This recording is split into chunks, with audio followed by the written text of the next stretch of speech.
In the fourth year, anticipations of a world peace *******. In the fourth year, anticipations of a world peace by H. G. Wells 1918. Preface. In the latter half of 1914 a few of us were writing that this war was a war of ideas. A phrase, the war to end war, got into circulation, amidst much skeptical comment. It was a phrase powerful enough to sway many men, essentially pacifists, towards taking an active part in the war against German imperialism, but it was a phrase whose chief content was its aspiration. People were already writing in those early days of disarmament and of the abolition of the armament industry throughout the world. They realized fully the element of industrial belligerency behind the shining armor of imperialism, and they denounced the Krupp-Kaiser alliance. But against such writing and such thought we had to count, in those days, great and powerful realities. Even to those who expressed these ideas there lay visibly upon them the shadow of impracticability. They were very advanced ideas in 1914, very utopian. Against them was an unbroken mass of mental habit and public tradition. While we talked of this war to end war, the diplomatists of the powers allied against Germany were busily spinning a disastrous web of greedy secret treaties, were answering aggression by schemes of aggression, were seeing in the treacherous violence of Germany only the justification for countervailing evil acts. To them it was only another war for ascendancy. That was 3 years and a half ago, and since then this war of ideas has gone on to a phase few of us had dared hope for in those opening days. The Russian Revolution put a match to that pile of secret treaties and indeed to all the imperialist plans of the Allies. In the end it will burn them all. The greatest of the Western Allies is now the United States of America, and the Americans have come into this war simply for an idea. 3 years and a half ago a few of us were saying this was a war against the idea of imperialism, not German imperialism merely, but British and French and Russian imperialism, and we were saying this not because it was so, but because we hoped to see it become so. Today we can say so, because now it is so. In those days, moreover, we said this is the war to end war, and we still did not know clearly how. We thought in terms of treaties and alliances. It is largely the detachment and practical genius of the great English-speaking nation across the Atlantic that has carried the world on beyond and replaced that phrase by the phrase, the League of Nations, a phrase suggesting plainly the organization of a sufficient instrument by which war may be ended forever. In 1913 talk of a World League of Nations would have seemed, to the extremist pitch, utopian. Today the project has an air not only of being so practicable, but of being so urgent and necessary and so manifestly the sane thing before mankind that not to be busied upon it, not to be making it more widely known and better understood, not to be working out its problems and bringing it about, is to be living outside of the contemporary life of the world. For a book upon any other subject at the present time some apology may be necessary, but a book upon this subject is as natural a thing to produce now as a pair of skates in winter when the ice begins to bear. All we writers find ourselves engaged perforce in some part or other of a worldwide propaganda of this, the most creative and hopeful of political ideas that has ever dawned upon the consciousness of mankind. With no concerted plan we feel called upon to serve it. And in no connection would one so like to think oneself original as in this connection. It would be a dismaying thing to realize that one were writing anything here which was not the possible thought of great multitudes of other people, and capable of becoming the common thought of mankind. One writes in such a book as this not to express oneself but to swell a chorus. The idea of the League of Nations is so great a one that it may well override the pretensions and command the allegiance of kings. Much more does it claim the self-subjugation of the journalistic writer. Our innumerable books upon this great edifice of a world peace do not constitute a scramble for attention, but an attempt to express in every variety of phrase and aspect this one system of ideas which now possesses us all. In the same way the elementary facts and ideas of the science of chemistry might conceivably be put completely and fully into one textbook, but, as a matter of fact, it is far more convenient to tell that same story over in 1,000 different forms, in a textbook for boys here, for a different sort or class of boy there, for adult students, for reference, for people expert in mathematics, for people unused to the scientific method, and so on. For the last year the writer has been doing what he can, and a number of other writers have been doing what they can, to bring about a united declaration of all the Atlantic allies in favor of a League of Nations, and to define the necessary nature of that league. He has, in the course of this work, written a series of articles upon the League and upon the necessary sacrifices of preconceptions that the idea involves in the London press. He has also been trying to clear his own mind upon the real meaning of that ambiguous word democracy for which the League is to make the world safe. The bulk of this book is made up of these discussions. For a very considerable number of readers, it may be well to admit here, it can have no possible interest. They will have come at these questions themselves from different angles and they will have long since got to their own conclusions. But there may be others whose angle of approach may be similar to the writer's, who may have asked some or most of the questions he has had to ask, and who may be actively interested in the answers and the working out of the answers he has made to these questions. For them this book is printed. H. G. Wells. May, 1918.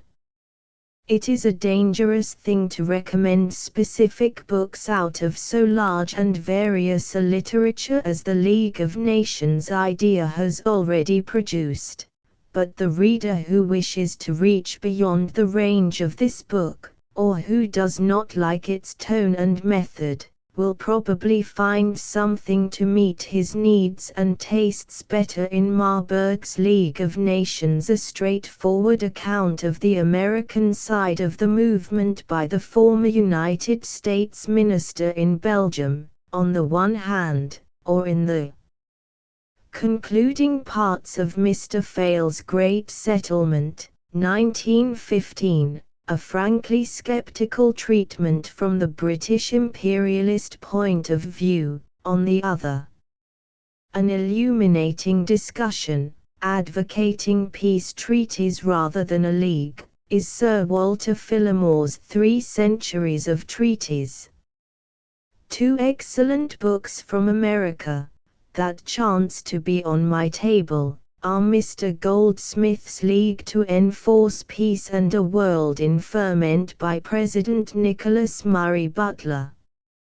Mater's Société des Nations, Didier, is an able presentation of a French point of view. Brailsford's A League of Nations is already a classic of the movement in England, and a very full and thorough book, and Hobson's Towards International Government is a very sympathetic contribution from the English liberal left, but the reader must understand that these two writers seem disposed to welcome a peace with an unrevolutionized Germany, an idea to which, in common with most British people, I am bitterly opposed. Walsh's World Rebuilt is a good exhortation, and Mugg's Parliament of Man is fresh and sane and able. The omnivorous reader will find good sense and quaint English in Judge Mejdell's Jus Gentium, published in English by Olsons of Christiania. There is an active League of Nations society in Dublin, as well as the London and Washington ones, publishing pamphlets and conducting propaganda. All these books and pamphlets I have named happen to lie upon my study table as I write, but I have made no systematic effort to get together literature upon the subject, and probably there are just as many books as good of which I have never even heard. There must, I am sure, be statements of the League of Nations idea forthcoming from various religious standpoints, but I do not know any sufficiently well to recommend them.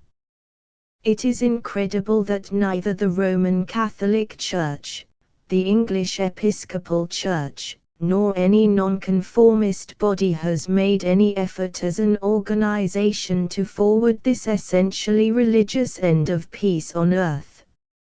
And also there must be German writings upon this same topic. I mention these diverse sources not in order to present a bibliography, but because I should be sorry to have the reader think that this little book pretends to state the case rather than a case for the League of Nations. Contents Preface. In the fourth year the League of Free Nations I, The Way to Concrete Realization 2.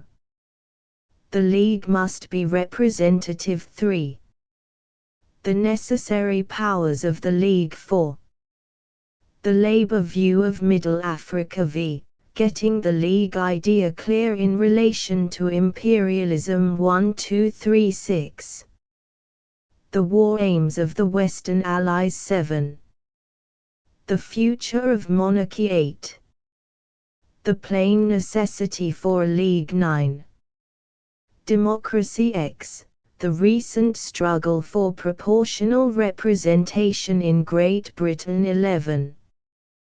The study and propaganda of democracy in the fourth year the League of Free Nations I, The Way to Concrete Realization. More and more frequently does one hear this phrase, the League of Nations, used to express the outline idea of the new world that will come out of the war.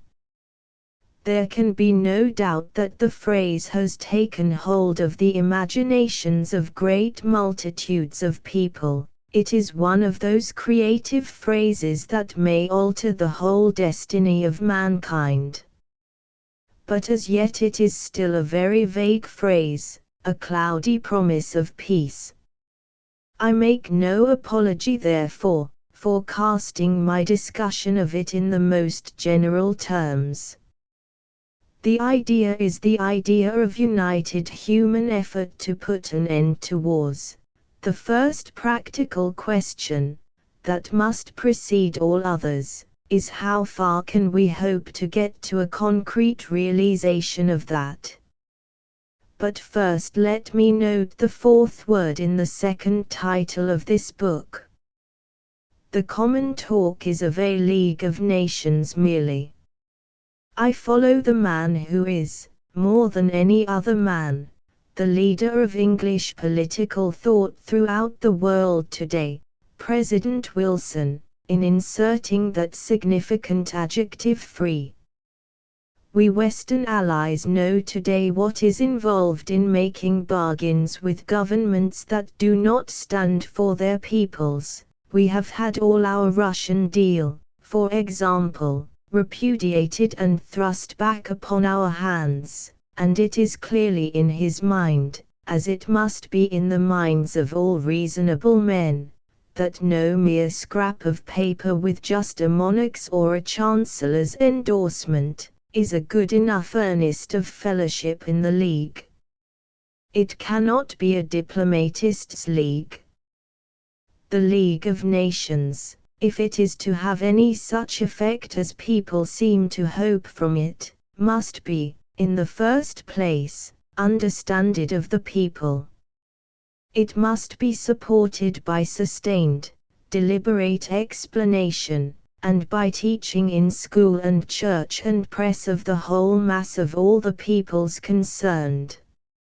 I underline the adjective free here to set aside, once for all, any possible misconception that this modern idea of a League of Nations has any affinity to that holy alliance of the diplomatists, which set out to keep the peace of Europe so disastrously a century ago. Later I will discuss the powers of the League. But before I come to that, I would like to say a little about the more general question of its nature and authority. What sort of gathering will embody it?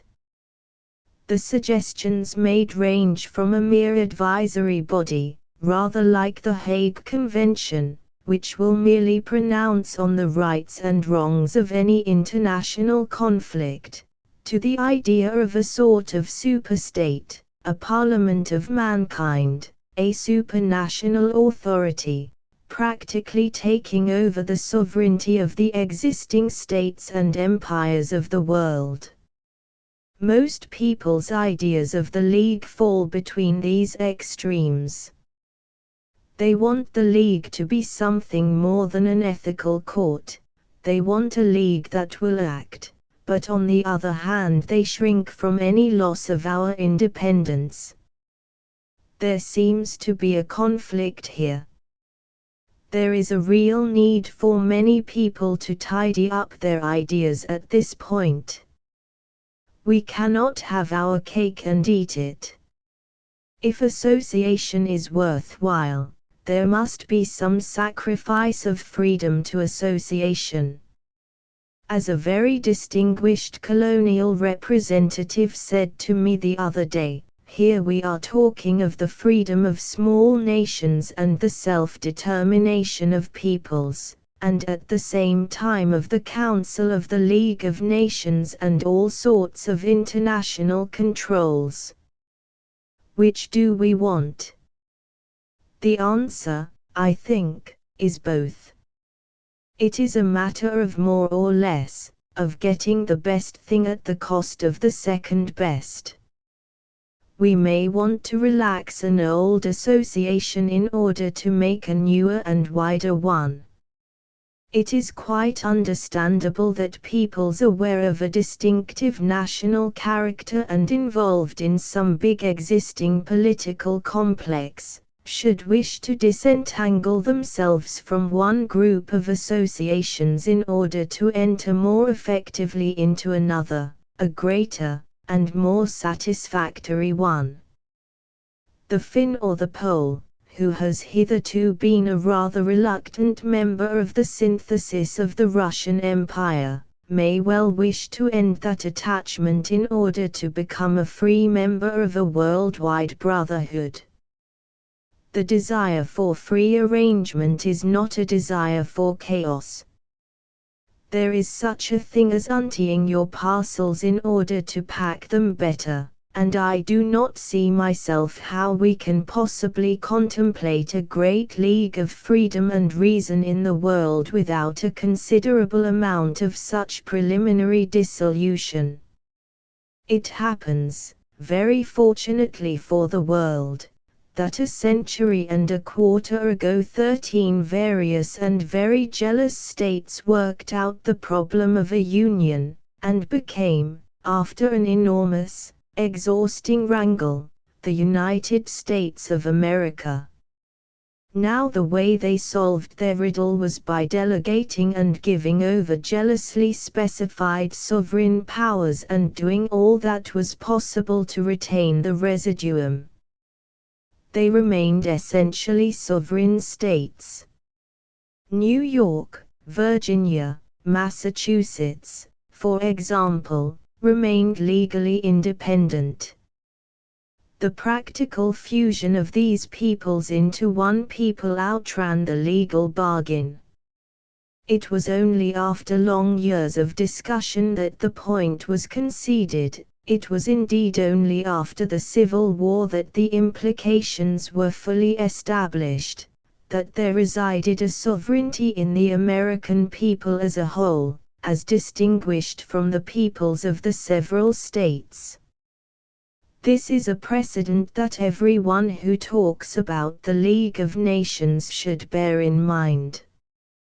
These states set up a Congress and President in Washington with strictly delegated powers. That Congress and President they delegated to look after certain common interests, to deal with interstate trade, to deal with foreign powers, to maintain a supreme court of law. Everything else, education, militia, powers of life and death, the states retained for themselves. To this day, for instance, the federal courts and the federal officials have no power to interfere to protect the lives or property of aliens in any part of the Union outside the District of Columbia. The state governments still see to that. The federal government has the legal right perhaps to intervene, but it is still chary of such intervention. And these states of the American Union were at the outset so independent-spirited that they would not even adopt a common name. To this day they have no common name. We have to call them Americans, which is a ridiculous name when we consider that Canada, Mexico, Peru, Brazil are all of them also in America. Or else we have to call them Virginians, Californians, New Englanders, and so forth.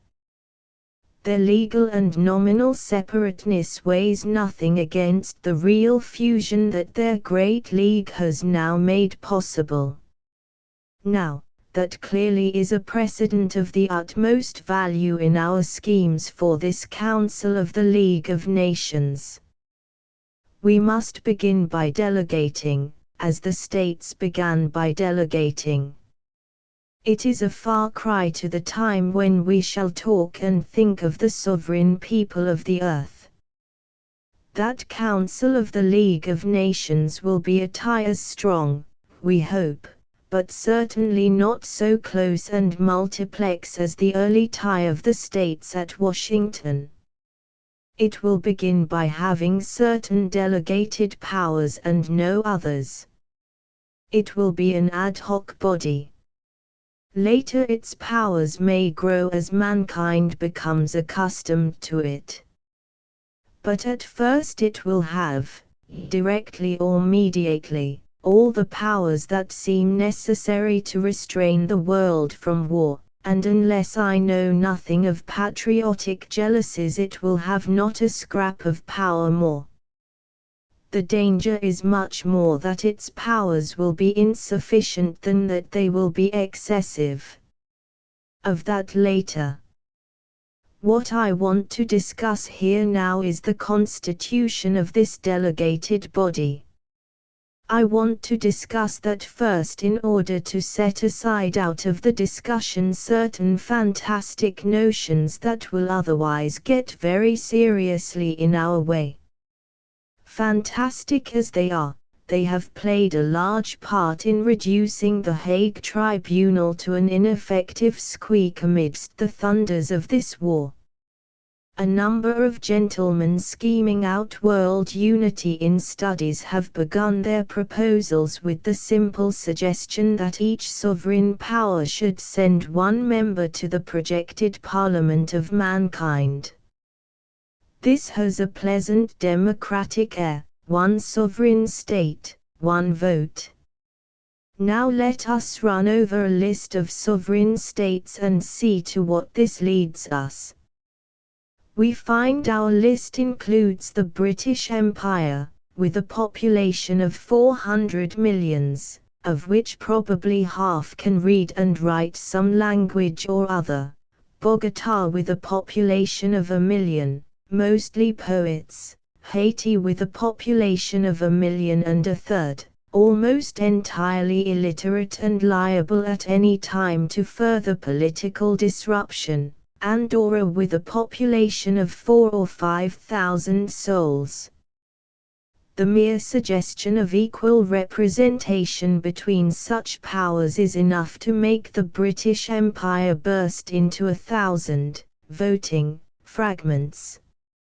A certain concession to population, one must admit, was made by the theorists. A state of over 3 millions got, if I remember rightly, 2 delegates, and if over 20, 3, and some of the small states were given a kind of intermittent appearance, they only came every other time or something of that sort, but at The Hague things still remained in such a posture that 3 or 4 minute and backward states could outvote the British Empire or the United States.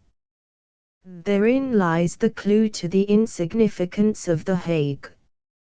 Such projects as these are idle projects and we must put them out of our heads. They are against nature. The great nations will not suffer them for a moment.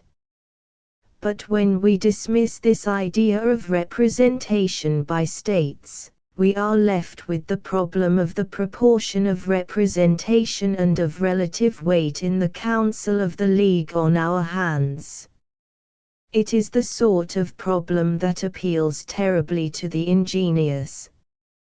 We cannot solve it by making population a basis, because that will give a monstrous importance to the illiterate millions of India and China. Ingenious statistical schemes have been framed in which the number of university graduates and the steel output come in as multipliers, but for my own part I am not greatly impressed by statistical schemes. At the risk of seeming something of a Prussian, I would like to insist upon certain brute facts. The business of the League of Nations is to keep the peace of the world and nothing else. No power will ever dare to break the peace of the world if the powers that are capable of making war under modern conditions say no, and there are only 4 powers certainly capable at the present time of producing the men and materials needed for a modern war in sufficient abundance to go on fighting: Britain, France, Germany, and the United States. There are 3 others which are very doubtfully capable: Italy, Japan, and Austria. Russia I will mark, it is all that one can do with Russia just now, with a note of interrogation. Some day China may be war capable, I hope never, but it is a possibility.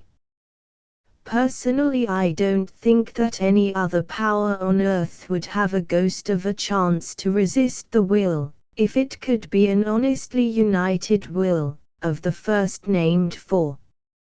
All the rest fight by the sanction of and by association with these leaders. They can only fight because of the split will of the war-complete powers. Some are forced to fight by that very division. No one can vie with me in my appreciation of the civilization of Switzerland, Sweden, or Holland, but the plain fact of the case is that such powers are absolutely incapable of uttering an effective protest against war. Far less so are your Haitis and Liberias. The preservation of the world peace rests with the great powers and with the great powers alone. If they have the will for peace, it is peace.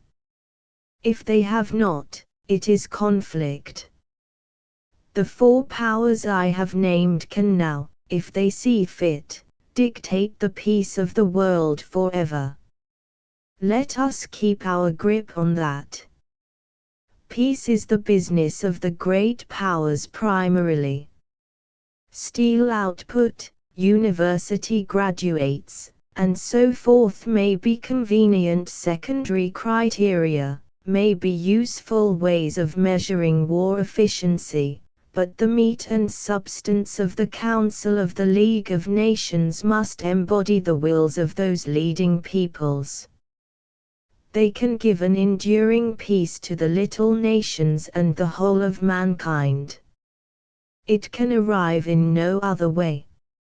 So I take it that the Council of an ideal League of Nations must consist chiefly of the representatives of the great belligerent powers, and that the representatives of the minor allies and of the neutrals, essential though their presence will be, must not be allowed to swamp the voices of these larger masses of mankind. And this state of affairs may come about more easily than logical, statistical-minded people may be disposed to think. Our first impulse, when we discuss the League of Nations idea, is to think of some very elaborate and definite scheme of members on the model of existing legislative bodies, called together one hardly knows how, and sitting in a specially built League of Nations Congress House. All schemes are more methodical than reality. We think of somebody, learned and expert in spectacles, with a thin clear voice, reading over the projected constitution of a League of Nations to an attentive and respectful Peace Congress. But there is a more natural way to a league than that. Instead of being made like a machine, the League of Nations may come about like a marriage. The Peace Congress that must sooner or later meet may itself become, after a time, the Council of a League of Nations. The League of Nations may come upon us by degrees, almost imperceptibly. I am strongly obsessed by the idea that Peace Congress will necessarily become, and that it is highly desirable that it should become, a most prolonged and persistent gathering. Why should it not become at length a permanent gathering, inviting representatives to aid its deliberations from the neutral states, and gradually adjusting itself to conditions of permanency? I can conceive no such peace congress as those that have settled up after other wars, settling up after this war. Not only has the war been enormously bigger than any other war, but it has struck deeper at the foundations of social and economic life. I doubt if we begin to realize how much of the old system is dead today, how much has to be remade. Since the beginnings of history there has been a credible promise of gold payments underneath our financial arrangements. It is now an incredible promise. The value of a pound note waves about while you look at it. What will happen to it when peace comes no man can tell. Nor what will happen to the mark. The ruble has gone into the abyss. Our giddy money specialists clutch their handfuls of paper and watch it flying down the steep. Much as we may hate the Germans, some of us will have to sit down with some of the enemy to arrange a common scheme for the preservation of credit in money. And I presume that it is not proposed to end this war in a wild scramble of buyers for such food as remains in the world. There is a shortage now, a greater shortage ahead of the world, and there will be shortages of supply at the source and transport in food and all raw materials for some years to come. The Peace Congress will have to sit and organize a share-out and distribution and reorganization of these shattered supplies. It will have to render the nations. Probably, too, we shall have to deal collectively with a pestilence before we are out of the mess. Then there are such little jobs as the reconstruction of Belgium and Serbia. There are considerable rectifications of boundaries to be made. There are fresh states to be created, in Poland and Armenia for example. About all these smaller states, new and old, that the peace must call into being, there must be a system of guarantees of the most difficult and complicated sort. I do not see the Press Congress getting through such matters as these in a session of weeks or months.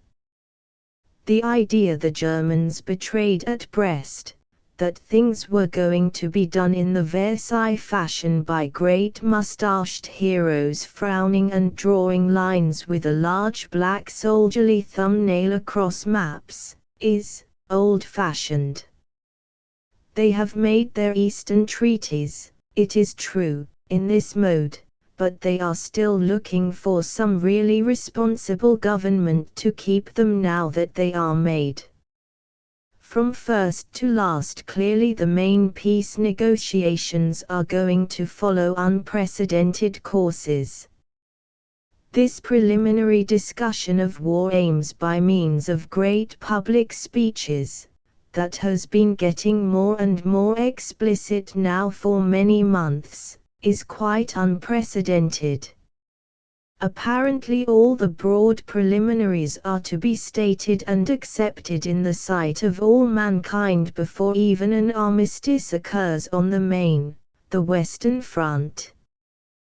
The German diplomatists hate this process. So do a lot of ours. So do some of the diplomatic Frenchmen. The German junkers are dodging and lying. They are fighting desperately to keep back everything they possibly can for the bargaining and bullying and table-banging of the council chamber, but that way there is no peace. And when at last Germany says snip sufficiently to the Allies snap, and the Peace Congress begins, it will almost certainly be as unprecedented as its prelude. Before it meets, the broad lines of the settlement will have been drawn plainly with the approval of the mass of mankind. 2. The League must be representative. A peace congress, growing permanent, then, may prove to be the most practical and convenient embodiment of this idea of a League of Nations that has taken possession of the imagination of the world. A most necessary preliminary to a peace congress, with such possibilities inherent in it, must obviously be the meeting and organization of a preliminary League of the Allied Nations. That point I would now enlarge. Half a world peace is better than none. There seems no reason whatever why the world should wait for the Central Powers before it begins this necessary work. Mr. McCurdy has been asking lately, why not the League of Nations now? That is a question a great number of people would like to echo very heartily. the nearer the Allies can come to a League of Free Nations before the Peace Congress, the more prospect there is that that body will approximate in nature to a League of Nations for the whole world. In one most unexpected quarter the same idea has been endorsed. The King's speech on the prorogation of Parliament this February was one of the most remarkable royal utterances that have ever been made from the British throne. There was less of the old-fashioned king and more of the modern president about it than the most Republican-minded of us could have anticipated. For the first time in a king's speech we heard of the democracies of the world, and there was a clear claim that the Allies at present fighting the Central Powers did themselves constitute a League of Nations. But we must admit that at present they do so only in a very rhetorical sense. There is no real council of empowered representatives, and nothing in the nature of a united front has been prepared.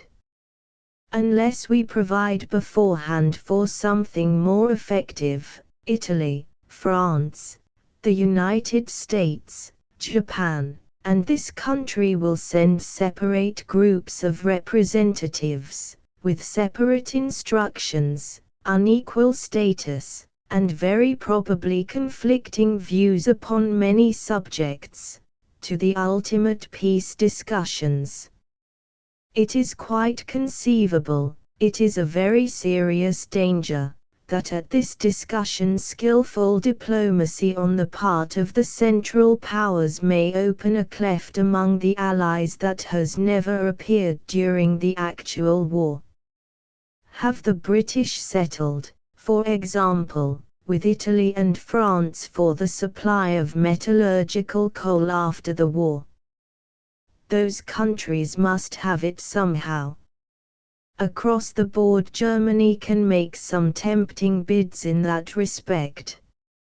Or take another question, have the British arrived at common views with France, Belgium, Portugal, and South Africa about the administration of Central Africa?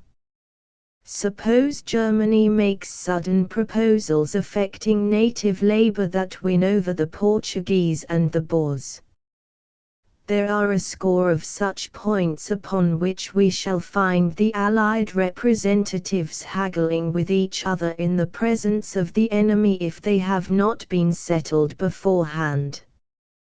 It is the plainest common sense that we should be fixing up all such matters with our allies now, and knitting together a common front for the final deal with German imperialism. And these things are not to be done effectively and bindingly nowadays by official gentlemen in discreet undertones. They need to be done with the full knowledge and authority of the participating peoples. The Russian example has taught the world the instability of diplomatic bargains in a time of such fundamental issues as the present.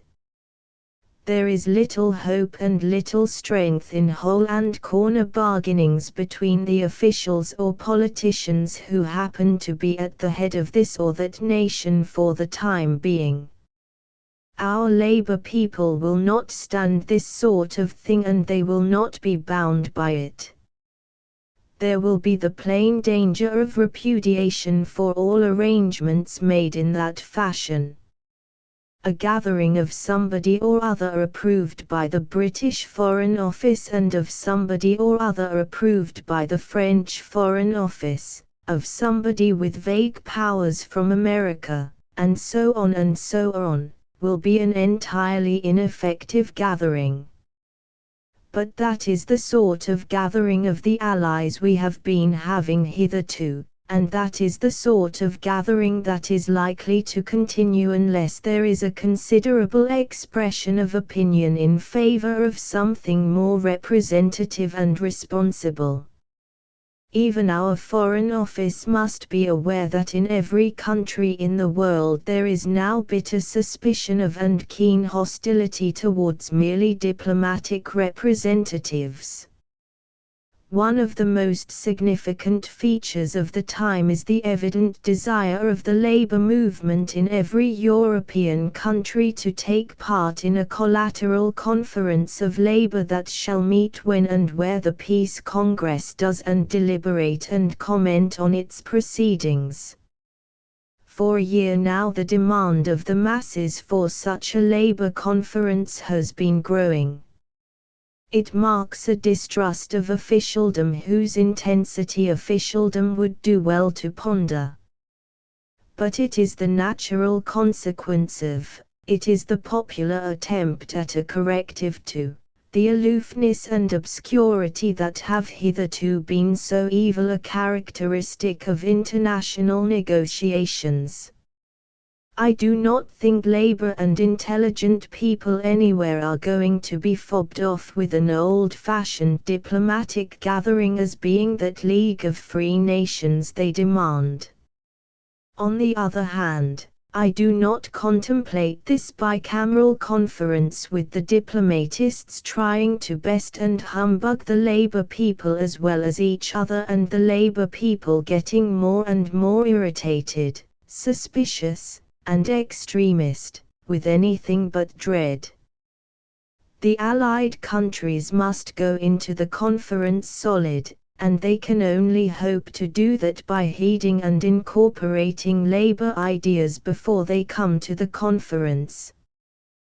The only alternative that I can see to this unsatisfactory prospect of a peace congress sitting side by side with a dissentient and probably revolutionary labor and socialist convention, both gatherings with unsatisfactory credentials contradicting one another and drifting to opposite extremes, is that the delegates the Allied powers send to the peace conference, the same delegates which, if they are wise, they will have previously sent to a preliminary League of Allied Nations to discuss their common action at the Peace Congress, should be elected ad hoc upon democratic lines.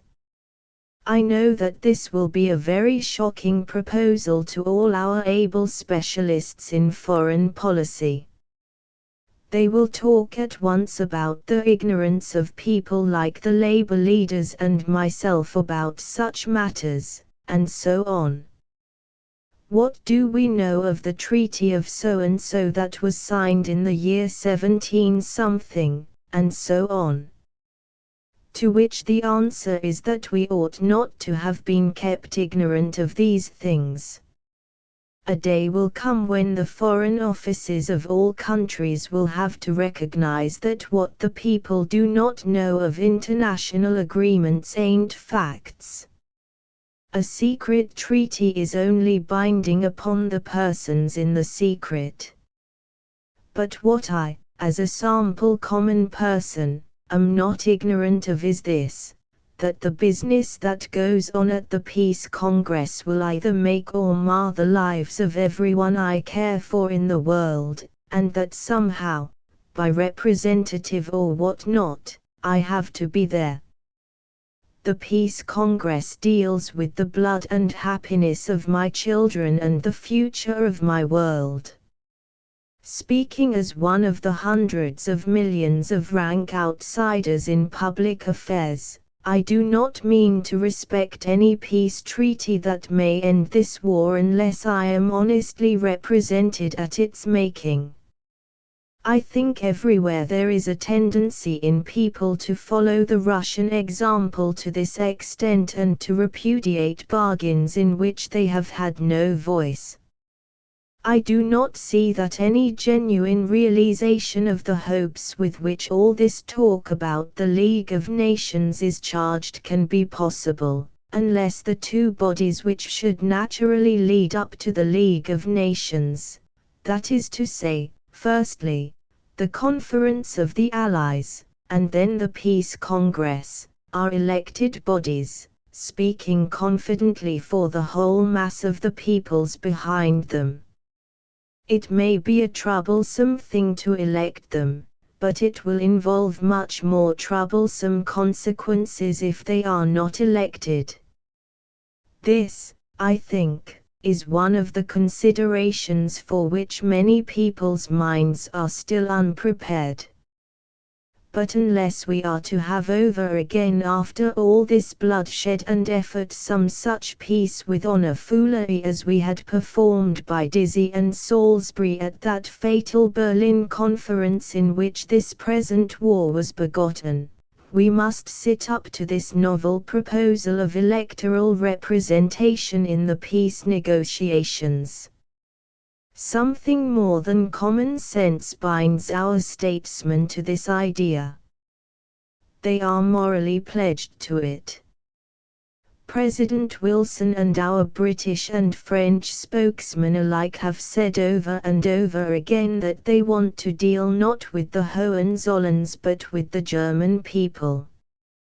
In other words, we have demanded elected representatives from the German people with whom we may deal, and how can we make a demand of that sort unless we on our part are already prepared to send our own elected representatives to meet them? It is up to us to indicate by our own practice how we on our side, professing as we do to act for democracies, to make democracy safe on the earth, and so on, intend to meet this new occasion. Yet it has to be remarked that, so far, not one of the League of Nations projects I have seen have included any practicable proposals for the appointment of delegates either to that ultimate body or to its two necessary predecessors, the Council of the Allies and the Peace Congress. It is evident that here, again, we are neglecting to get on with something of very urgent importance. I will venture, therefore, to say a word or two here about the possible way in which a modern community may appoint its international representatives. And here, again, I turn from any European precedents to that political outcome of the British mind, the Constitution of the United States. Because we must always remember that while our political institutions in Britain are a patch-up of feudalism, Tudor, Stuart, and Hanoverian monarchist traditions and urgent merely European necessities, a patch-up that has been made quasi-democratic in a series of afterthoughts, the American Constitution is a real, deliberate creation of the English-speaking intelligence. The President of the United States, then, we have to note, is elected in a most extraordinary way, and in a way that has now the justification of very great successes indeed. On several occasions the United States has achieved indisputable greatness in its presidents, and very rarely has it failed to set up very leaderly and distinguished men. It is worthwhile, therefore, to inquire how this president is elected. He is neither elected directly by the people nor appointed by any legislative body. He is chosen by a special college elected by the people. This college exists to elect him, it meets, elects him, and disperses. I will not here go into the preliminary complications that makes the election of a president follow upon a preliminary election of two presidential candidates. The point I am making here is that he is a specially selected man chosen ad hoc.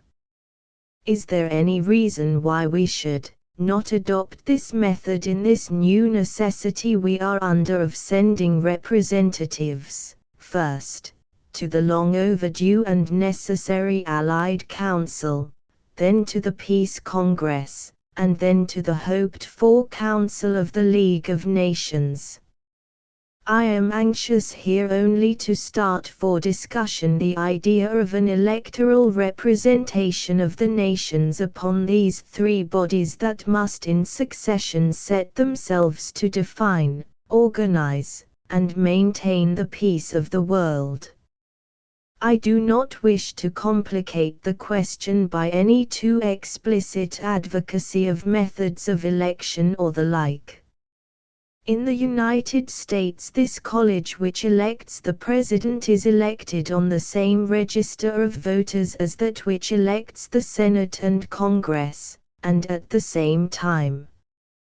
But I suppose if we are to give a popular mandate to the 3 or 5 or 12 or 20, or whatever number it is, men to whom we are going to entrust our empire's share in this great task of the peace negotiations, it will be more decisive of the will of the whole nation if the college that had to appoint them is elected at a special election. I suppose that the great British commonweals overseas, at present not represented in Parliament, would also and separately at the same time elect colleges to appoint their representatives. I suppose there would be at least one Indian representative elected, perhaps by some special electoral conference of Indian princes and leading men. The chief defect of the American presidential election is that as the old single-vote method of election is employed, it has to be fought on purely party lines. He is the select man of the Democratic half, or of the Republican half of the nation.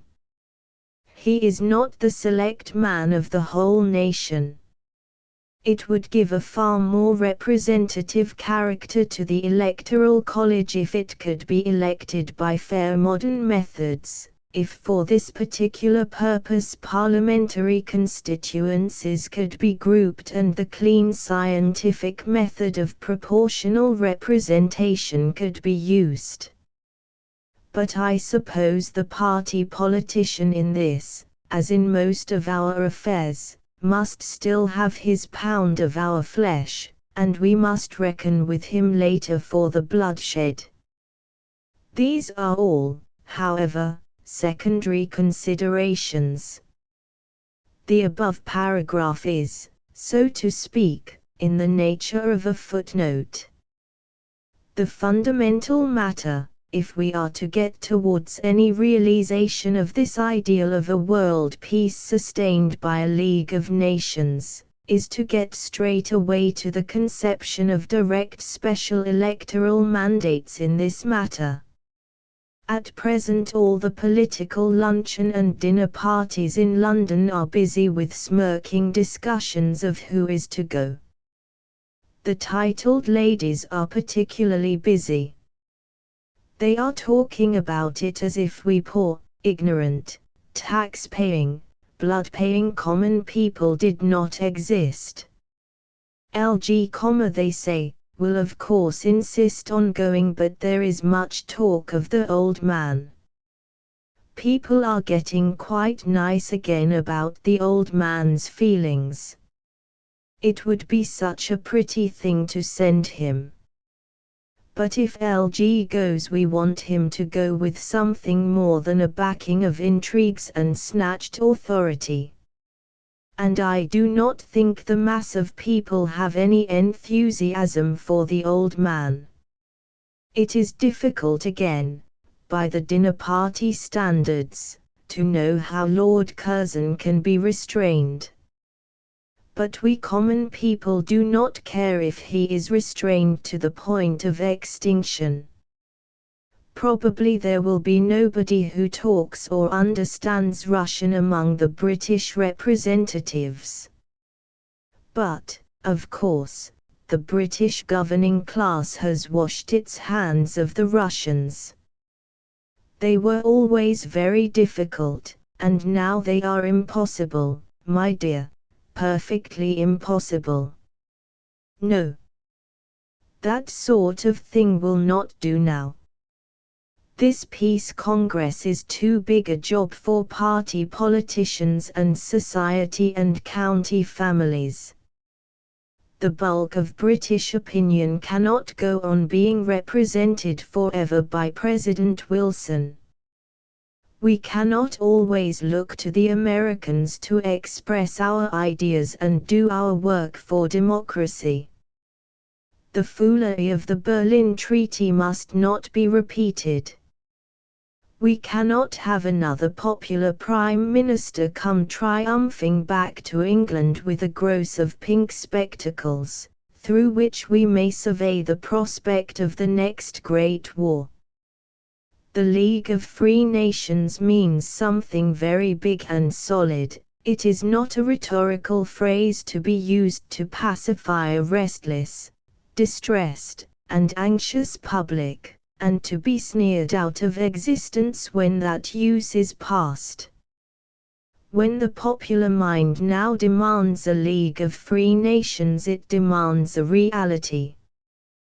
The only way to that reality is through the direct participation of the nation as a whole in the settlement, and that is possible only through the direct election for this particular issue of representative and responsible men. 3. The necessary powers of the League. If this phrase, the League of Free Nations, is to signify anything more than a rhetorical flourish, then certain consequences follow that have to be faced now. No man can join a partnership and remain an absolutely free man. You cannot bind yourself to do this and not to do that, and to consult and act with your associates in certain eventualities without a loss of your sovereign freedom. People in this country and in France do not seem to be sitting up manfully to these necessary propositions. If this League of Free Nations is really to be an effectual thing for the preservation of the peace of the world, it must possess power and exercise power. Powers must be delegated to it. Otherwise it will only help, with all other half-hearted good resolutions, to pave the road of mankind to hell. Nothing in all the world so strengthens evil as the half-hearted attempts of good to make good. It scarcely needs repeating here, it has been so generally said, that no League of Free Nations can hope to keep the peace unless every member of it is indeed a free member, represented by duly elected persons. Nobody, of course, asks to dictate the internal government of any country to that country. If Germans, for instance, like to wallow in absolutism after the war, they can do so. But if they or any other peoples wish to take part in a permanent League of Free Nations, it is only reasonable to insist that so far as their representatives on the Council go, they must be duly elected under conditions that are by the standards of the General League satisfactorily democratic. That seems to be only the common sense of the matter. Every court is a potential conspiracy against freedom, and the League cannot tolerate merely court appointments. If courts are to exist anywhere in the new world of the future, they will be wise to stand aloof from international meddling. Of course, if a people, after due provision for electoral representation, choose to elect dynastic candidates, that is an altogether different matter. And now let us consider what are the powers that must be delegated to this proposed Council of a League of Free Nations, if that is really effectually to prevent war and to organize and establish and make peace permanent in the world. Firstly, then, it must be able to adjudicate upon all international disputes whatever. Its first function must clearly be that. Before a war can break out, there must be the possibility of a world decision upon its rights and wrongs. The League, therefore, will have as its primary function to maintain a Supreme Court, whose decisions will be final, before which every sovereign power may appear as plaintiff against any other sovereign power or group of powers. The plea, I take it, will always be in the form that the defendant power or powers is engaged in proceedings calculated to lead to a breach of the peace and calling upon the League for an injunction against such proceedings. I suppose the proceedings that can be brought into court in this way fall under such headings as these that follow: restraint of trade by injurious tariffs or such like differentiations, or by interference with through traffic, improper treatment of the subjects or their property. Here I put a query, of the plaintiff nation in the defendant state, aggressive military or naval preparation, disorder spreading over the frontier, trespass, as, for instance, by airships, propaganda of disorder, espionage, permitting the organization of injurious activities, such as raids or piracy. Clearly all such actions must come within the purview of any World Supreme Court organized to prevent war. But in addition there is a more doubtful and delicate class of case, arising out of the discontent of patches of one race or religion in the dominions of another. How far may the Supreme Court of the world attend to grievances between subject and sovereign? Such cases are highly probable, and no large, vague propositions about the self-determination of peoples can meet all the cases. In Macedonia, for instance, there is a jumble of Albanian, Serbian, Bulgarian, Greek and Romanian villages always jostling one another and maintaining an intense irritation between the kindred nations close at hand. And quite a large number of areas and cities in the world, it has to be remembered, are not homogeneous at all. Will the great nations of the world have the self-abnegation to permit a scattered subject population to appeal against the treatment of its ruling power to the Supreme Court? This is a much more serious interference with sovereignty than intervention in an external quarrel.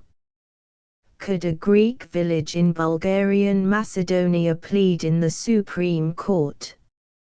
Could the Armenians in Constantinople, or the Jews in Romania, or the Poles in West Prussia, or the Negroes in Georgia, or the Indians in the Transvaal make such an appeal? Could any Indian population in India appeal? Personally, I should like to see the power of the Supreme Court extend as far as this. I do not see how we can possibly prevent a kindred nation pleading for the scattered people of its own race and culture, or any nation presenting a case on behalf of some otherwise unrepresented people, the United States, for example, presenting a case on behalf of the Armenians. But I doubt if many people have made up their minds yet to see the powers of the Supreme Court of the League of Nations go so far as this. I doubt if, to begin with, it will be possible to provide for these cases. I would like to see it done, but I doubt if the majority of the sovereign peoples concerned will reconcile their national pride with the idea, at least so far as their own subject populations go. Here, you see, I do no more than ask a question. It is a difficult one, and it has to be answered before we can clear the way to the League of Free Nations. But the Supreme Court, whether it is to have the wider or the narrower scope here suggested, would be merely the central function of the League of Free Nations. Behind the decisions of the Supreme Court must lie power.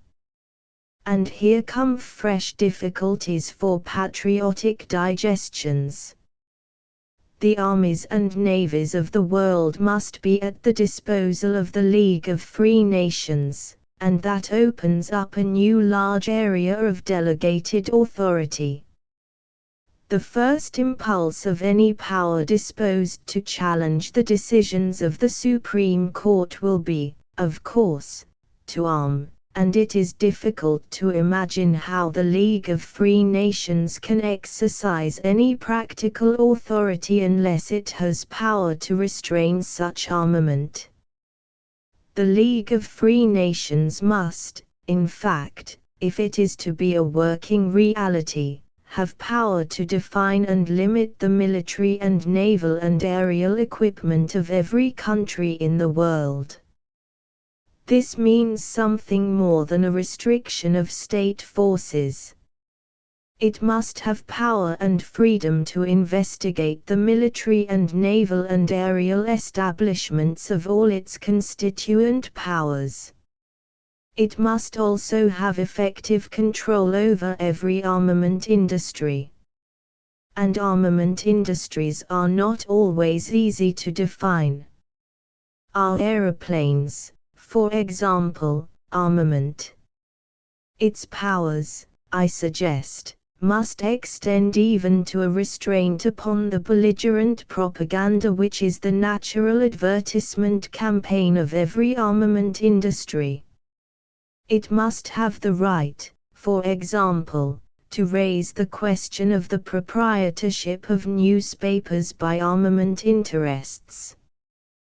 Disarmament is, in fact, a necessary factor of any League of Free Nations, and you cannot have disarmament unless you are prepared to see the powers of the Council of the League extend thus far.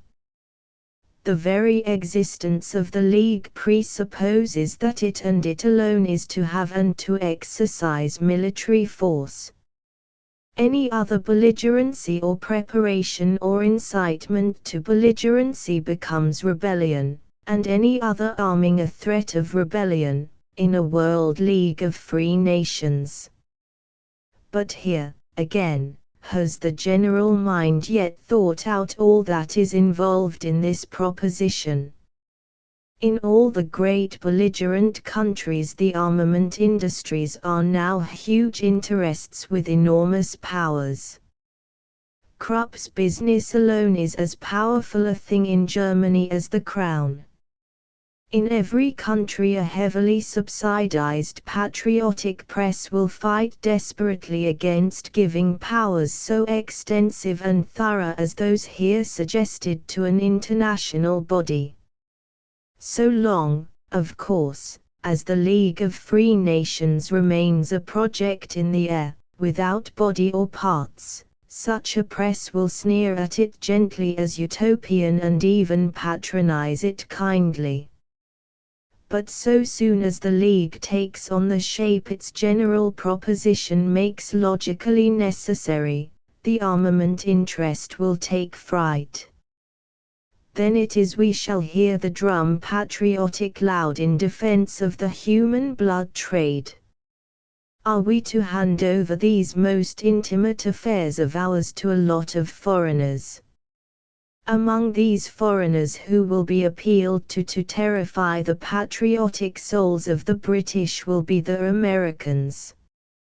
Are we men of English blood and tradition to see our affairs controlled by such foreigners as Wilson, Lincoln, Webster and Washington?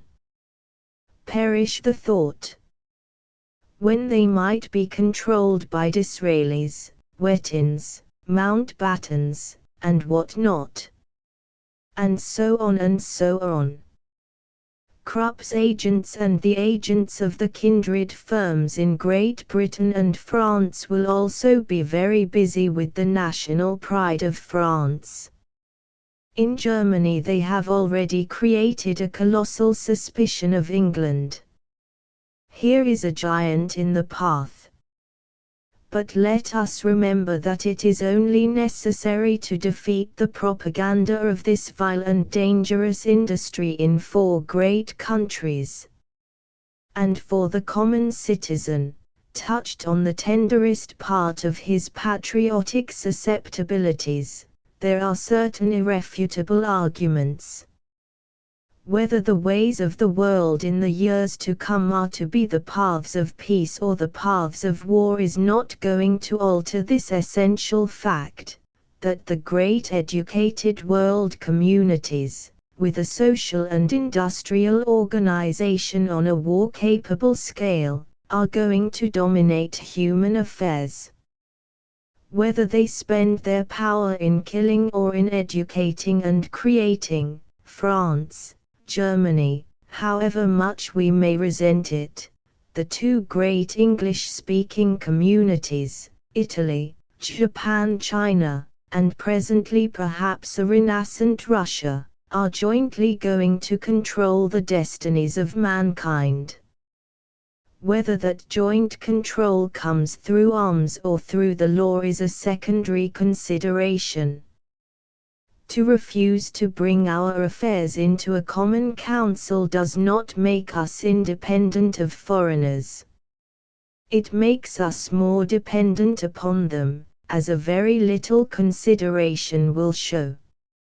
I am suggesting here that the League of Free Nations shall practically control the army, navy, air forces, and armament industry of every nation in the world. What is the alternative to that? To do as we please? No, the alternative is that any malignant country will be free to force upon all the rest just the maximum amount of armament it chooses to adopt. Since 1871 France, we say, has been free in military matters. What has been the value of that freedom? The truth is, she has been the bond slave of Germany, bound to watch Germany as a slave watches a master, bound to launch submarine for submarine and cast gun for gun, to sweep all her youth into her army, to subdue her trade, her literature, her education, her whole life to the necessity of preparations imposed upon her by her drill master over the Rhine. And Michael, too, has been a slave to his imperial master for the self-same reason, for the reason that Germany and France were both so proudly sovereign and independent. Both countries have been slaves to Kruppism and Zabernism, because they were sovereign and free. So it will always be. So long as patriotic Kant can keep the common man jealous of international controls over his belligerent possibilities, so long will he be the helpless slave of the foreign threat, and peace remain a mere name for the resting phase between wars. But power over the military resources of the world is by no means the limit of the necessary powers of an effective League of Free Nations.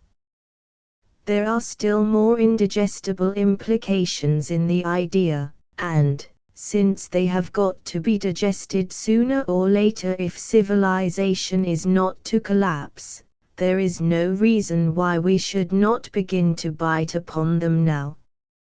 I was much interested to read the British press upon the alleged proposal of the German Chancellor that we should give up, presumably to Germany, Gibraltar, Malta, Egypt, and such like key possessions. It seemed to excite several of our politicians extremely.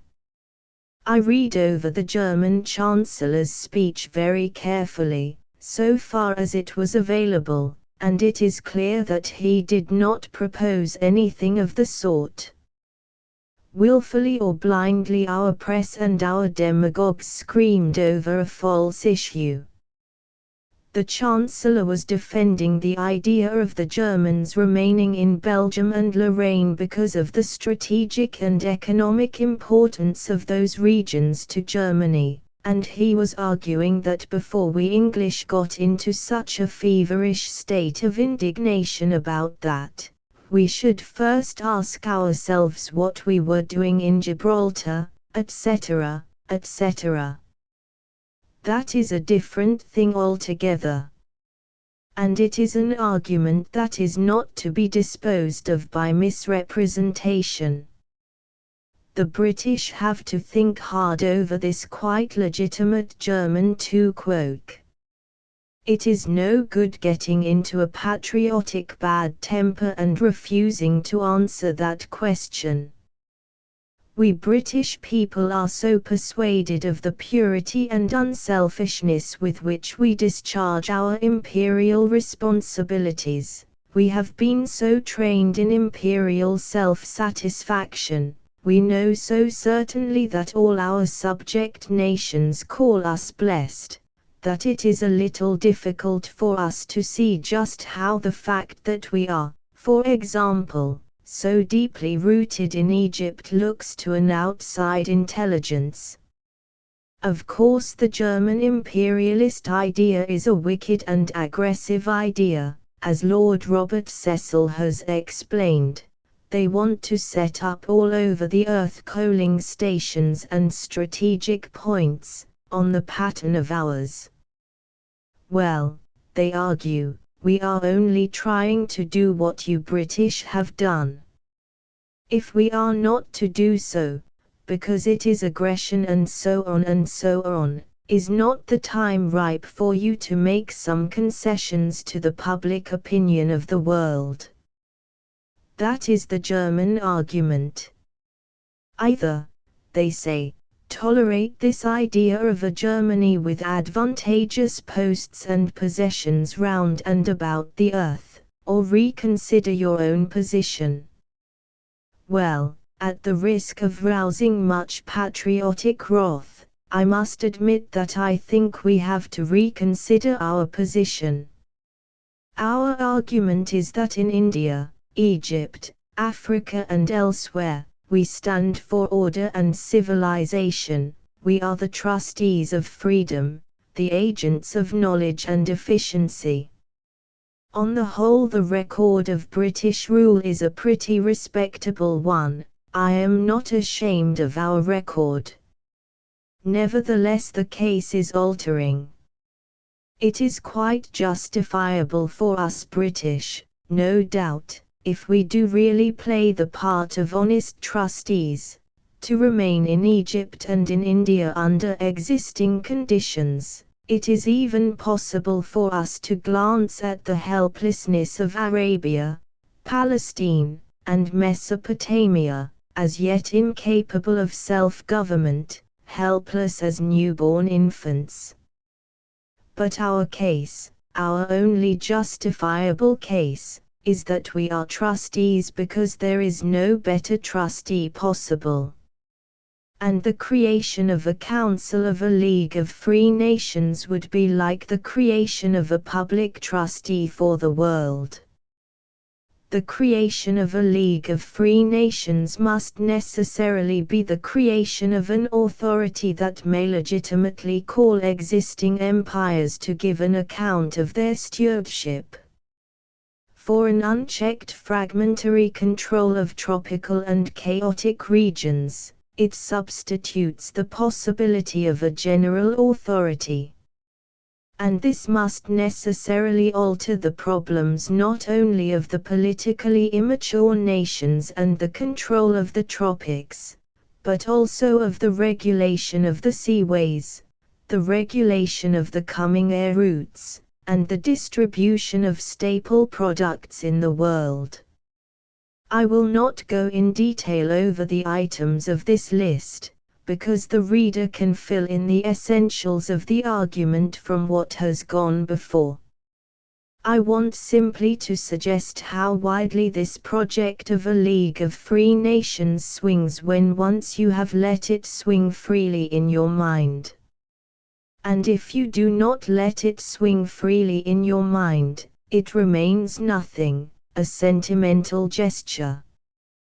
The plain truth is that the League of Free Nations, if it is to be a reality, if it is to effect a real pacification of the world, must do no less than supersede empire. It must end not only this new German imperialism, which is struggling so savagely and powerfully to possess the earth, but it must also wind up British imperialism and French imperialism, which do now so largely and inaggressively possess it.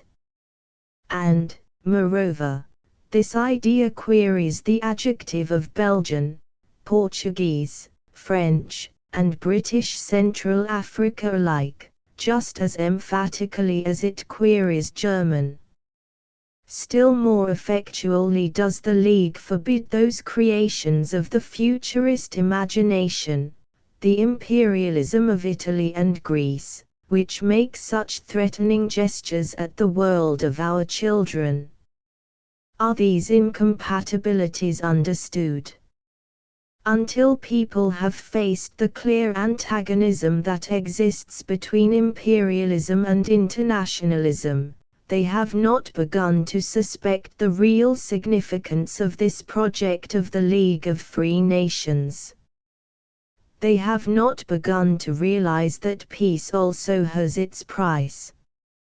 For the Labour view of Middle Africa. I was recently privileged to hear the views of one of those titled and influential ladies, with a general education at about the 5th standard level, plus a little French, German, Italian, and music, who do so much to make our England what it is at the present time, upon the Labour idea of an international control of tropical Africa.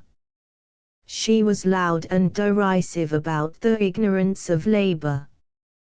What can they know about foreign politics, she said, with gestures to indicate her conception of them. I was moved to ask her what she would do about Africa. Leave it to Lord Robert, she said, leaning forward impressively. Leave it to the people who know. Unhappily, I share the evident opinion of Labour that we are not blessed with any profoundly wise class of people who have definite knowledge and clear intentions about Africa, that these people who know are mostly a pretentious bluff, and so, in spite of a very earnest desire to take refuge in my ignorance from the burthen of thinking about African problems, I find myself obliged, like most other people, to do so. In the interests of our country, our children, and the world, we common persons have to have opinions about these matters. A muddle-up in Africa this year may kill your son and mine in the course of the next decade. I know this is not a claim to be interested in things African, such as the promoter of a tropical railway or an oil speculator has, still it is a claim. And for the life of me I cannot see what is wrong about the Labour proposals, or what alternative exists that can give even a hope of peace in and about Africa. The gist of the Labour proposal is an international control of Africa between the Zambezi and the Sahara. This has been received with loud protests by men whose work one is obliged to respect, by Sir Harry Johnston, for example, and Sir Alfred Sharp, and with something approaching a shriek of hostility by Mr. Cunninghame Graham. But I think these gentlemen have not perhaps given the Labour proposal quite as much attention as they have spent upon the details of African conditions. I think they have jumped to conclusions at the mere sound of the word international. There have been some gross failures in the past to set up international administrations in Africa and the Near East. And these gentlemen think at once of some new Congo administration and of nondescript police forces commanded by cosmopolitan adventurers. See Joseph Conrad's Outpost of Civilization. They think of internationalism with greedy great powers in the background outside the internationalized area, intriguing to create disorder and mischief with ideas of an ultimate annexation. But I doubt if such nightmares do any sort of justice to the labor intention. And the essential thing I would like to point out to these authorities upon African questions is that not one of them even hints at any other formula which covers the broad essentials of the African riddle. What are these broad essentials? What are the ends that must be achieved if Africa is not to continue a festering sore in the body of mankind? The first most obvious danger of Africa is the militarization of the black. General Smuts has pointed this out plainly. The Negro makes a good soldier, he is hardy, he stands the sea, and he stands cold. There was a Negro in the little party which reached the North Pole. It is absolutely essential to the peace of the world that there should be no arming of the Negroes beyond the minimum necessary for the policing of Africa. But how is this to be watched and prevented if there is no overriding body representing civilization to say stop to the beginnings of any such militarization? I do not see how Sir Harry Johnston, Sir Alfred Sharp, and the other authorities can object to at least an international African disarmament commission to watch, warn, and protest. At least they must concede that. But in practice this involves something else. A practical consequence of this disarmament idea must be an effective control of the importation of arms into the tutelage areas of Africa. That rat at the dikes of civilization, that ultimate expression of political scoundrelism, the gunrunner, has to be kept under and stamped out in Africa as everywhere. A disarmament commission that has no forces available to prevent the arms trade will be just another Hague Convention, just another vague, well-intentioned, futile gesture. And closely connected with this function of controlling the arms trade is another great necessity of Africa under tutelage, and that is the necessity of a common collective agreement not to demoralize the native population. That demoralization, physical and moral, has already gone far. The whole Negro population of Africa is now rotten with diseases introduced by Arabs and Europeans during the last century, and such African statesmen as Sir Harry Johnston are eloquent upon the necessity of saving the blacks, and the baser whites, from the effects of trade gin and similar alluring articles of commerce. Moreover, from Africa there is always something new in the way of tropical diseases, and presently Africa, if we let it continue to fester as it festers now, may produce an epidemic that will stand exportation to a temperate climate. A bacterium that may kill you or me in some novel and disgusting way may even now be developing in some Congo muck heap. So here is the need for another commission to look after the health of Africa. That, too, should be of authority over all the area of tutelage Africa. It is no good stamping out infectious disease in Nyasaland while it is being bred in Portuguese East Africa. And if there is a disarmament commission already controlling the importation of arms, why should not that body also control at the same time the importation of trade gin and similar delicacies, and direct quarantine and such like health regulations? But there is another question in Africa upon which our ignorant labor class is far better informed than our dear old 18th century upper class which still squats so firmly in our foreign and colonial offices, and that is the question of forced labor. We cannot tolerate any possibilities of the enslavement of Black Africa. Long ago the United States found out the impossibility of having slave labor working in the same system with white. To cure that anomaly cost the United States a long and bloody war. The slave owner, the exploiter of the black, becomes a threat and a nuisance to any white democracy. He brings back his loot to corrupt press and life at home. What happened in America in the midst of the last century between Federals and Confederates must not happen again on a larger scale between white Europe and Middle Africa. Slavery in Africa, open or disguised, whether enforced by the lash or brought about by iniquitous land stealing, strikes at the home and freedom of every European worker, and labor knows this.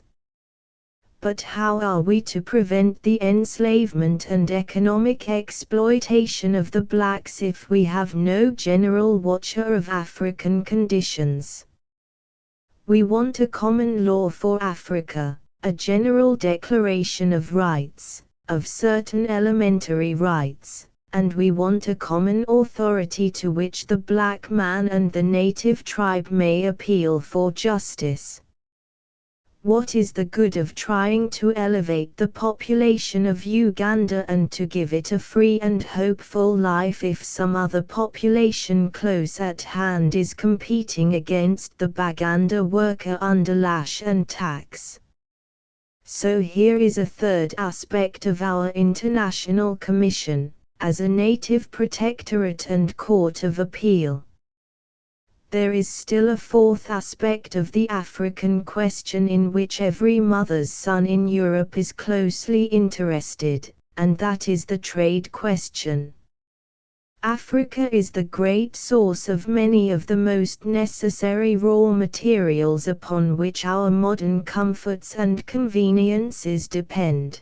More particularly is it the source of cheap fat in the form of palm oil. One of the most powerful levers in the hands of the Allied democracies at the present time in their struggle against the imperial brigands of Potsdam is the complete control we have now obtained over these essential supplies. We can, if we choose, cut off Germany altogether from these vital economic necessities, if she does not consent to abandon militant imperialism for some more civilized form of government. We hope that this war will end in that renunciation, and that Germany will re-enter the community of nations. But whether that is so or not, whether Germany is or is not to be one of the interested parties in the African solution, the fact remains that it is impossible to contemplate a continuing struggle for the African raw material supply between the interested powers. Sooner or later that means a renewal of war. International trade rivalry is, indeed, only war, smoldering. We need, and labor demands, a fair, frank treatment of African trade, and that can only be done by some overriding regulative power, a commission which, so far as I can see, might also be the same commissioners that we have already hypothesized as being necessary to control the customs in order to prevent gun running and the gin trade. That commission might very conveniently have a voice in the administration of the great waterways of Africa, which often run through the possessions of several powers, and in the regulation of the big railway lines and air routes that will speedily follow the conclusion of peace. Now this, I take it, is the gist of the Labour proposal. This, and no more than this, is what is intended by the international control of tropical Africa. I do not read that phrase as abrogating existing sovereignties in Africa. What is contemplated is a delegation of authority. Everyone should know, though unhappily the badness of our history teaching makes it doubtful if everyone does know, that the federal government of the United States of America did not begin as a sovereign government, and has now only a very questionable sovereignty. Each state was sovereign, and each state delegated certain powers to Washington. That was the initial idea of the Union. Only later did the idea of a people of the states as a whole emerge. In the same way, I understand the Labour proposal as meaning that we should delegate to an African Commission the Middle African customs, the regulation of interstate trade, interstate railways and waterways, quarantine and health generally, and the establishment of a Supreme Court for Middle African affairs. One or two minor matters, such as the preservation of rare animals, might very well fall under the same authority. Upon that commission the interested nations, that is to say, putting them in alphabetical order, the Afrikaner, the Briton, the Belgian, the Egyptian, the Frenchman, the Italian, the Indian, the Portuguese, might all be represented in proportion to their interest. Whether the German would come in is really a question for the German to consider. He can come in as a good European, he cannot come in as an imperialist brigand. Whether, too, any other nations can claim to have an interest in African affairs, whether the Commission would not be better appointed by a League of Free Nations than directly by the interested governments, and a number of other such questions, need not be considered here. Here we are discussing only the main idea of the Labour proposal. Now, beneath the supervision and restraint of such a delegated commission, I do not see why the existing administrations of tutelage Africa should not continue. I do not believe that the Labour proposal contemplates any humiliating cession of European sovereignty. Under that international commission the French flag may still wave in Senegal and the British over the protected state of Uganda. Given a new spirit in Germany, I do not see why the German flag should not presently be restored in German East Africa. But overall, standing for righteousness, patience, fair play for the black, and the common welfare of mankind, would wave a new flag, the Son of Africa representing the Central African Commission of the League of Free Nations. That is my vision of the Labour project. It is something very different, I know, from the nightmare of an international police of cosmopolitan scoundrels in nondescript uniforms, hastening to loot and ravish his dear Uganda and his beloved Nigeria, which distresses the crumpled pillow of Sir Harry Johnston. But if it is not the solution, then it is up to him and his fellow authorities to tell us what is the solution of the African riddle. v. Getting the League idea clear in relation to imperialism. 1. It is idle to pretend that even at the present time the idea of the League of Free Nations has secure possession of the British mind. There is quite naturally a sustained opposition to it in all the fastnesses of aggressive imperialism. Such papers as The Times and The Morning Post remain hostile and obstructive to the expression of international ideas.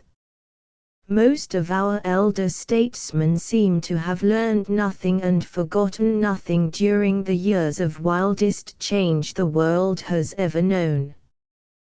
But in the general mind of the British peoples the movement of opinion from a narrow imperialism towards internationalism has been wide and swift. And it continues steadily. One can trace week by week and almost day by day the Americanization of the British conception of the Allied war aims. It may be interesting to reproduce here 3 communications upon this question made at different times by the present writer to the press. The circumstances of their publication are significant. The first is in substance identical with a letter which was sent to the Times late in May, 1917. And rejected as being altogether too revolutionary. For nowadays the correspondence in the Times has ceased to be an impartial expression of public opinion. The correspondence of the Times is now apparently selected and edited in accordance with the views upon public policy held by the acting editor for the day. More and more has that paper become the organ of a sort of Oxford imperialism, 3 or 4 years behind the Times and very ripe and expert. The letter is here given as it was finally printed in the issue of the Daily Chronicle for the 4th of June, 1917, under the heading, "Wanted a Statement of Imperial Policy." Sir, the time seems to have come for much clearer statements of outlook and intention from this country than it has hitherto been possible to make. The entry of America into the war and the banishment of autocracy and aggressive diplomacy from Russia have enormously cleared the air, and the recent great speech of General Smuts at the Savoy Hotel is probably only the first of a series of experiments in statement. It is desirable alike to clear our own heads, to unify our efforts, and to give the nations of the world some assurance and standard for our national conduct in the future, that we should now define the idea of our empire and its relation to the world outlook much more clearly than has ever hitherto been done. Never before in the history of mankind has opinion counted for so much and persons and organizations for so little as in this war. Never before has the need for clear ideas, widely understood and consistently sustained, been so commandingly vital. What do we mean by our empire, and what is its relation to that universal desire of mankind, the permanent rule of peace and justice in the world? The whole world will be the better for a very plain answer to that question. Is it not time for us British not merely to admit to ourselves, but to assure the world that our empire as it exists today is a provisional thing, that in scarcely any part of the world do we regard it as more than an emergency arrangement, as a necessary association that must give place ultimately to the higher synthesis of a world league, that here we hold as trustees and there on account of strategic considerations that may presently disappear, and that though we will not contemplate the replacement of our flag anywhere by the flag of any other competing nation, though we do hope to hold together with our kin and with those who increasingly share our tradition and our language, nevertheless we are prepared to welcome great renunciations of our present ascendancy and privileges in the interests of mankind as a whole. We need to make the world understand that we do not put our nation nor our empire before the commonwealth of man. Unless presently we are to follow Germany along the tragic path her national vanity and her world ambitions have made for her, that is what we have to make clear now. It is not only our duty to mankind, it is also the sane course for our own preservation. Is it not the plain lesson of this stupendous and disastrous war that there is no way to secure civilization from destruction except by an impartial control and protection in the interests of the whole human race, a control representing the best intelligence of mankind, of these main causes of war? 1. The politically undeveloped tropics, 2. Shipping and international trade, and 3. Small nationalities and all regions in a state of political impotence or confusion. It is our case against the Germans that in all these three cases they have subordinated every consideration of justice and the general human welfare to a monstrous national egotism. That argument has a double edge. At present there is a vigorous campaign in America, Russia, the neutral countries generally, to represent British patriotism as equally egotistic, and our purpose in this war as a mere parallel to the German purpose. In the same manner, though perhaps with less persistency, France and Italy are also caricatured. We are supposed to be grabbing at Mesopotamia and Palestine, France at Syria. Italy is represented as pursuing a Machiavellian policy towards the unfortunate Greek republicans, with her eyes on the Greek islands and Greece in Asia. Is it not time that these base imputations were repudiated clearly and conclusively by our alliance? And is it not time that we began to discuss in much more frank and definite terms than has hitherto been done, the nature of the international arrangement that will be needed to secure the safety of such liberated populations as those of Palestine, of the Arab regions of the old Turkish Empire, of Armenia, of reunited Poland, and the like? I do not mean here mere diplomatic discussions and understandings, I mean such full and plain statements as will be spread through the whole world and grasped and assimilated by ordinary people everywhere, statements by which we, as a people, will be prepared to stand or fall. Almost as urgent is the need for some definite statement about Africa.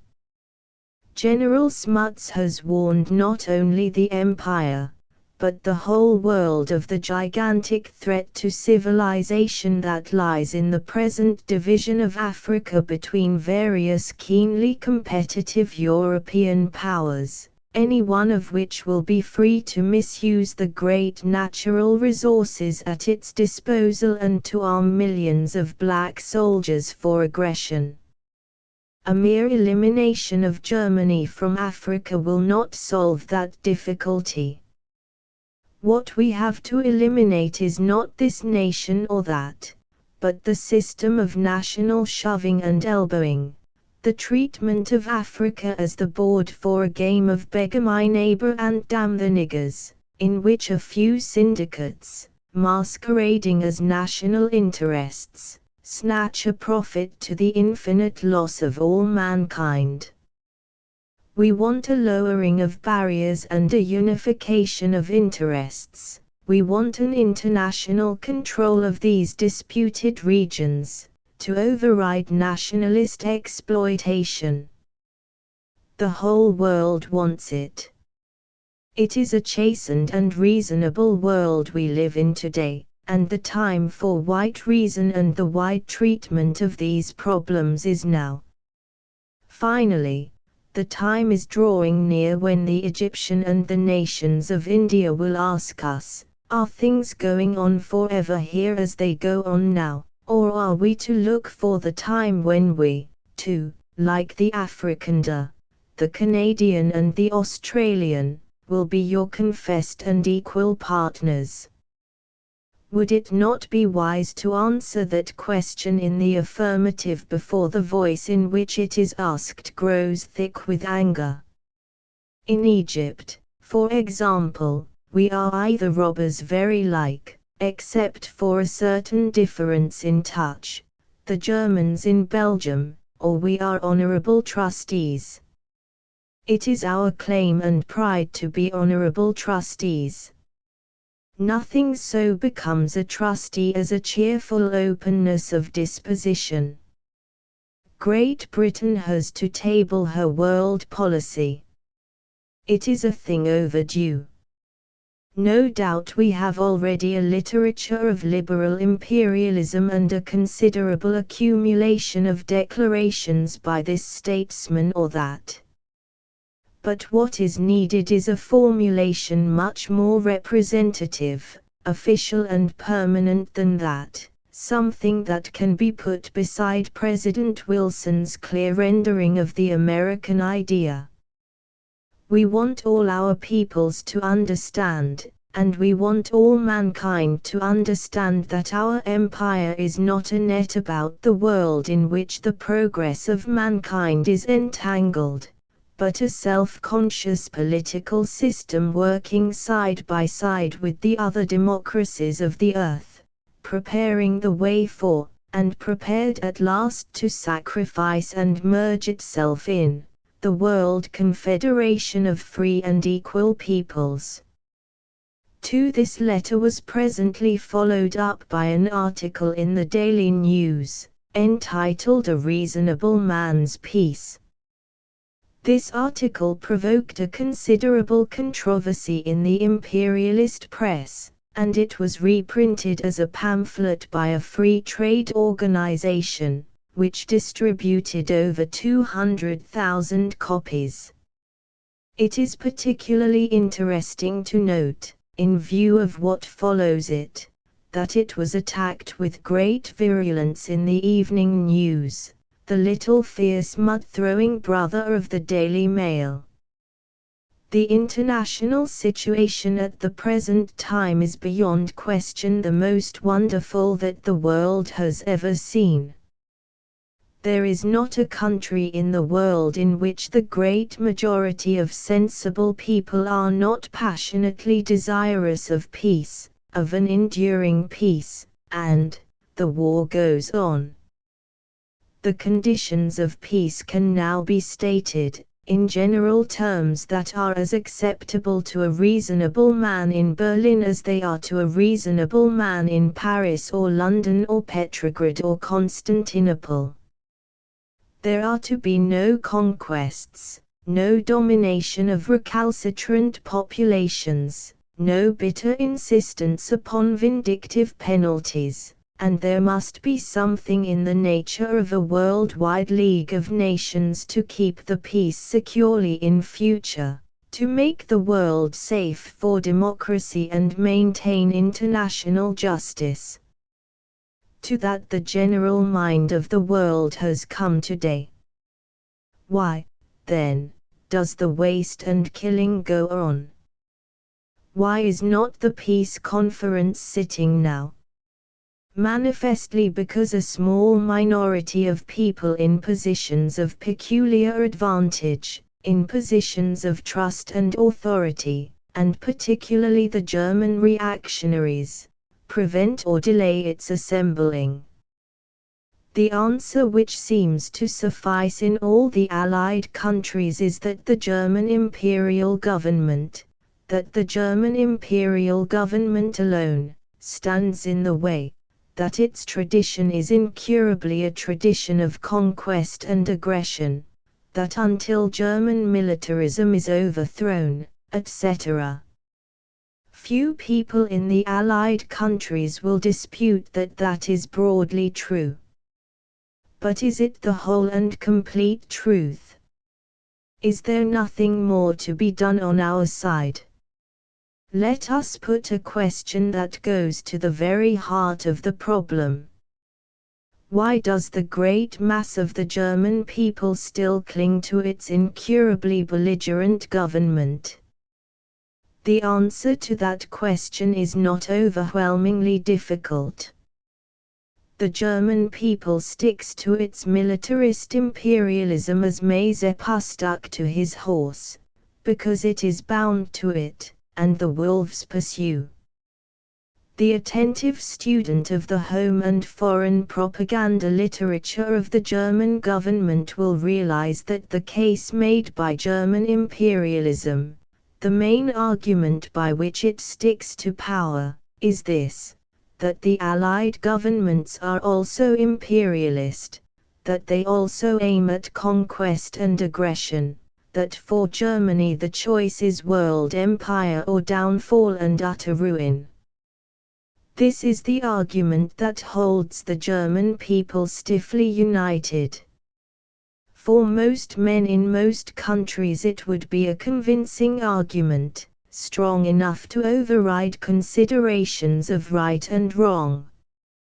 I find that I myself am of this way of thinking, that whether England has done right or wrong in the past, and I have sometimes criticized my country very bitterly, I will not endure the prospect of seeing her at the foot of some victorious foreign nation.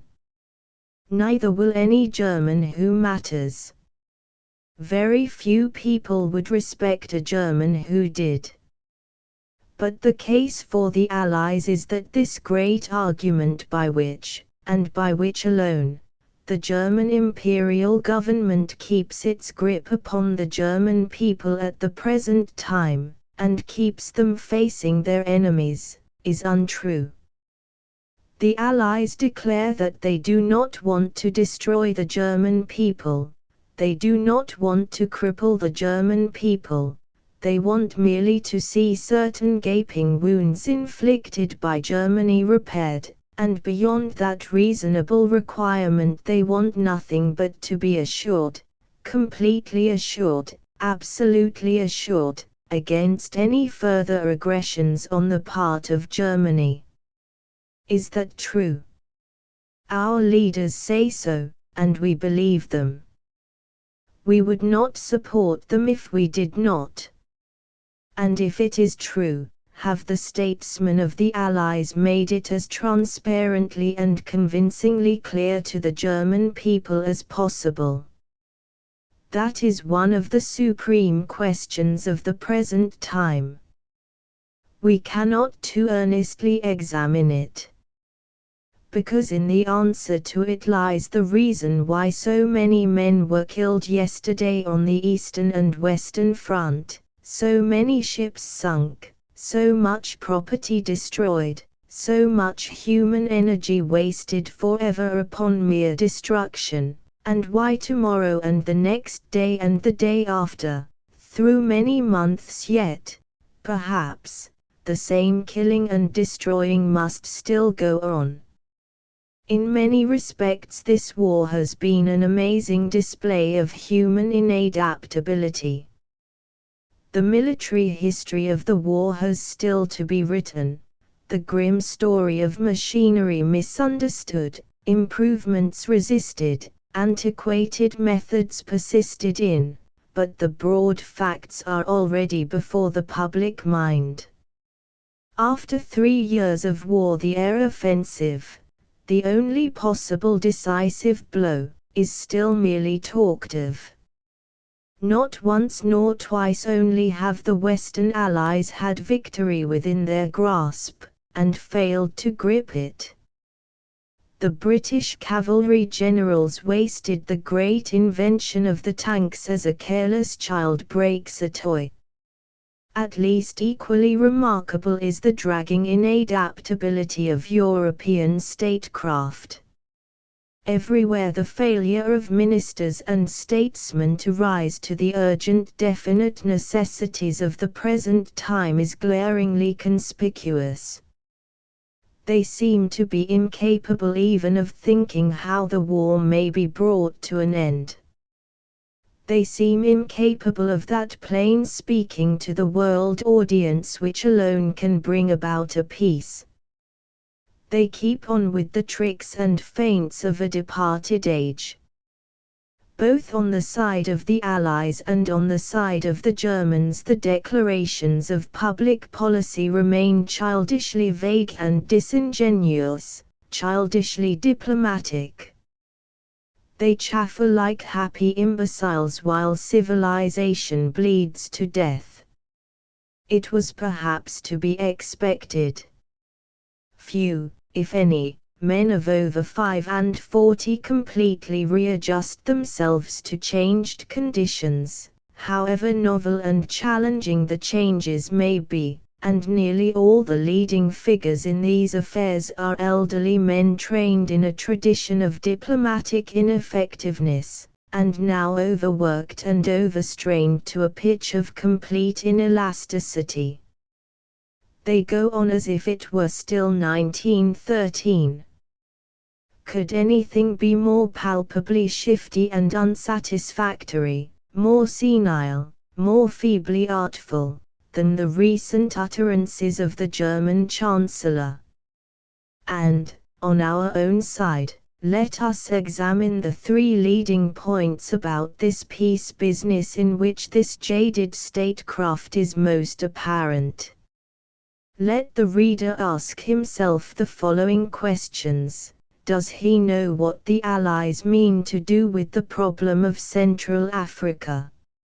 It is the clear common sense of the African situation that while these precious regions of raw material remain divided up between a number of competitive European imperialisms, each resolutely set upon the exploitation of its possessions to its own advantage and the disadvantage of the others, there can be no permanent peace in the world. There can be permanent peace in the world only when tropical and subtropical Africa constitute a field free to the commercial enterprise of everyone irrespective of nationality, when this is no longer an area of competition between nations. This is possible only under some supreme international control. It requires no special knowledge nor wisdom to see that. A schoolboy can see it. Anyone but a statesman absolutely flaccid with overstrain can see that. However difficult it may prove to work out in detail, such an international control must therefore be worked out. The manifest solution of the problem of the German colonies in Africa is neither to return them to her nor deprive her of them, but to give her a share in the pooled general control of mid-Africa. In that way she can be deprived of all power for political mischief in Africa without humiliation or economic injury. In that way, too, we can head off, and in no other way can we head off, the power for evil, the power of developing quarrels inherent in imperialisms other than German. But has the reader any assurance that this sane solution of the African problem has the support of the Allied governments? At best he has only a vague persuasion. And consider how the matter looks over there. The German government assures the German people that the Allies intend to cut off Germany from the African supply of raw material. That would mean the practical destruction of German economic life. It is something far more vital to the mass of Germans than any question of Belgium or Alsace-Lorraine. It is, therefore, one of the ideas most potent in nerving the overstrained German people to continue their fight. Why are we, and why are the German people not given some definite assurance in this matter? Given reparation in Europe, is Germany to be allowed a fair share in the control and trade of a pooled and neutralized Central Africa? Sooner or later we must come to some such arrangement. Why not state it plainly now? A second question is equally essential to any really permanent settlement, and it is one upon which these eloquent but unsatisfactory mouthpieces of ours turn their backs with an equal resolution, and that is the fate of the Ottoman Empire. What in plain English are we up to there? Whatever happens, that Humpty Dumpty cannot be put back as it was before the war. The idea of the German imperialist, the idea of our own little band of noisy but influential imperialist vulgarians, is evidently a game of grab, a perilous cutting up of these areas into jostling protectorates and spheres of influence, from which either the Germans or the Allies, according to the side you are on, are to be viciously shut out. On such a basis this war is a war to the death. Neither Germany, France, Britain, Italy, nor Russia can live prosperously if its trade and enterprise is shut out from this cardinally important area. There is, therefore, no alternative, if we are to have a satisfactory permanent pacification of the world, but local self-development in these regions under honestly conceived international control of police and transit and trade. Let it be granted that that will be a difficult control to organize. Nonetheless it has to be attempted. It has to be attempted because there is no other way of peace. But once that conception has been clearly formulated, a second great motive why Germany should continue fighting will have gone. The third great issue about which there is nothing but fog and uncertainty is the so-called war after the war, the idea of a permanent economic alliance to prevent the economic recuperation of Germany. Upon that idea German imperialism, in its frantic effort to keep its tormented people fighting, naturally puts the utmost stress. The threat of war after the war robs the reasonable German of his last inducement to turn on his government and insist upon peace. Shut out from all trade, unable to buy food, deprived of raw material, peace would be as bad for Germany as war. He will argue naturally enough and reasonably enough that he may as well die fighting as starve. This is a far more vital issue to him than the Belgian issue or Poland or Alsace-Lorraine. Our statesmen waste their breath and slight our intelligence when these foreground questions are thrust in front of the really fundamental matters. But as the mass of sensible people in every country concerned, in Germany just as much as in France or Great Britain, know perfectly well, unimpeded trade is good for everyone except a few rich adventurers, and restricted trade destroys limitless wealth and welfare for mankind to make a few private fortunes or secure an advantage for some imperialist clique. We want an end to this economic strategy. We want an end to this plotting of governmental cliques against the general welfare. In such offences Germany has been the chief of sinners, but which among the belligerent nations can throw the first stone? Here again the way to the world's peace, the only way to enduring peace, lies through internationalism, through an international survey of commercial treaties, through an international control of interstate shipping and transport rates. Unless the Allied statesmen fail to understand the implications of their own general professions, they mean that. But why do they not say it plainly?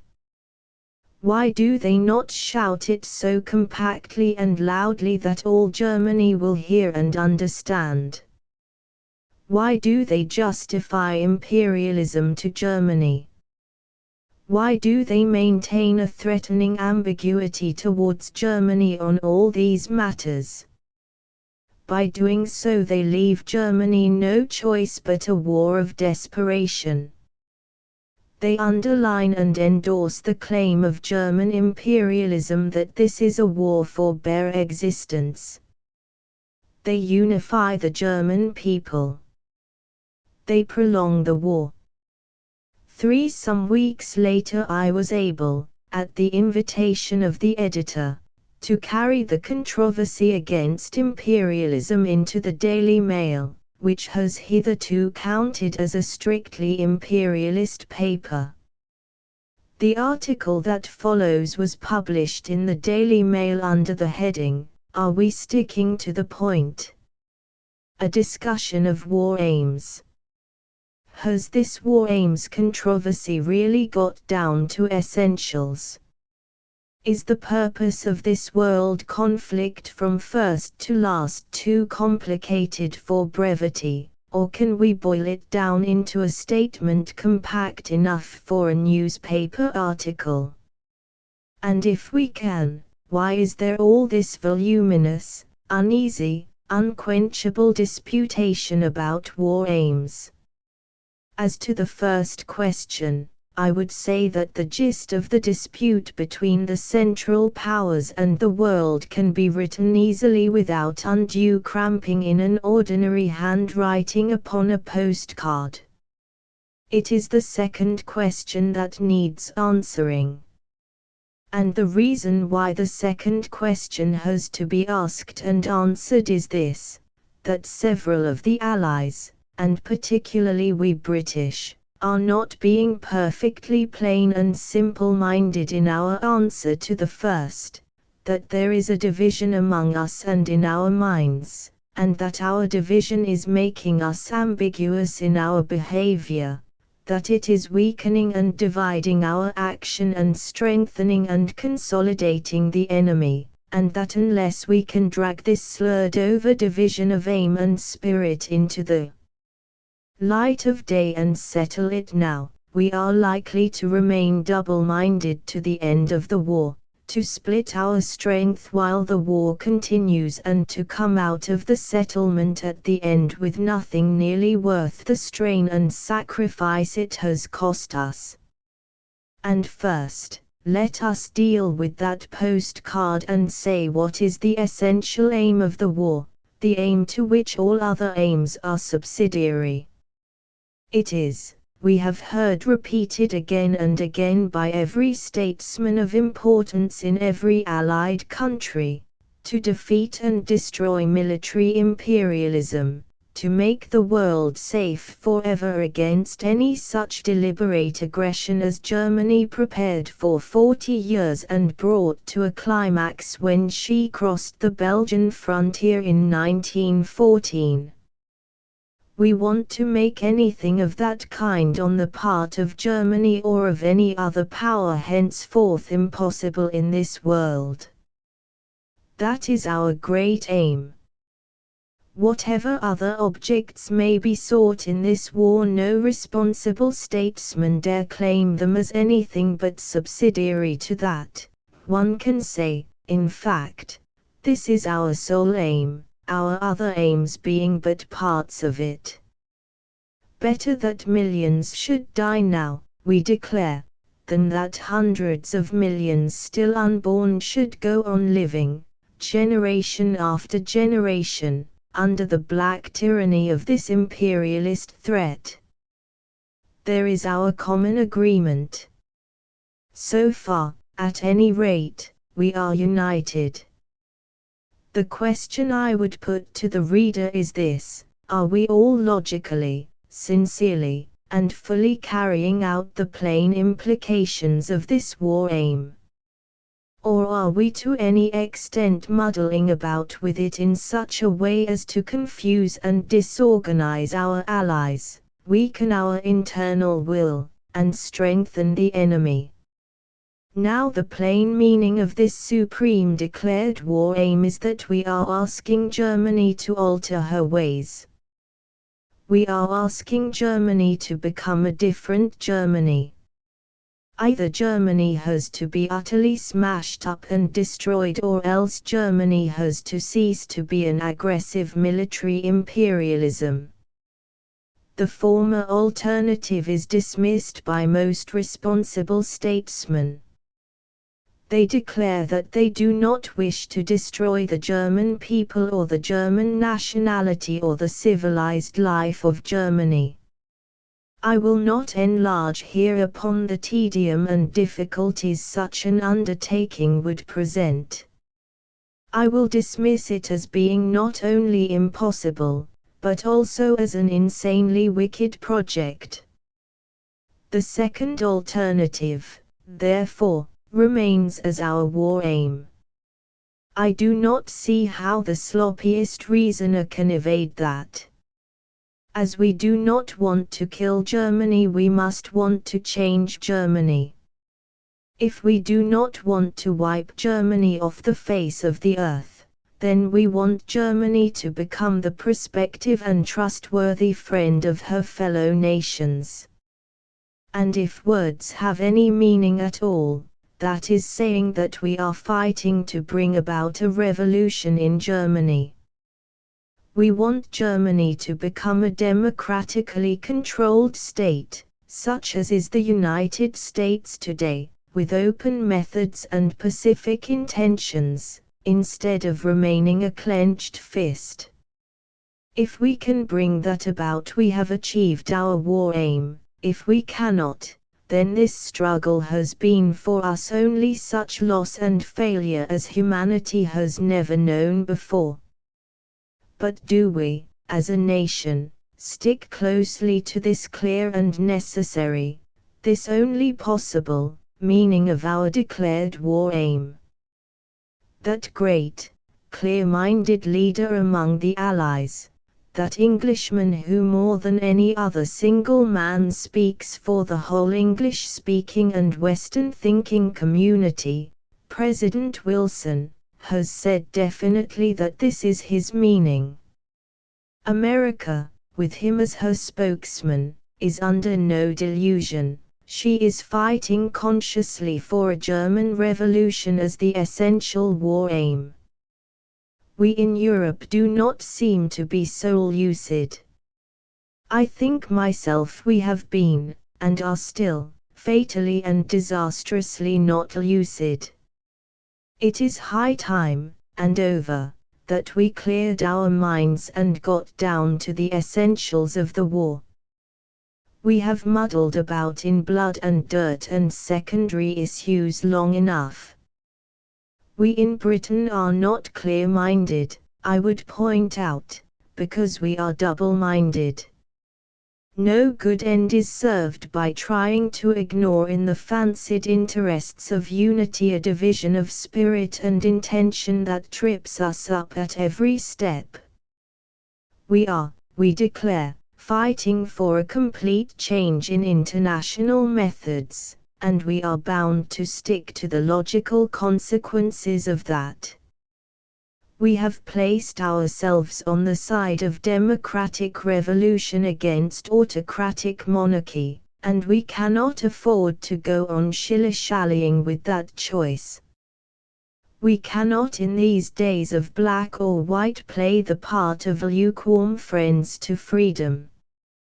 I will not remind the reader here of the horrible vacillations and inconsistencies of policy in Greece that have prolonged the war and cost us wealth and lives beyond measure, but President Wilson himself has reminded us pungently enough and sufficiently enough of the follies and disingenuousness of our early treatment of the Russian Revolution. What I want to point out here is the supreme importance of a clear lead in this matter now in order that we should state our war aims effectively. In every war there must be two sets of war aims kept in mind. We ought to know what we mean to do in the event of victory so complete that we can dictate what terms we choose, and we ought to know what, in the event of a not altogether conclusive tussle, are the minimum terms that we should consider justified us in a discontinuance of the tussle. Now, unless our leading statesmen are humbugs and unless we are prepared to quarrel with America in the interests of the monarchist institutions of Europe, we should, in the event of an overwhelming victory, destroy both the Hohenzollern and Habsburg imperialisms, and that means, if it means anything at all and is not mere lying rhetoric, that we should insist upon Germany becoming free and democratic, that is to say, in effect if not in form republican, and upon a series of national republics.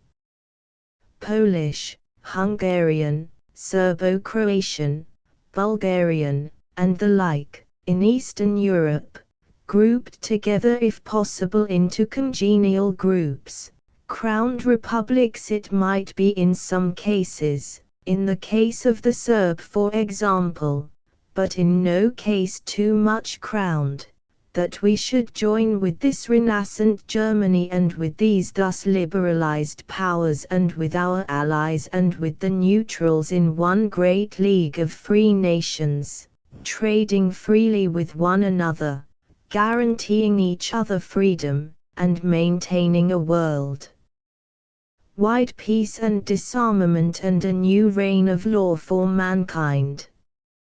If that is not what we are out for, then I do not understand what we are out for. There is dishonesty and trickery and diplomacy and foolery in the struggle, and I am no longer wholehearted for such a half-hearted war. If after a complete victory we are to bolster up the Hohenzollerns, Habsburgs, and their relations, set up a constellation of more cheating little subordinate kings, and reinstate that system of diplomacies and secret treaties and secret understandings, that endless drama of international threatening and plotting, that never-ending arming, that has led us after 100 years of waste and muddle to the supreme tragedy of this war, then the world is not good enough for me and I shall be glad to close my eyes upon it. I am not alone in these sentiments. I believe that in writing thus I am writing the opinion of the great mass of reasonable British, French, Italian, Russian, and American men. I believe, too, that this is the desire also of great numbers of Germans, and that they would, if they could believe us, gladly set aside their present rulers to achieve this plain common good for mankind. But, the reader will say, what evidence is there of any republican feeling in Germany? That is always the objection made to any reasonable discussion of the war, and as most of us are denied access to German papers, it is difficult to produce quotations. And even when one does, there are plenty of fools to suggest and believe that the entire German press is an elaborate camouflage. Yet in the German press there is far more criticism of militant imperialism than those who have no access to it can imagine. There is far franker criticism of militarism in Germany than there is of reactionary Toryism in this country, and it is more free to speak its mind. That, however, is a question by the way. It is not the main thing that I have to say here. What I have to say here is that in Great Britain, I will not discuss the affairs of any of our allies.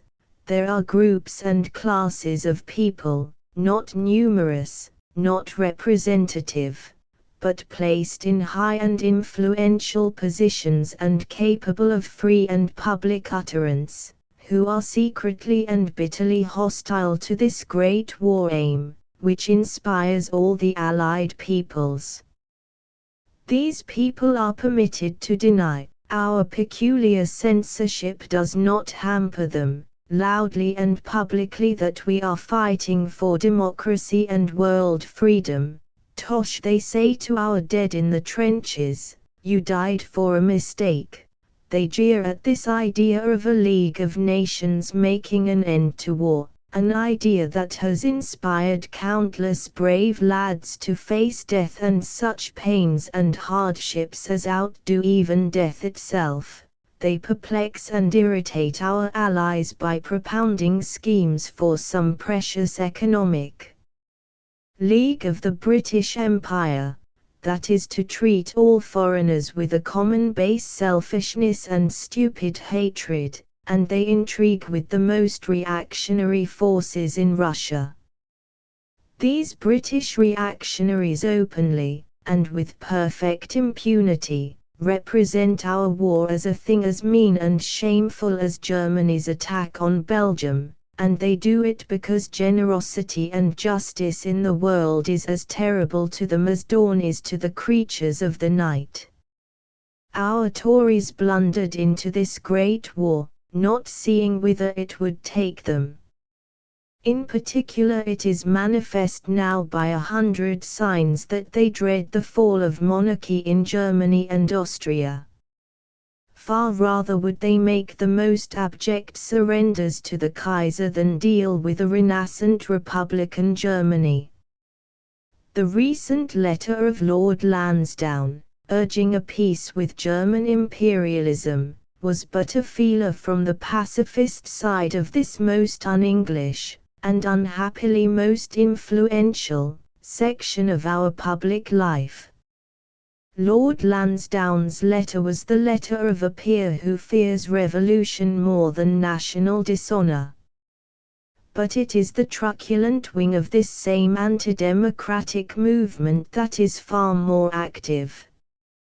While our sons suffer and die for their comforts and conceit, these people scheme to prevent any communication between the Republican and Socialist classes in Germany and the Allied population.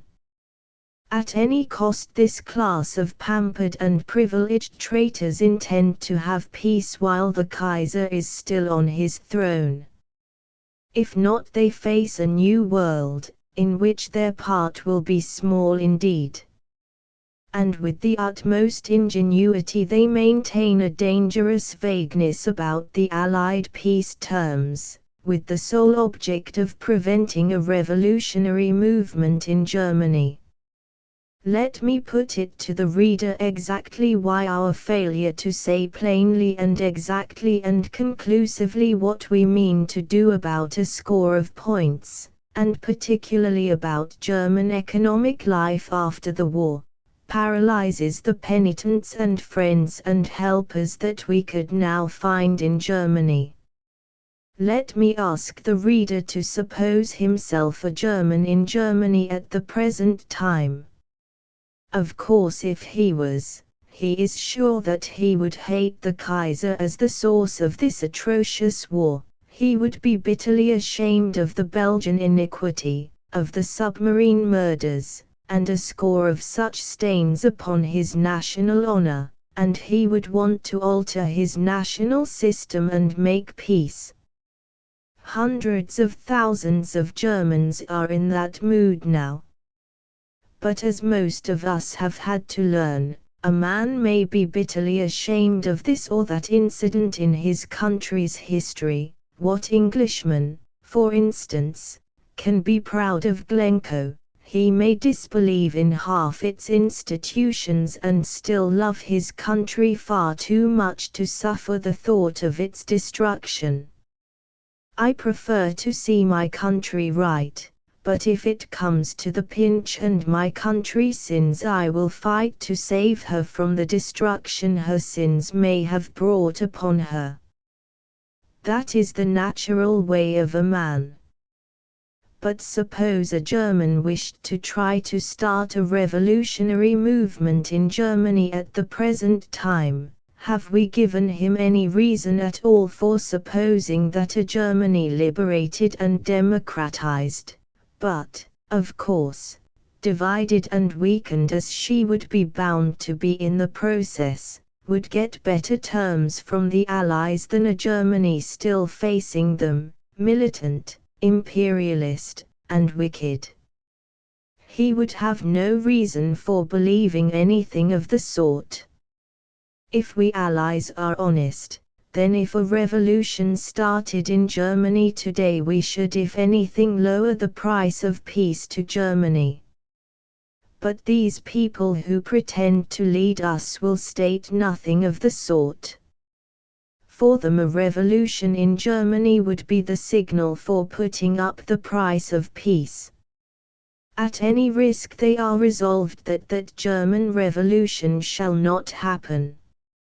Your sane, good German, let me assert, is up against that as hard as if he was a wicked one. And so, poor devil, he has to put his revolutionary ideas away. They are hopeless ideas for him because of the power of the British reactionary. They are hopeless because of the line we as a nation take in this matter, and he has to go on fighting for his masters.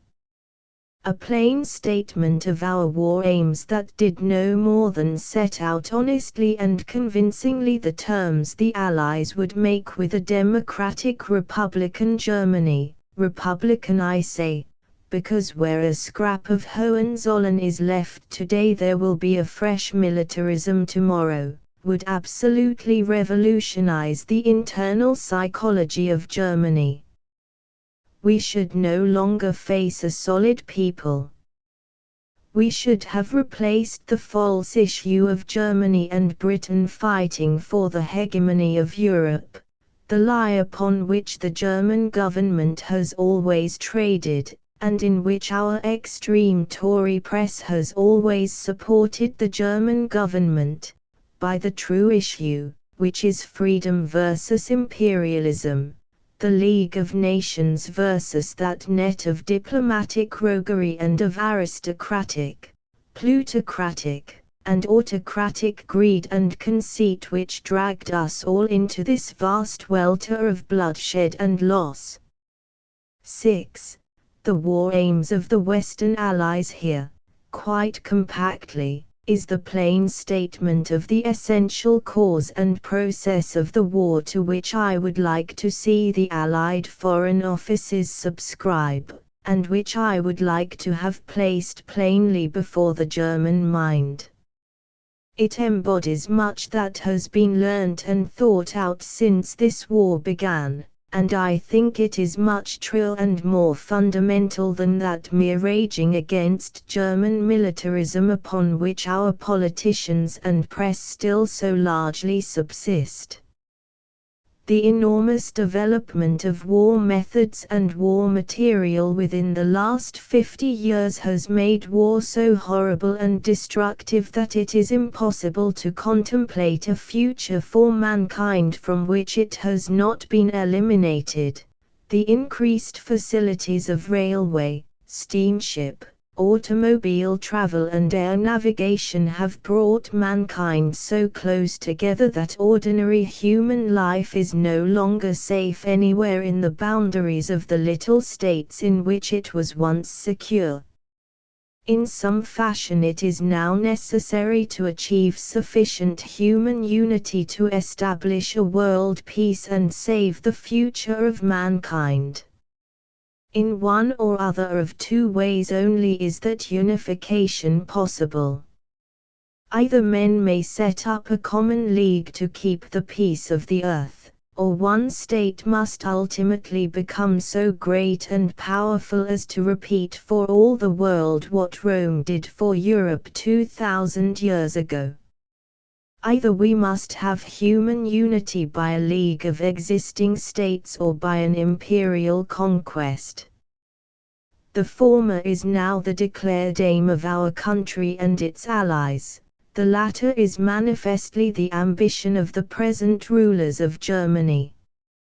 Whatever the complications may have been in the earlier stages of the war, due to treaties that are now dead letters and agreements that are extinct, the essential issue now before every man in the world is this: is the unity of mankind to be the unity of a common freedom, in which every race and nationality may participate with complete self-respect, playing its part, according to its character, in one great world community? Or is it to be reached, and it can only be so reached through many generations of bloodshed and struggle still, even if it can be ever reached in this way at all, through conquest and a German hegemony? While the rulers of Germany today are more openly aggressive and imperialist than they were in August 1914, the Allies arrayed against them have made great progress in clearing up and realizing the instincts and ideals which brought them originally into the struggle. The German government offers the world today a warring future in which Germany alone is to be secure and powerful and proud. Mankind will not endure that. The Allies offer the world more and more definitely the scheme of an organized league of free nations, a rule of law and justice about the earth. To fight for that and for no other conceivable end, the United States of America, with the full sympathy and cooperation of every state in the Western Hemisphere, has entered the war. The British Empire, in the midst of the stress of the Great War, has set up in Dublin a convention of Irishmen of all opinions with the fullest powers of deciding upon the future of their country. If Ireland were not divided against herself, she could be free and equal with England tomorrow. It is the open intention of Great Britain to develop representative government, where it has not hitherto existed, in India and Egypt, to go on steadfastly increasing the share of the natives of these countries in the government of their own lands, until they too become free and equal members of the World League. Neither France nor Italy nor Britain nor America has ever tampered with the shipping of other countries except in time of war, and the trade of the British Empire has been impartially open to all the world. The extranational possessions, the so-called subject nations in the empires of Britain, France, Italy, and Japan, are, in fact, possessions held in trust against the day when the League of Free Nations will inherit for mankind. Is it to be union by conquest or is it to be union by league?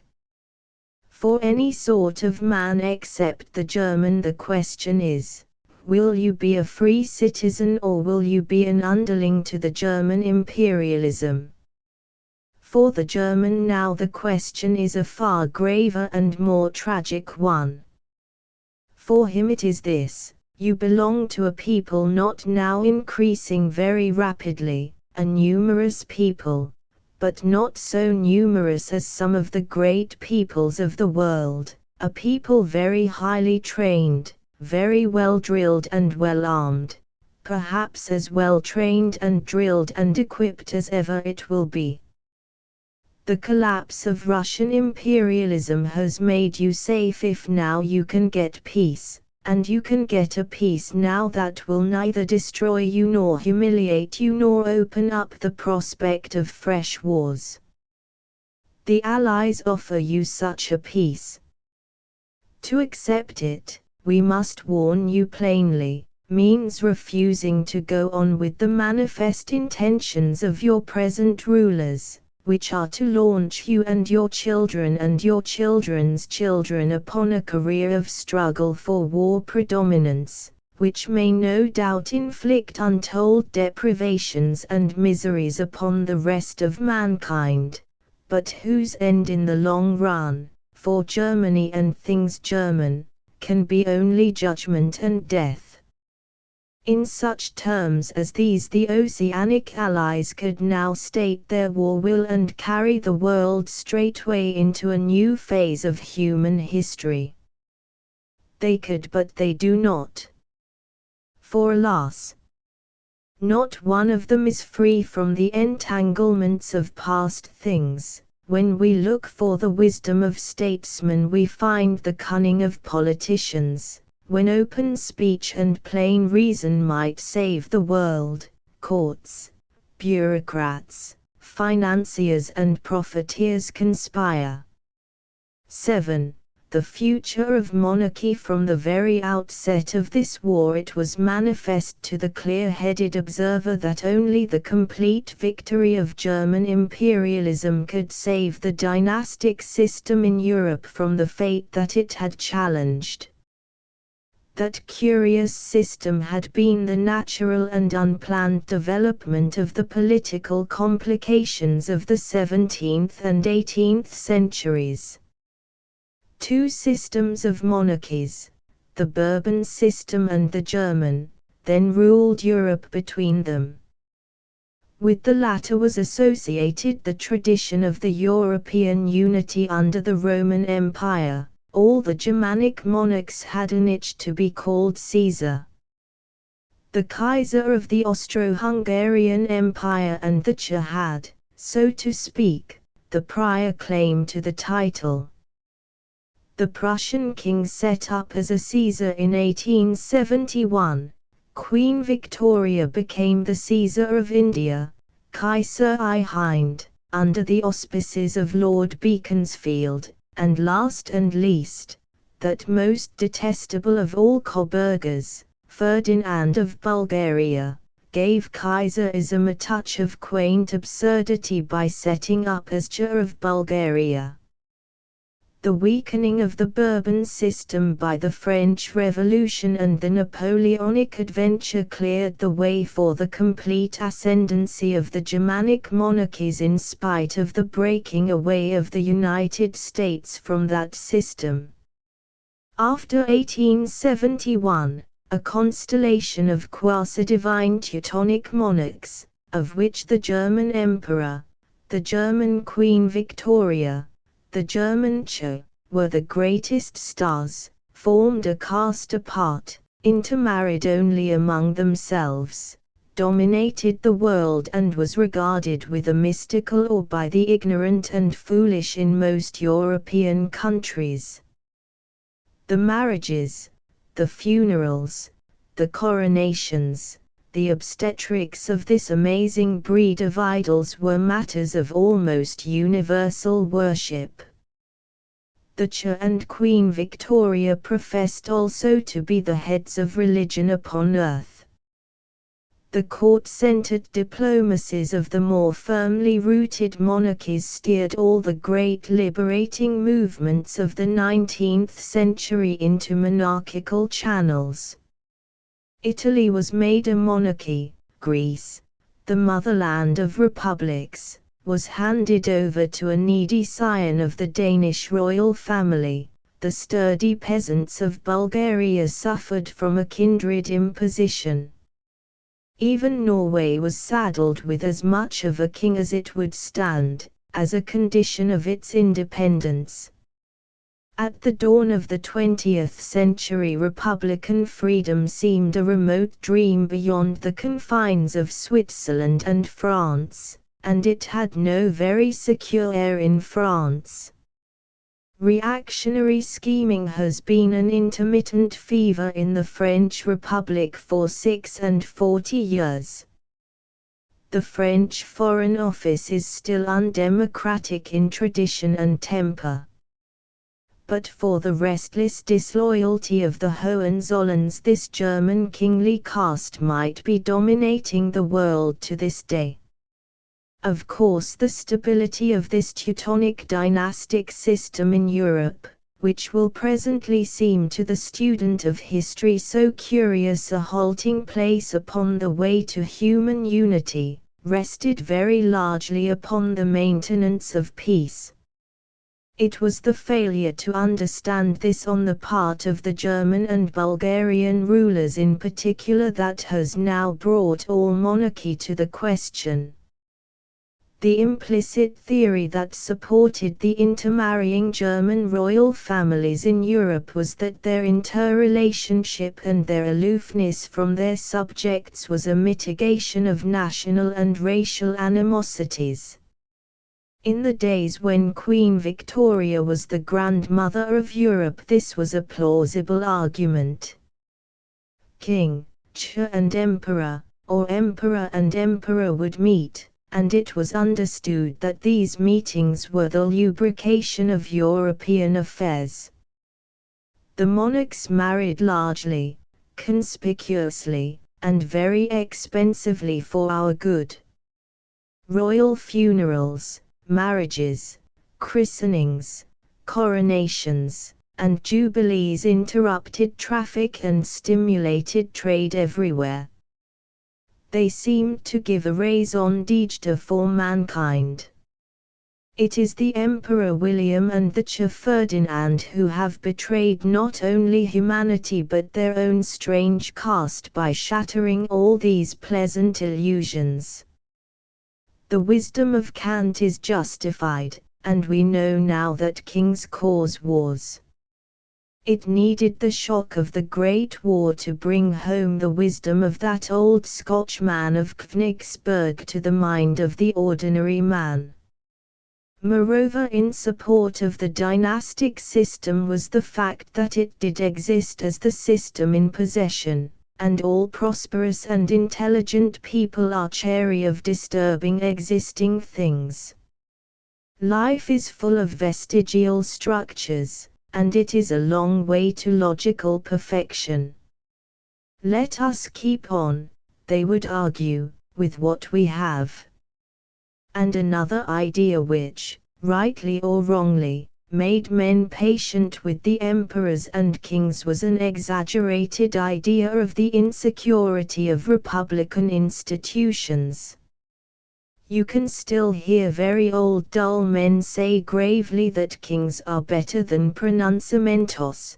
There was an article upon Greece to this effect quite recently in that uncertain paper The New Statesman. Then a kind of illustrative gesture would be made to the South American republics. Although the internal disturbances of the South American republics have diminished to very small dimensions in the last 3 decades, and although pronunciamentos rarely disturb the traffic in Switzerland, the United States, or France. But there can be no doubt that the influence of the Germanic monarchy up to the death of Queen Victoria upon British thought was in the direction of estrangement from the 2 great modern republics and in the direction of assistance and propitiation to Germany. We surrendered Heligoland, we made great concessions to German colonial ambitions. We allowed ourselves to be jockeyed into a phase of dangerous hostility to France. A practice of sneering at things American has died only very recently out of English journalism and literature, as anyone who cares to consult the bound magazines of the 70s and 80s may soon see for himself. It is well too in these days not to forget Colonel Marchand, if only to remember that such a clash must never recur. But in justice to our monarchy we must remember that after the death of Queen Victoria, the spirit, if not the forms, of British kingship was greatly modified by the exceptional character and ability of King Edward VII. He was curiously anti-German in spirit, he had essentially democratic instincts, in a few precious years he restored goodwill between France and Great Britain. It is no slight upon his successor to doubt whether anyone could have handled the present opportunities and risks of monarchy in Great Britain as Edward could have handled them. Because no doubt if monarchy is to survive in the British Empire it must speedily undergo the profoundest modification. The old state of affairs cannot continue. The European dynastic system, based upon the intermarriage of a group of mainly German royal families, is dead today. It is freshly dead, but it is as dead as the rule of the Incas. It is idle to close our eyes to this fact. The revolution in Russia, the setting up of a republic in China, demonstrating the ripeness of the East for free institutions, the entry of the American republics into world politics, these things slam the door on any idea of working back to the old 19th century system. People calls to people. No peace with the Hohenzollerns is a cry that carries with it the final repudiation of emperors and kings. The man in the street will assure you he wants no diplomatic peace. Beyond the unstable shapes of the present, the political forms of the future rise now so clearly that they are the common talk of men. Kant's lucid thought told us long ago that the peace of the world demanded a world union of republics. That is a commonplace remark now in every civilized community. The stars in their courses, the logic of circumstances, the everyday needs and everyday intelligence of men, all these things march irresistibly towards a permanent world peace based on democratic republicanism. The question of the future of monarchy is not whether it will be able to resist and overcome that trend. It has as little chance of doing that as the Lama of Thibet has of becoming emperor of the earth. It is whether it will resist openly, become the center and symbol of a reactionary resistance, and have to be abolished and swept away altogether everywhere, as the Romanovs have already been swept away in Russia, or whether it will be able in this country and that to adapt itself to the necessities of the great age that dawns upon mankind, to take a generous and helpful attitude towards its own modification, and so survive, for a time at any rate, in that larger era. It is the fashion for the apologists of monarchy in the British Empire to speak of the British system as a crowned republic. That is an attractive phrase to people of republican sentiments. It is quite conceivable that the British Empire may be able to make that phrase a reality and that the royal line may continue, a line of hereditary presidents, with some of the ancient trappings and something of the picturesque prestige that, as the oldest monarchy in Europe, it has today. 2 kings in Europe have already gone far towards realizing this conception of a life president. Both the King of Italy and the King of Norway live as simply as if they were in the White House and are far more accessible. Along that line the British monarchy must go if it is not to go altogether. Will it go along those lines? There are many reasons for hoping that it will do so. The Times has styled the crown the golden link of the empire. Australians and Canadians, it was argued, had little love for the motherland but the greatest devotion to the sovereign, and still truer was this of Indians, Egyptians, and the like. It might be easy to press this theory of devotion too far, but there can be little doubt that the British Crown does at present stand as a symbol of unity over diversity such as no other crown, unless it be that of Austria-Hungary, can be said to do.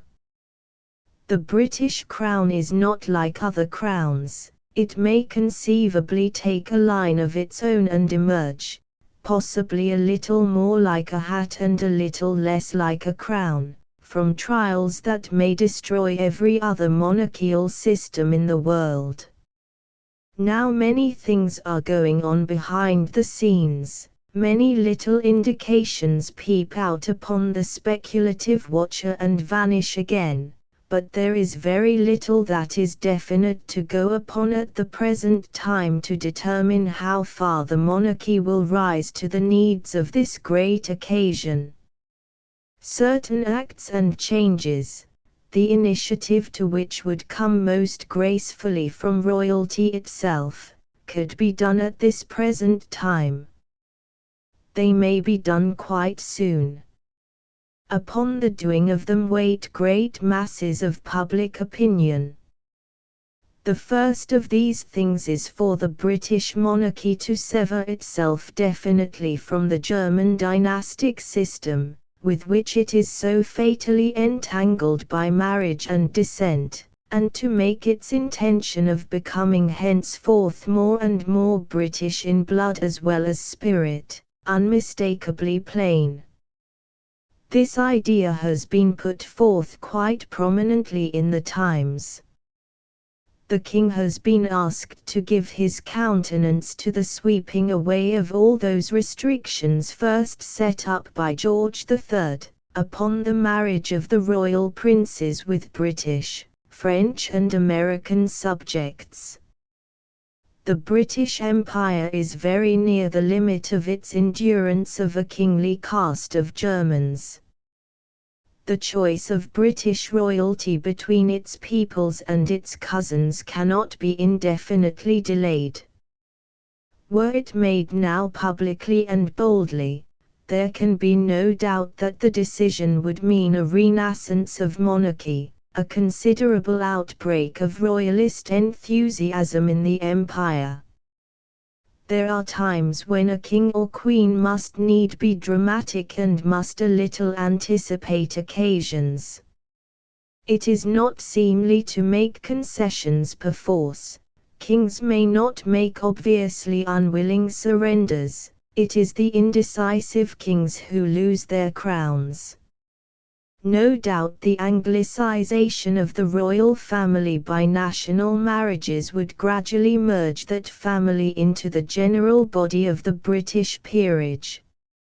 Its consequent loss of distinction might be accompanied by an associated fading out of function, until the king became at last hardly more functional than was the late Duke of Norfolk as premier peer. Possibly that is the most desirable course from many points of view. It must be admitted that the abandonment of marriages within the royal caste and a bold attempt to introduce a strain of British blood in the royal family does not in itself fulfill all that is needed if the British king is indeed to become the crowned president of his people and the nominal and accepted leader of the movement towards republican institutions. A thing that is productive of an enormous amount of Republican talk in Great Britain is the suspicion, I believe an ill-founded suspicion, that there are influences at work at court antagonistic to Republican institutions in friendly states and that there is a disposition even to sacrifice the interests of the liberal allies to dynastic sympathies. These things are not to be believed, but it would be a feat of vast impressiveness if there were something like a royal and public repudiation of the weaknesses of cousinship. The behavior of the Allies towards that great Balkan statesman Venizelos, the sacrificing of the friendly Greek republicans in favor of the manifestly treacherous King of Greece, has produced the deepest shame and disgust in many quarters that are altogether friendly, that are even warmly loyal to the British monarchy. And in a phase of tottering thrones it is very undesirable that the British habit of asylum should be abused. We have already in England the dethroned monarch of a friendly republic. He is no doubt duly looked after. In the future there may be a shaking of the autumnal boughs and a shower of emperors and kings. We do not want Great Britain to become a hotbed of reactionary plotting and the starting point of restoration raids into the territories of emancipated peoples. This is particularly desirable if presently, after the Kaiser's death, which by all the statistics of Hohenzollern mortality cannot be delayed now for many years, the present Crown Prince goes a-wandering. We do not want any German ex-monarchs. Sweden is always open to them and friendly, and to Sweden they ought to go, and particularly do British people dread an eruption of Hohenzollerns or Coburgers. Almost as undesirable would be the arrival of the Czar and China. It is supremely important that no wind of suspicion should blow between us and the freedom of Russia. After the war, even more than during the war, will the enemy be anxious to sow discord between the great Russian-speaking and English-speaking democracies. Quite apart from the scandal of their inelegant domesticities, the establishment of the Czar and China in England with frequent and easy access to our royal family may be extraordinarily unfortunate for the British monarchy. I will confess a certain sympathy for the Czar myself. He is not an evil figure, he is not a strong figure, but he has that sort of weakness, that failure in decision, which trails revolution in its wake. He has ended one dynasty already. The British royal family owes it to itself that he bring not the infection of his misfortunes to Windsor. The security of the British monarchy lies in such a courageous severance of its destinies from the Teutonic dynastic system. Will it make that severance? There I share an almost universal ignorance. The loyalty of the British is not to what kings are too prone to call my person, not to a chosen and admired family, but to a renascent mankind. We have fought in this war for Belgium, for France, for general freedom, for civilization and the whole future of mankind, far more than for ourselves. We have not fought for a king. We are discovering in that spirit of human unity that lies below the idea of a League of Free Nations the real invisible king of our heart and race. But we will very gladly go on with our task under a nominal king unless he hampers us in the task that grows ever more plainly before us. That, I think, is a fair statement of British public opinion on this question.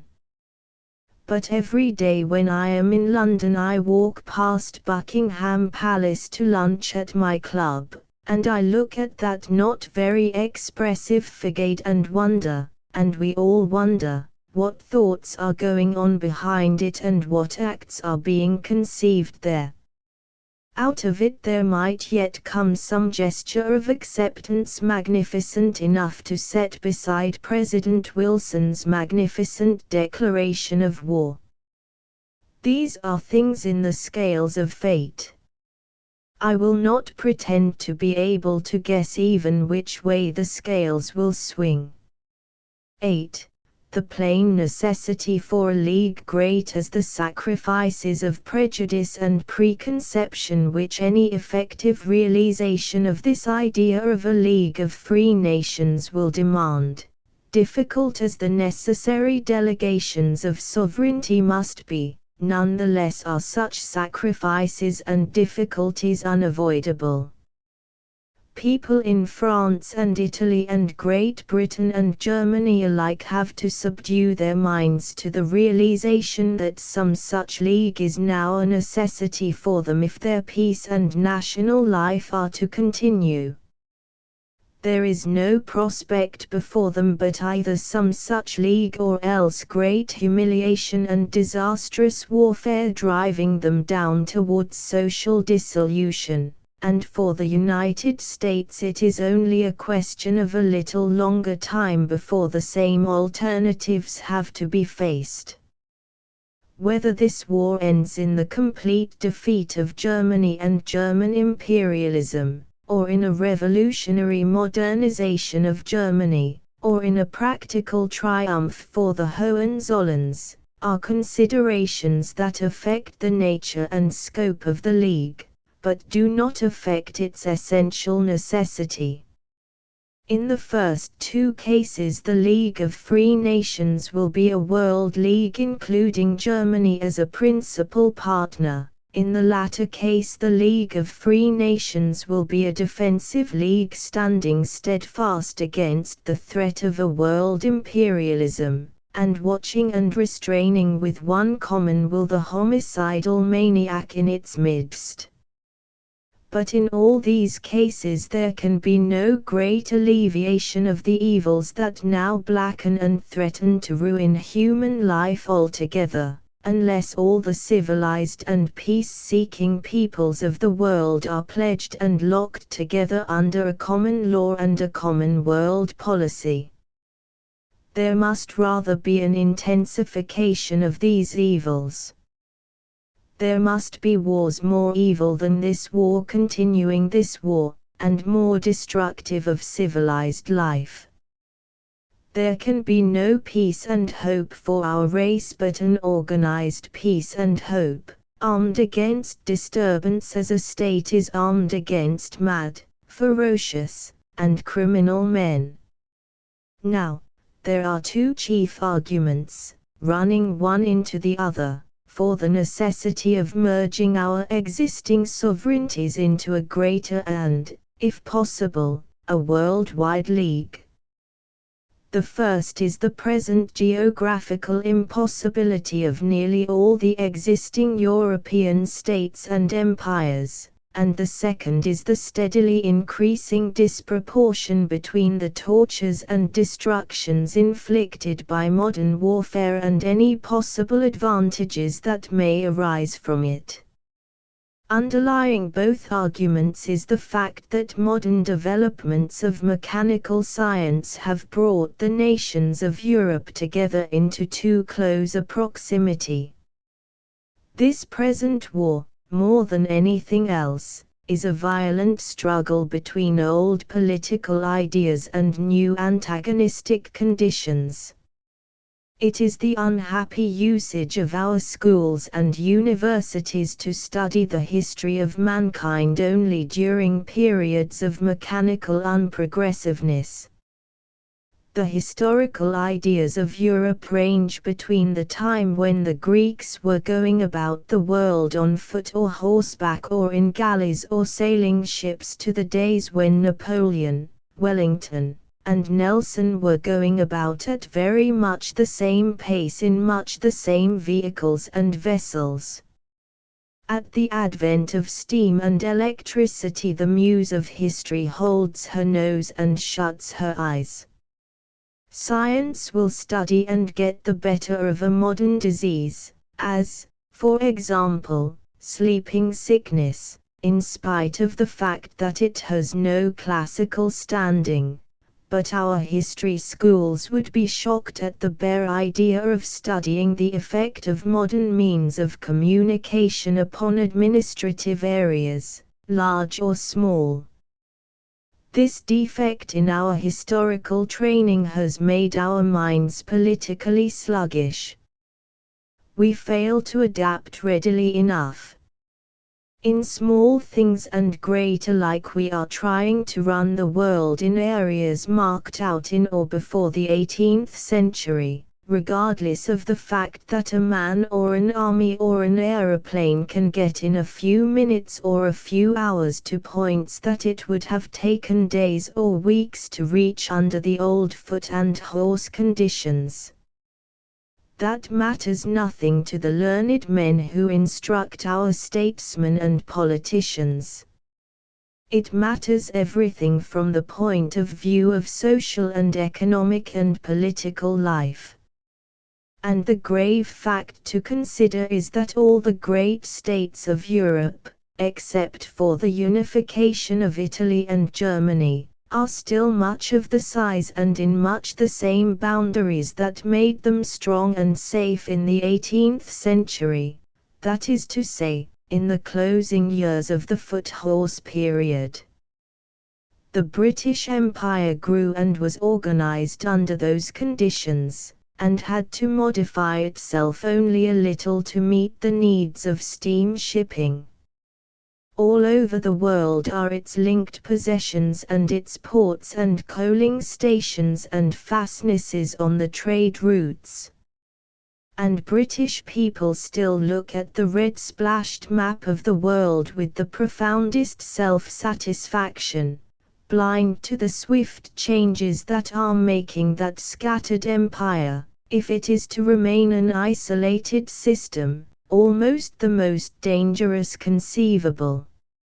Let me ask the British reader who is disposed to sneer at the League of Nations and say he is very well content with the empire, thank you, to get his atlas and consider one or two propositions.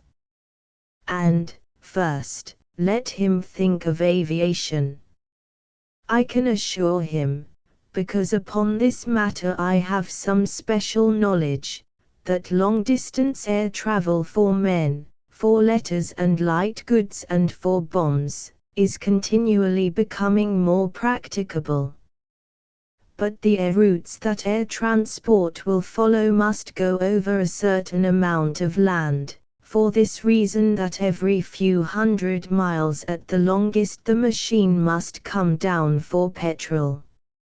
A flying machine with a safe non-stop range of 1,500 miles is still a long way off.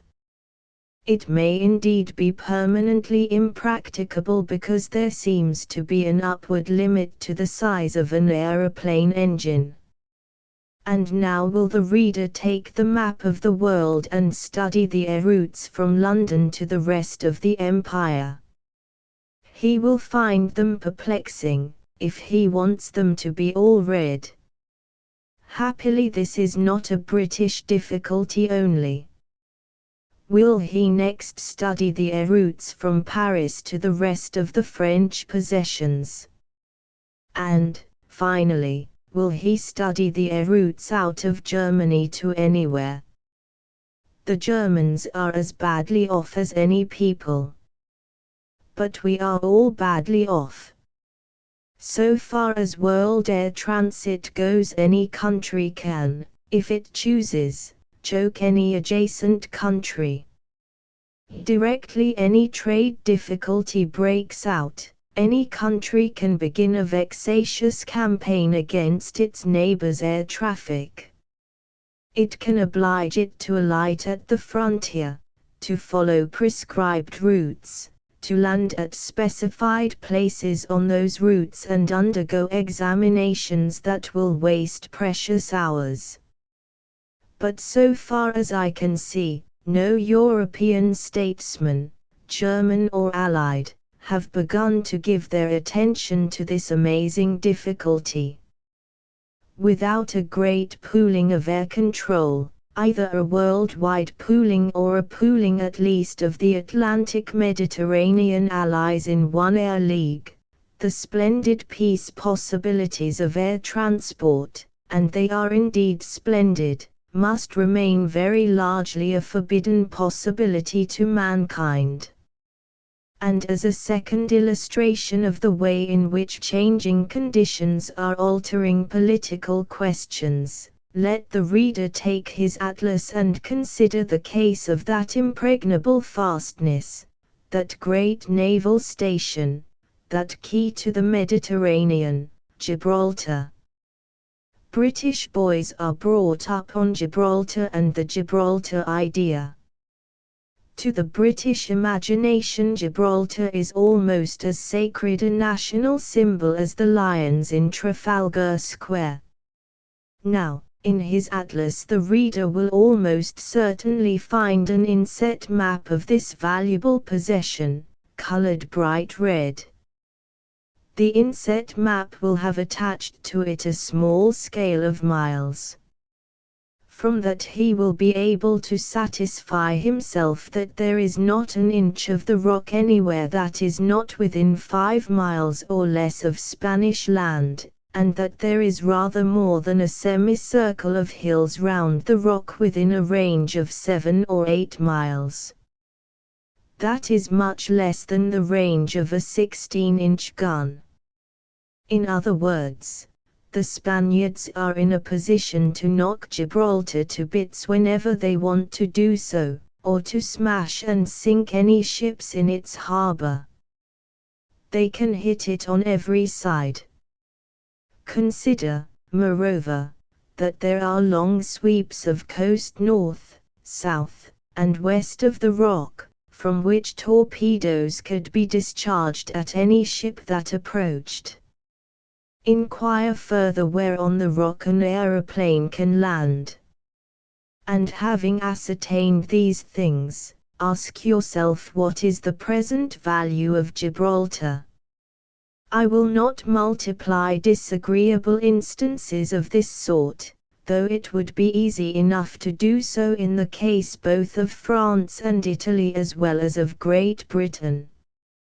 I give them as illustrations of the way in which everywhere old securities and old arrangements must be upset by the greater range of modern things. Let us get on to more general conditions. There is not a capital city in Europe that 20 years from now will not be liable to a bombing raid done by hundreds or even thousands of big aeroplanes, upon or even before a declaration of war, and there is not a line of sea communication that will not be as promptly interrupted by the hostile submarine. I point these things out here only to carry home the fact that the ideas of sovereign isolation and detachment that were perfectly valid in 1900, the self-sufficient empire, imperial sovereign and all that stuff, and damn the foreigner, are now, because of the enormous changes in range of action and facility of locomotion that have been going on, almost as wild, or would be if we were not so fatally accustomed to them, and quite as dangerous, as the idea of setting up a free and sovereign state in the Isle of Dogs. All the European empires are becoming vulnerable at every point. Surely the moral is obvious. The only wise course before the Allied European powers now is to put their national conceit in their pockets and to combine to lock up their foreign policy, their trade interests, and all their imperial and international interests into a league so big as to be able to withstand the most sudden and treacherous of blows. And surely the only completely safe course for them and mankind, hard and nearly impossible though it may seem at the present juncture, is for them to lock up into one unity with a democratized Germany and with all the other states of the earth into one peace-maintaining league. If the reader will revert again to his atlas, he will see very clearly that a strongly consolidated league of free nations, even if it consisted only of our present allies, would in itself form a combination with so close a system of communication about the world, and so great an economic advantage, that in the long run it could oblige Germany and the rest of the world to come into its council, Divided the oceanic allies are, to speak plainly, geographical rags and nakedness, united they are a world. To set about organizing that league now, with its necessary repudiation on the part of Britain, France, and Italy, of a selfish end, it must be remembered in the light of these things I have but hinted at here, a now hopelessly unpracticable imperialism, would, I am convinced, lead quite rapidly to a great change of heart in Germany and to a satisfactory peace. But even if I am wrong in that, then all the stronger is the reason for binding, locking and uniting the Allied powers together. It is the most dangerous of delusions for each and all of them to suppose that either Britain, France or Italy can ever stand alone again and be secure. And turning now to the other aspect of these consequences of the development of material science, it is too often assumed that this war is being as horrible and destructive as war can be. There never was so great a delusion. This war has only begun to be horrible. No doubt it is much more horrible and destructive than any former war, but even in comparison with the full possibilities of known and existing means of destruction it is still a mild war. Perhaps it will never rise to its full possibilities. At the present stage there is not a combatant, except perhaps America, which is not now practicing a pinching economy of steel and other mechanical material. The Germans are running short of first-class flying men, and if we and our allies continue to press the air attack, and seek out and train our own vastly greater resources of first-quality young airmen, the Germans may come as near to being driven out of the air as is possible. I am a firmer believer than ever I was in the possibility of a complete victory over Germany, through and by the air. But the occasional dropping of a big bomb or so in London is not to be taken as anything but a minimum display of what air war can do.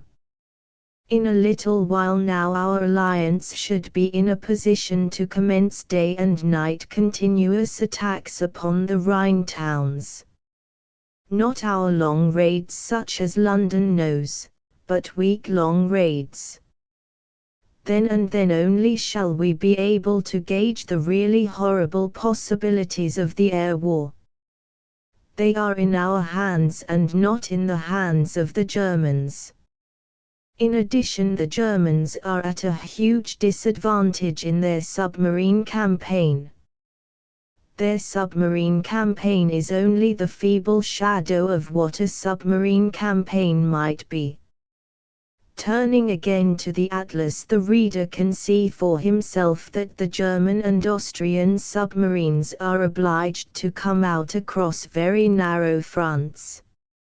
A fence of mines less than 300 miles long and 200 feet deep would, for example, completely bar their exit through the North Sea.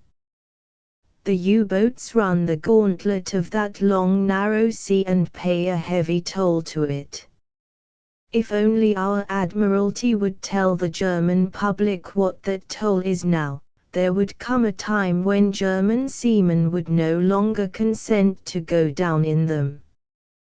Consider, however, what a submarine campaign would be for Great Britain if instead of struggling through this bottleneck it were conducted from the coast of Norway, where these pests might harbor in 100 fjords.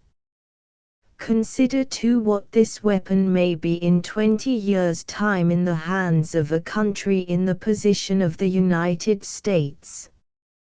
Great Britain, if she is not altogether mad, will cease to be an island as soon as possible after the war, by piercing the Channel Tunnel. How different our transport problem would be if we had that now, but such countries as Australia, New Zealand, and Japan, directly they are involved in the future in a war against any efficient naval power with an unimpeded sea access, will be isolated forthwith. I cannot conceive that any of the great ocean powers will rest content until such a tremendous possibility of blockade as the submarine has created is securely vested in the hands of a common league beyond any power of sudden abuse. It must always be remembered that this war is a mechanical war conducted by men whose discipline renders them uninventive, who know little or nothing of mechanism, who are for the most part struggling blindly to get things back to the conditions for which they were trained, to Napoleonic conditions, with infantry and cavalry and comparatively light guns, the so-called war of maneuvers. It is like a man engaged in a desperate duel who keeps on trying to make it a game of cricket. Most of these soldiers detest every sort of mechanical device, the tanks, for example, which, used with imagination, might have given the British and French overwhelming victory on the Western Front, were subordinated to the usual cavalry breakthrough idea. I am not making any particular complaint against the British and French generals in saying this. It is what must happen to any country which entrusts its welfare to soldiers. A soldier has to be a severely disciplined man, and a severely disciplined man cannot be a versatile man, and on the whole the British Army has been as receptive to novelties as any. The German generals have done no better, indeed, they have not done so well as the generals of the Allies in this respect. But after the war, if the world does not organize rapidly for peace, then as resources accumulate a little, the mechanical genius will get to work on the possibilities of these ideas that have merely been sketched out in this war. We shall get big land ironclads which will smash towns.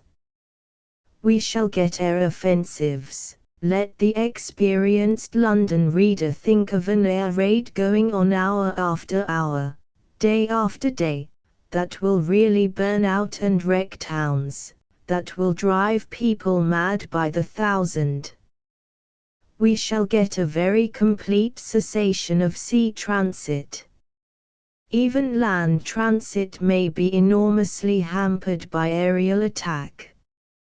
I doubt if any sort of social order will really be able to stand the strain of a fully worked out modern war. We have still, of course, to feel the full shock effects even of this war. Most of the combatants are going on, as sometimes men who have incurred grave wounds will still go on for a time, without feeling them.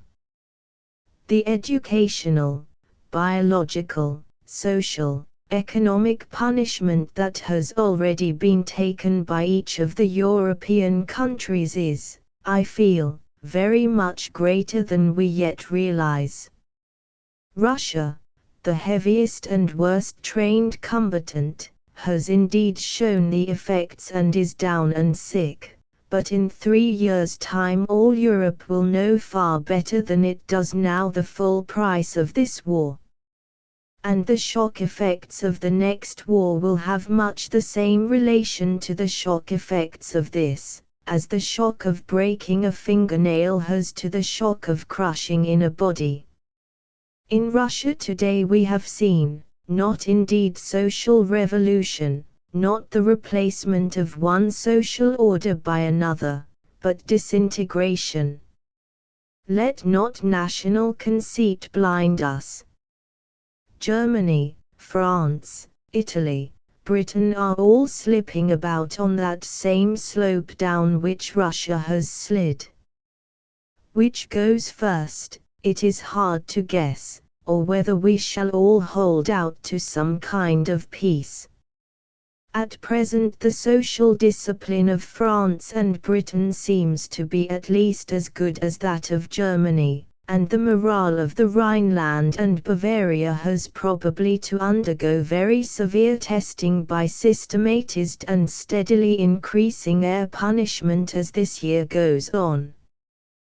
The next war, if a next war comes, will see all Germany, from end to end, vulnerable to aircraft.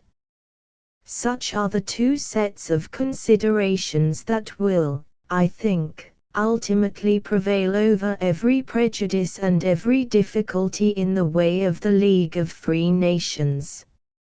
Existing states have become impossible as absolutely independent sovereignties.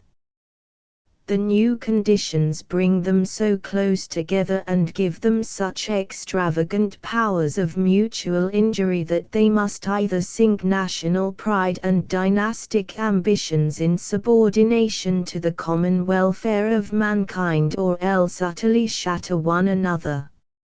It becomes more and more plainly a choice between the League of Free Nations and a famished race of men looting in search of non-existent food amidst the smouldering ruins of civilization.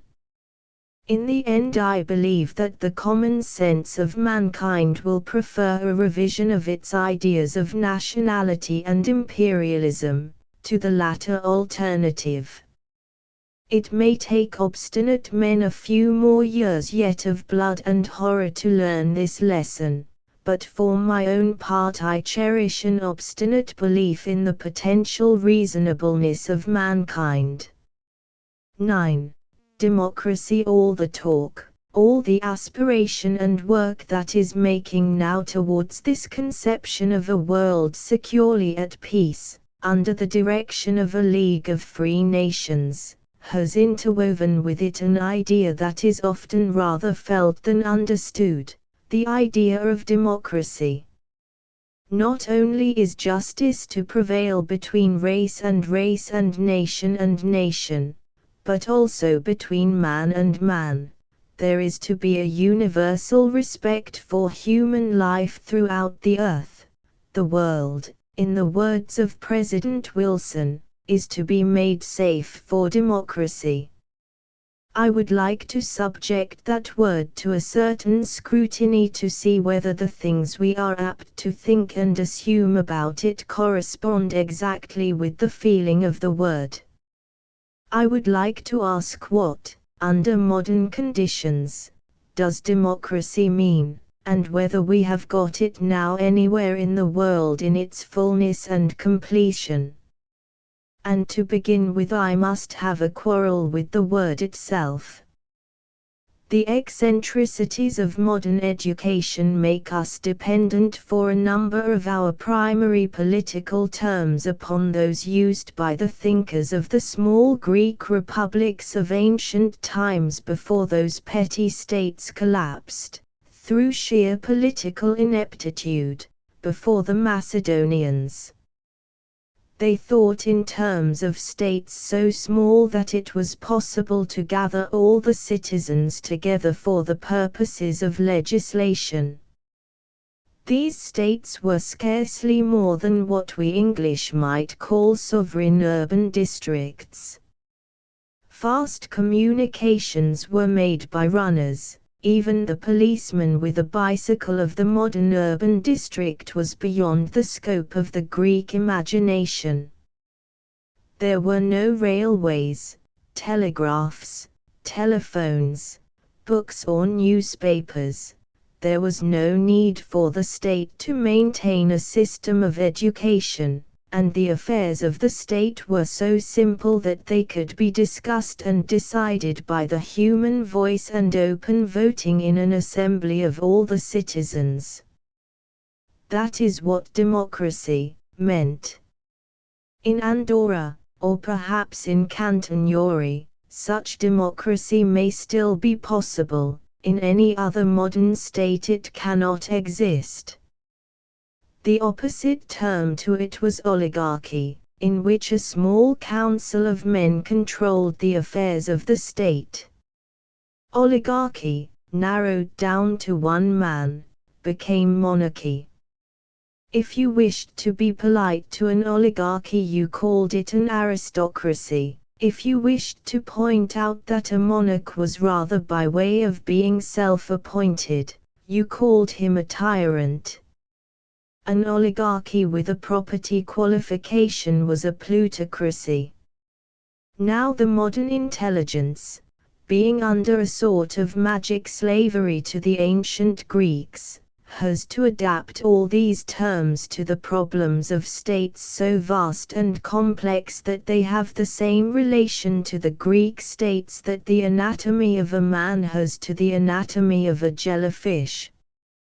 They are not only greater in extent and denser in population, but they are increasingly innovated by more and more rapid means of communication and excitement. In the classical past, except for such special cases as the feeding of Rome with Egyptian corn, trade was a traffic in luxuries or slaves, war a small specialized affair of infantry and horsemen in search of slaves and loot, and empire the exaction of tribute.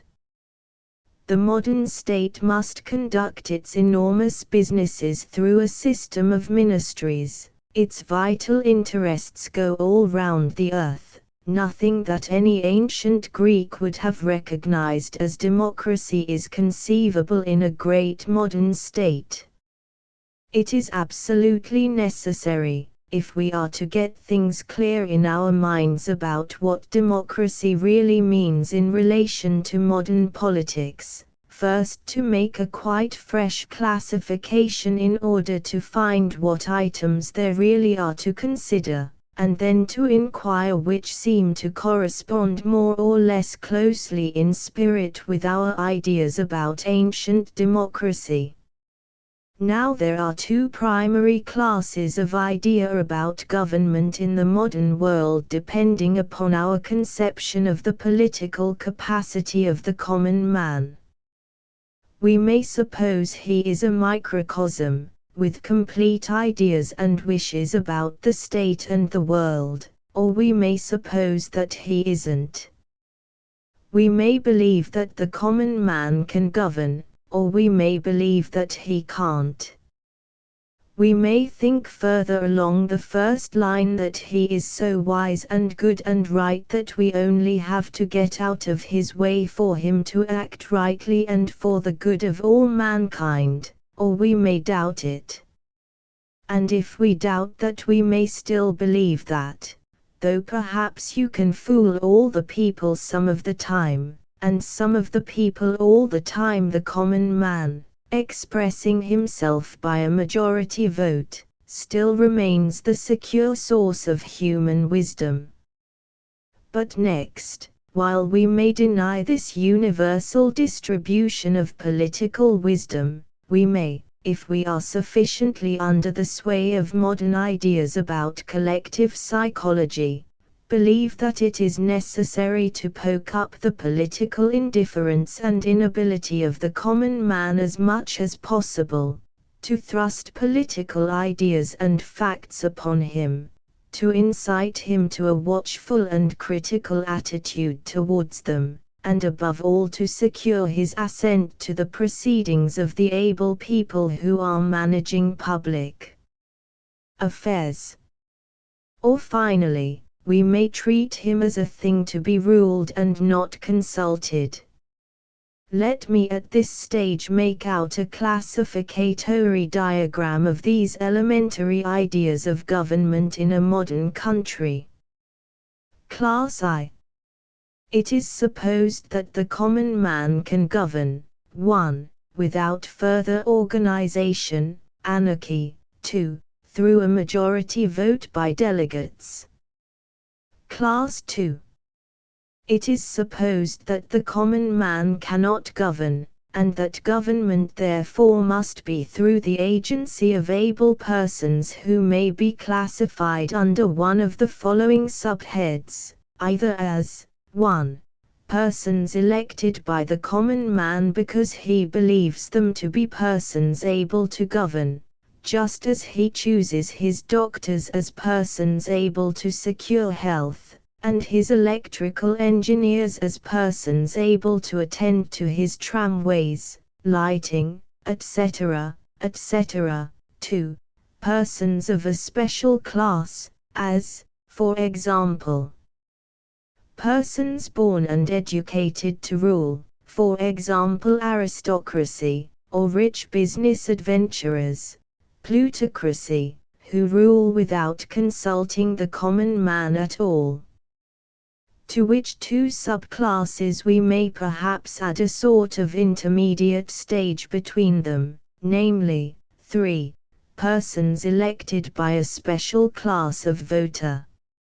Monarchy may be either a special case of class 2, 1, 2, or 3, in which the persons who rule have narrowed down in number to one person, and the duration of monarchy may be either for life or a term of years. These two classes and the 5 subclasses cover, I believe, all the elementary political types in our world. Now in the constitution of a modern state, because of the conflict and confusion of ideas, all or most of these 5 subclasses may usually be found intertwined. The British Constitution, for instance, is a complicated tangle of arrangements, due to a struggle between the ideas of Class I, 2, Class 2, 3, tending to become Class 2, 1, and Class 2, 2, in both its aristocratic and monarchist forms. The American Constitution is largely dominated by Class I, 2, from which it breaks away in the case of the president to a short-term monarchist aspect of Class 2, 1. I will not elaborate this classification further. I have made it here in order to render clear first, that what we moderns mean by democracy is not what the Greeks meant at all, that is to say, direct government by the assembly of all the citizens, and secondly and more important, that the word democracy is being used very largely in current discussion, so that it is impossible to say in any particular case whether the intention is Class I, 2, or Class 2, 1, and that we have to make up our minds whether we mean, if I may coin 2 phrases, delegate democracy or selective democracy or some definite combination of these two, when we talk about democracy before we can get on much beyond a generous gesture of equality and enfranchisement towards our brother man.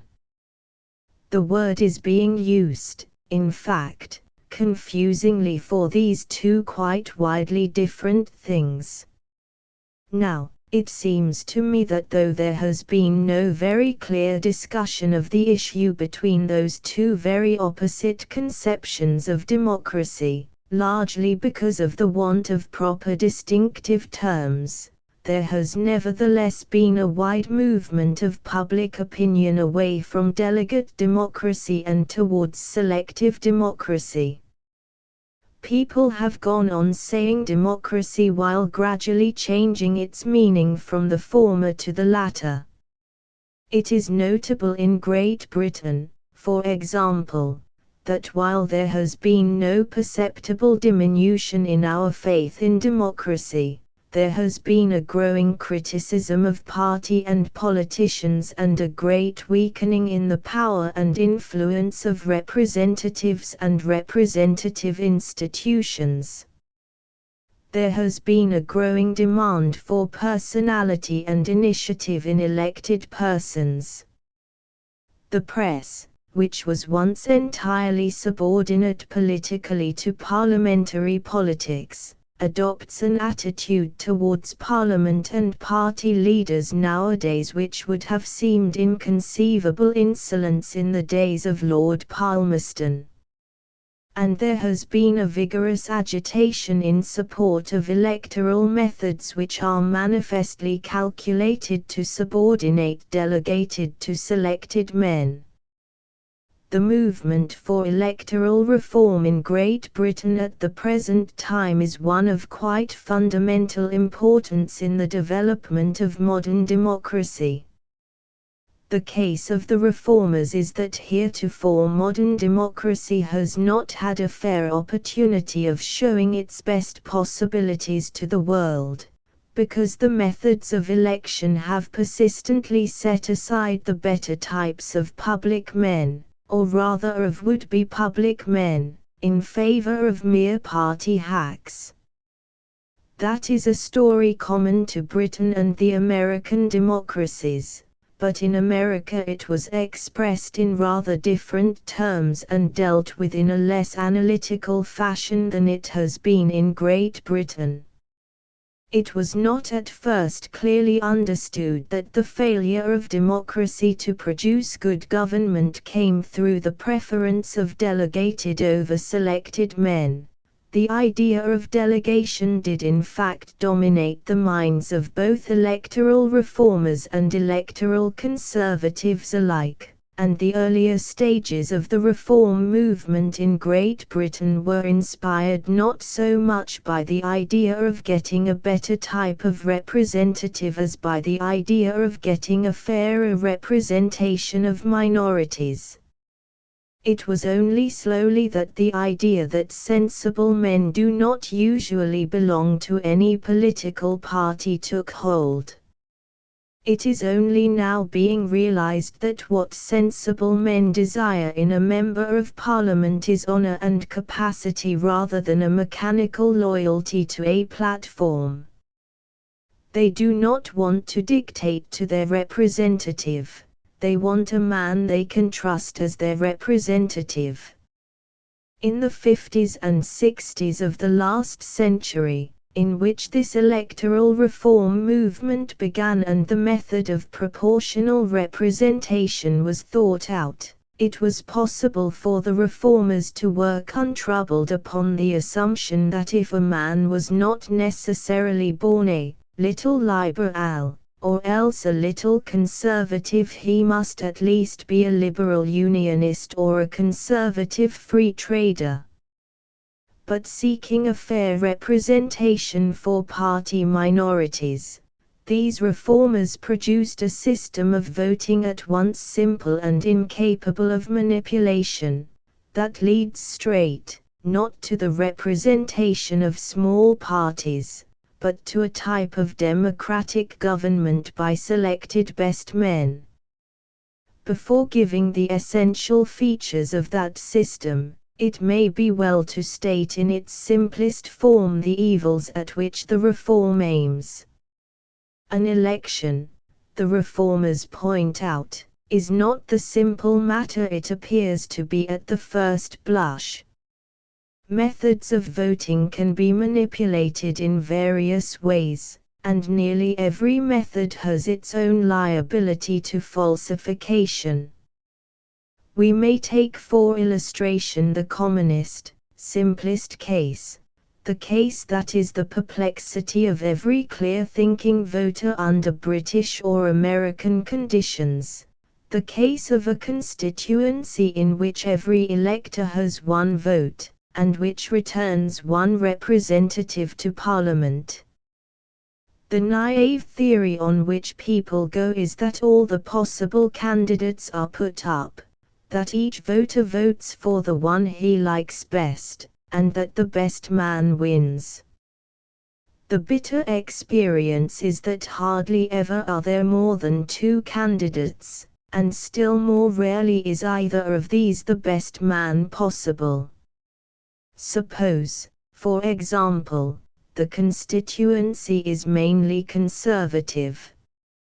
A little group of pothouse politicians, wire pullers, busybodies, local journalists, and small lawyers, working for various monetary interests, have captured the local conservative organization.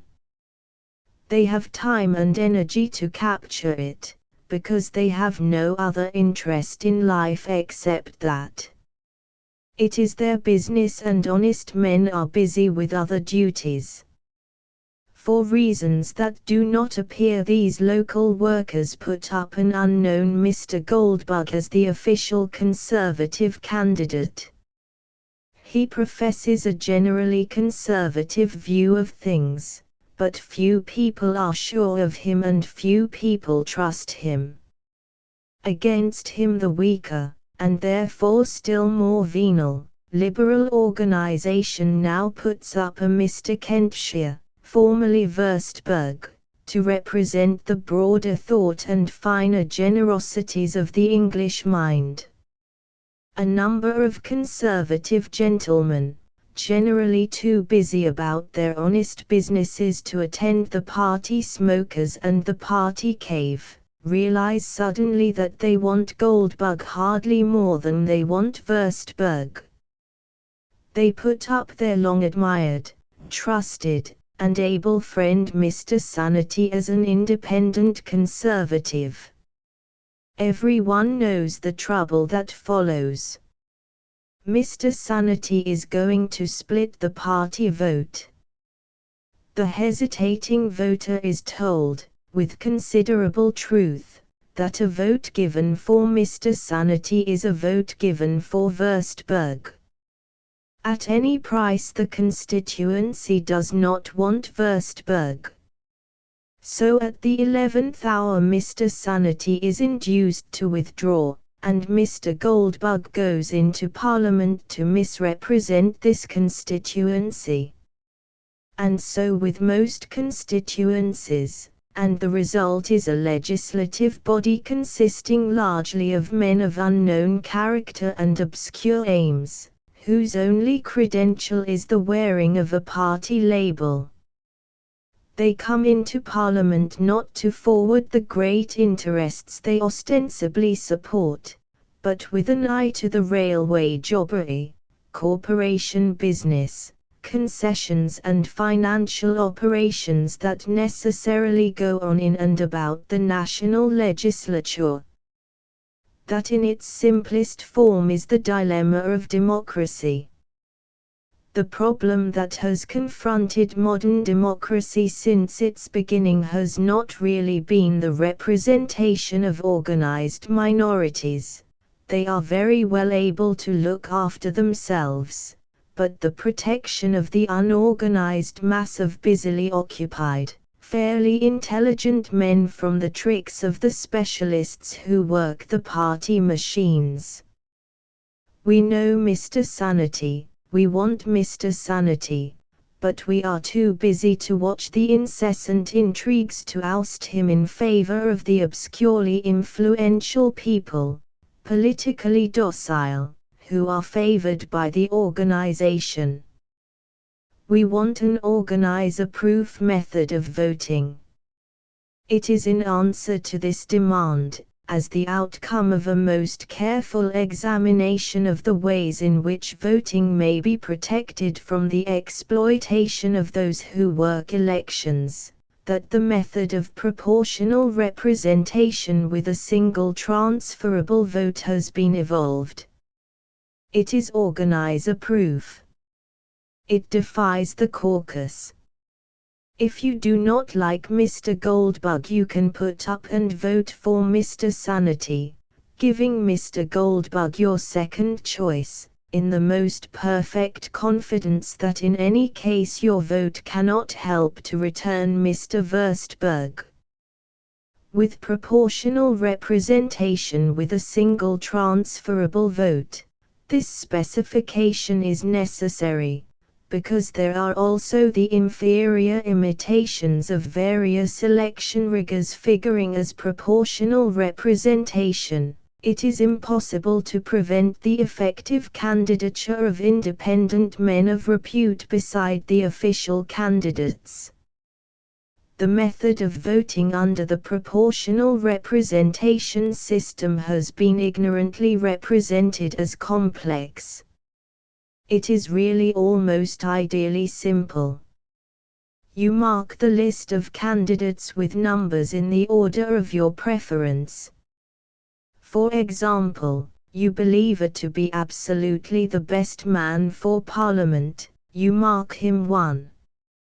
But B you think is the next best man, you mark him 2. That means that if A gets an enormous amount of support, ever so many more votes than he requires for his return, your vote will not be wasted. Only so much of your vote as is needed will go to A, the rest will go to B.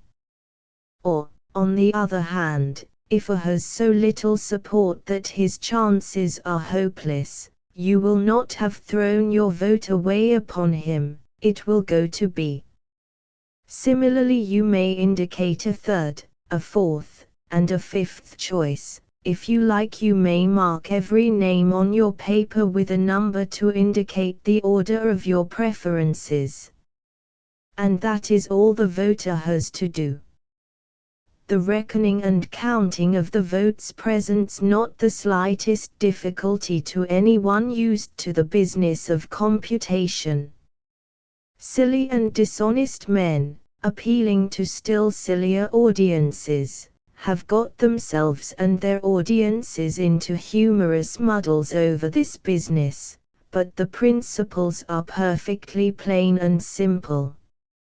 Let me state them here.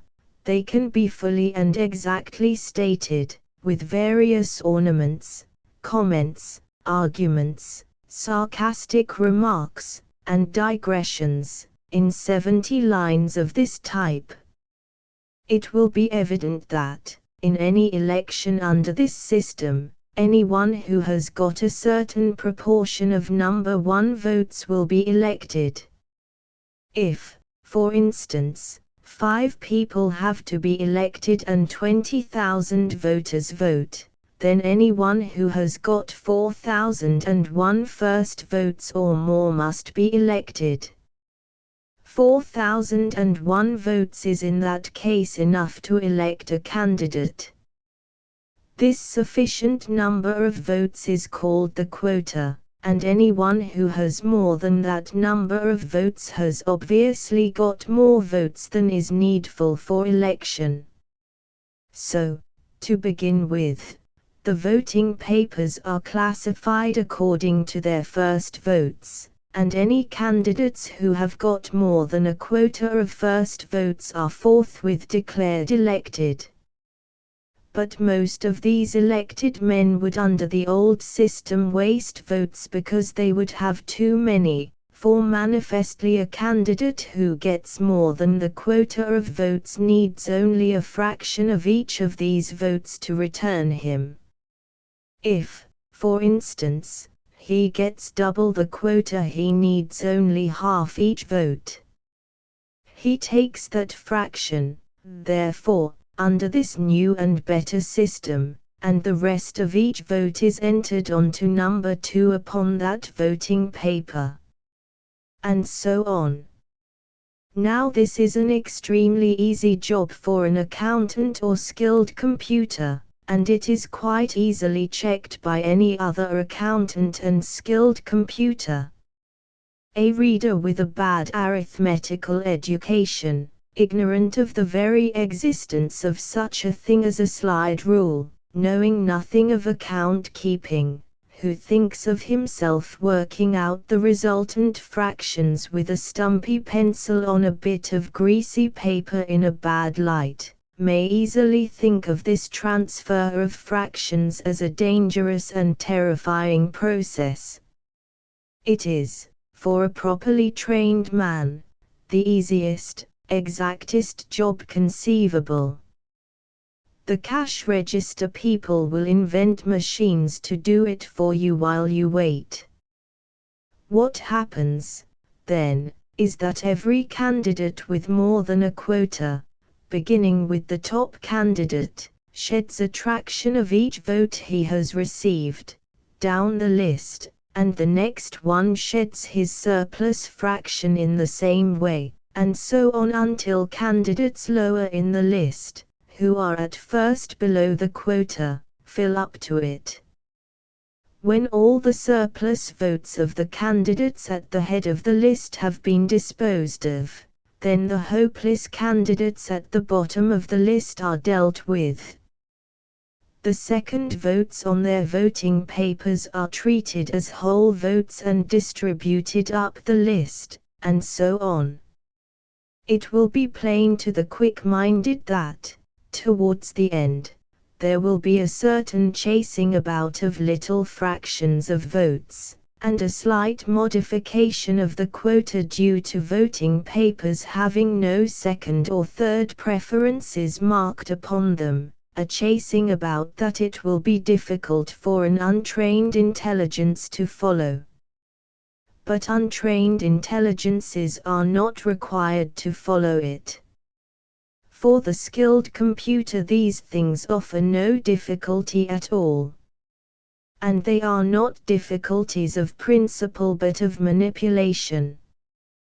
One might as well refuse to travel in a taxicab until the driver had explained the magneto as refuse to accept the principle of proportional representation by the single transferable vote until one had remedied all the deficiencies of one's arithmetical education. The fundamental principle of the thing, that a candidate who gets more votes than he wants is made to hand on a fraction of each vote to the voter's second choice, and that a candidate whose chances are hopeless is made to hand on the whole vote to the voter's second choice, so that practically only a small number of votes are ineffective, is within the compass of the mind of a boy of 10. But simple as this method is, it completely kills the organization and manipulation of voting. It completely solves the Goldbug-Wurstberg sanity problem. It is knave-proof, short of forging, stealing, or destroying voting papers. A man of repute, a leaderly man, may defy all the party organizations in existence and stand beside and be returned over the head of a worthless man, though the latter be smothered with party labels. That is the gist of this business. The difference in effect between proportional representation and the old method of voting must ultimately be to change the moral and intellectual quality of elected persons profoundly. People are only beginning to realize the huge possibilities of advance inherent in this change of political method. It means no less than a revolution from delegate democracy to selective democracy. Now, I will not pretend to be anything but a strong partisan in this matter. When I speak of democracy, I mean selective democracy. I believe that delegate democracy is already provably a failure in the world, and that the reason why today, after 3.5 years of struggle, we are still fighting German autocracy and fighting with no certainty of absolute victory, is because the affairs of the three great Atlantic democracies have been largely in the hands not of selected men but of delegated men, men of intrigue and the party machine, of dodges rather than initiatives, second-rate men. When Lord Haldane, defending his party for certain insufficiencies in their preparation for the eventuality of the Great War, pleaded that they had no mandate from the country to do anything of the sort, he did more than commit political suicide, he bore conclusive witness against the whole system which had made him what he was. Neither Britain nor France in this struggle has produced better statesmen nor better generals than the German autocracy. The British and French foreign offices are old monarchist organizations still.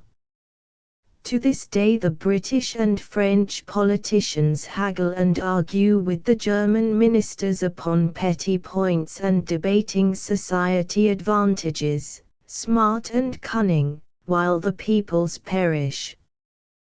The one man who has risen to the greatness of this great occasion, the man who is, in default of any rival, rapidly becoming the leader of the world towards peace, is neither a delegate politician nor the choice of a monarch and his counselors.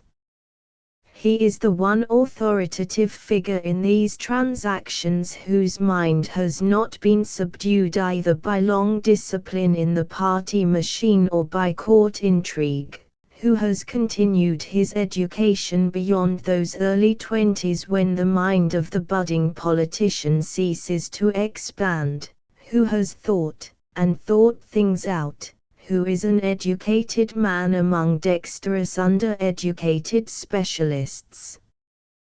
By something very like a belated accident in the framing of the American Constitution, the President of the United States is more in the nature of a selected man than any other conspicuous figure at the present time. He is specially elected by a special electoral college after an elaborate preliminary selection of candidates by the two great party machines. And be it remembered that Mr. Wilson is not the first great president the United States have had. He is one of a series of figures who tower over their European contemporaries. The United States have had many advantageous circumstances to thank for their present ascendancy in the world's affairs: isolation from militarist pressure for a century and a quarter, a vast virgin continent, plenty of land, freedom from centralization, freedom from titles and social vulgarities, common schools, a real democratic spirit in its people, and a great enthusiasm for universities, but no single advantage has been so great as this happy accident which has given it a specially selected man as its voice and figurehead in the world's affairs. In the average congressman, in the average senator, as Ostrogoski's great book so industriously demonstrated, the United States have no great occasion for pride.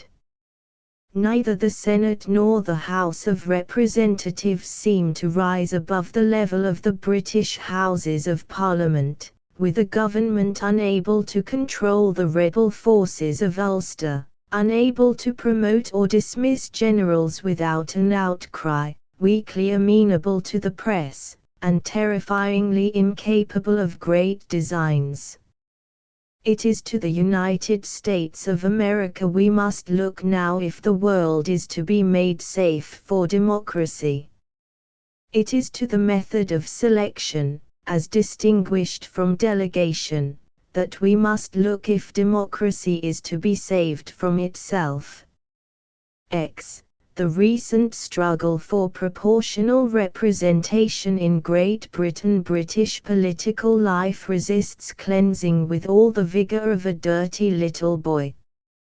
It is nothing to your politician that the economic and social organisation of all the world is strained almost to the pitch of collapse, and that it is vitally important to mankind that everywhere the whole will and intelligence of the race should be enlisted in the great tasks of making a permanent peace and reconstructing the shattered framework of society. These are remote, unreal considerations to the politician. What is the world to him? He has scarcely heard of it. He has been far too busy as a politician. He has been thinking of smart little tricks in the lobby and brilliant exploits at question time. He has been thinking of jobs and appointments, of whether Mr. Asquith is likely to come back and how far it is safe to bank upon LG. His one supreme purpose is to keep affairs in the hands of his own specialized set, to keep the old obscure party game going, to rig his little tricks behind a vast, silly camouflage of sham issues, to keep out able men and disinterested men, the public mind, and the general intelligence, from any effective interference with his disastrous manipulations of the commonweal. I do not see how any intelligent and informed man can have followed the recent debates in the House of Commons upon proportional representation without some gusts of angry contempt. They were the most pitiful and alarming demonstration of the intellectual and moral quality of British public life at the present time.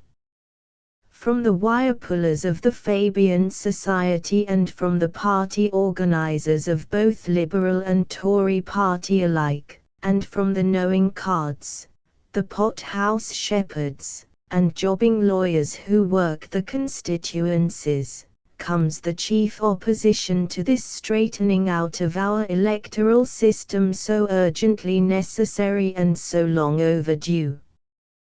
They have fought it with a zeal and efficiency that is rarely displayed in the nation's interest. From nearly every outstanding man outside that little inner world of political shams and dodges, who has given any attention to the question, comes, on the other hand, support for this reform. Even the great party leaders, Mr. Balfour and Mr. Asquith, were in its favour. One might safely judge this question by considering who are the advocates on either side. But the best arguments for proportional representation arise out of its opponents' speeches, and to these I will confine my attention now. Consider Lord Harcourt, heir to the most sacred traditions of the party game, hurling scorn at a project that would introduce faddists, mugwumps and so on, in fact independent thinking men, into the legislature. Consider the value of Lord Curzon's statement that London rose in revolt against the project.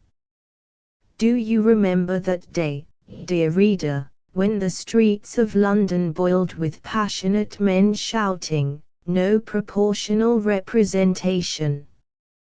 Down with proportional representation"? You don't. Nor do I. But what happened was that the guinea pigs and solicitors and nobodies, the party hacks who form the bulk of London's misrepresentation in the House of Commons, stampeded in terror against a proposal that threatened to wipe them out and replace them by known and responsible men. London, alas, does not seem to care how its members are elected. What Londoner knows anything about his member? Hundreds of thousands of Londoners do not even know which of the ridiculous constituencies into which the politicians have dismembered our London they are in. Only as I was writing this in my flat in St. James's Court, Westminster, did it occur to me to inquire who was representing me in the councils of the nation while I write. After some slight difficulty I ascertained that my representative is a Mr. Burdett Coutts, who was, in the romantic 80s, Mr. Ashmead Bartlett. And by a convenient accident I find that the other day he moved to reject the proportional representation amendment made by the House of Lords to the Representation of the People Bill, so that I am able to look up the debate in Hansard and study my opinions as he represented them and this question at one and the same time. And, taking little things first, I am proud and happy to discover that the member for me was the only participator in the debate who, in the vulgar and reprehensible phrase, threw a dead cat or, in polite terms, displayed classical learning. My member said, Timeo Danaos it Danafrance with a rather graceful compliment to the Labour Conference at Nottingham. I could not help thinking to myself, said my member, that at that conference there must have been many men of sufficient classical reading to say to themselves, Timeo Danaos it Danafrance. In which surmise he was quite right. Except perhaps for tempus fugit verbum sapcoma arma viarum and quis custodiat, there is no better known relic of antiquity. But my member went a little beyond my ideas when he said, we are asked to enter upon a method of legislation which can bear no other description than that of lawmaking in the dark, because I think it can bear quite a lot of other descriptions. This was, however, the artistic prelude to a large, vague, gloomy dissertation about nothing very definite, a muddling up of the main question with the minor issue of a schedule of constituencies involved in the proposal. The other parts of my member's speech do not, I confess, fill me with the easy confidence I would like to feel in my proxy. Let me extract a few gems of eloquence from the speech of this voice which speaks for me, and give also the only argument he advanced that needs consideration. History repeats itself, he said, very often in curious ways as to facts, but generally with very different results. That, honestly, I like. It is a sentence one can read over several times. But he went on to talk of the entirely different scheme for minority representation, which was introduced into the Reform Bill of 1867, and there I am obliged to part company with him. That was a silly scheme for giving 2 votes to each voter in a 3-member constituency. It has about as much resemblance to the method of scientific voting under discussion as a bath chair has to an aeroplane. But that measure of minority representation led to a baneful invention, my representative went on to say, and left behind it a hateful memory in the Birmingham caucus. I well remember that when I stood for Parliament 32 years ago we had no better platform weapon than repeating over and over again in a sentence the name of Mr. Schneiderhorst, and I am not sure that it would not serve the same purpose now. Under that system the work of the caucus was, of course, far simpler than it will be if this system ever comes into operation. All the caucus had to do under that measure was to divide the electors into 3 groups and with 3 candidates, A, B, and C, to order one group to vote for A and B, another for B and C, and the third for A and C, and they carried the whole of their candidates and kept them for many years.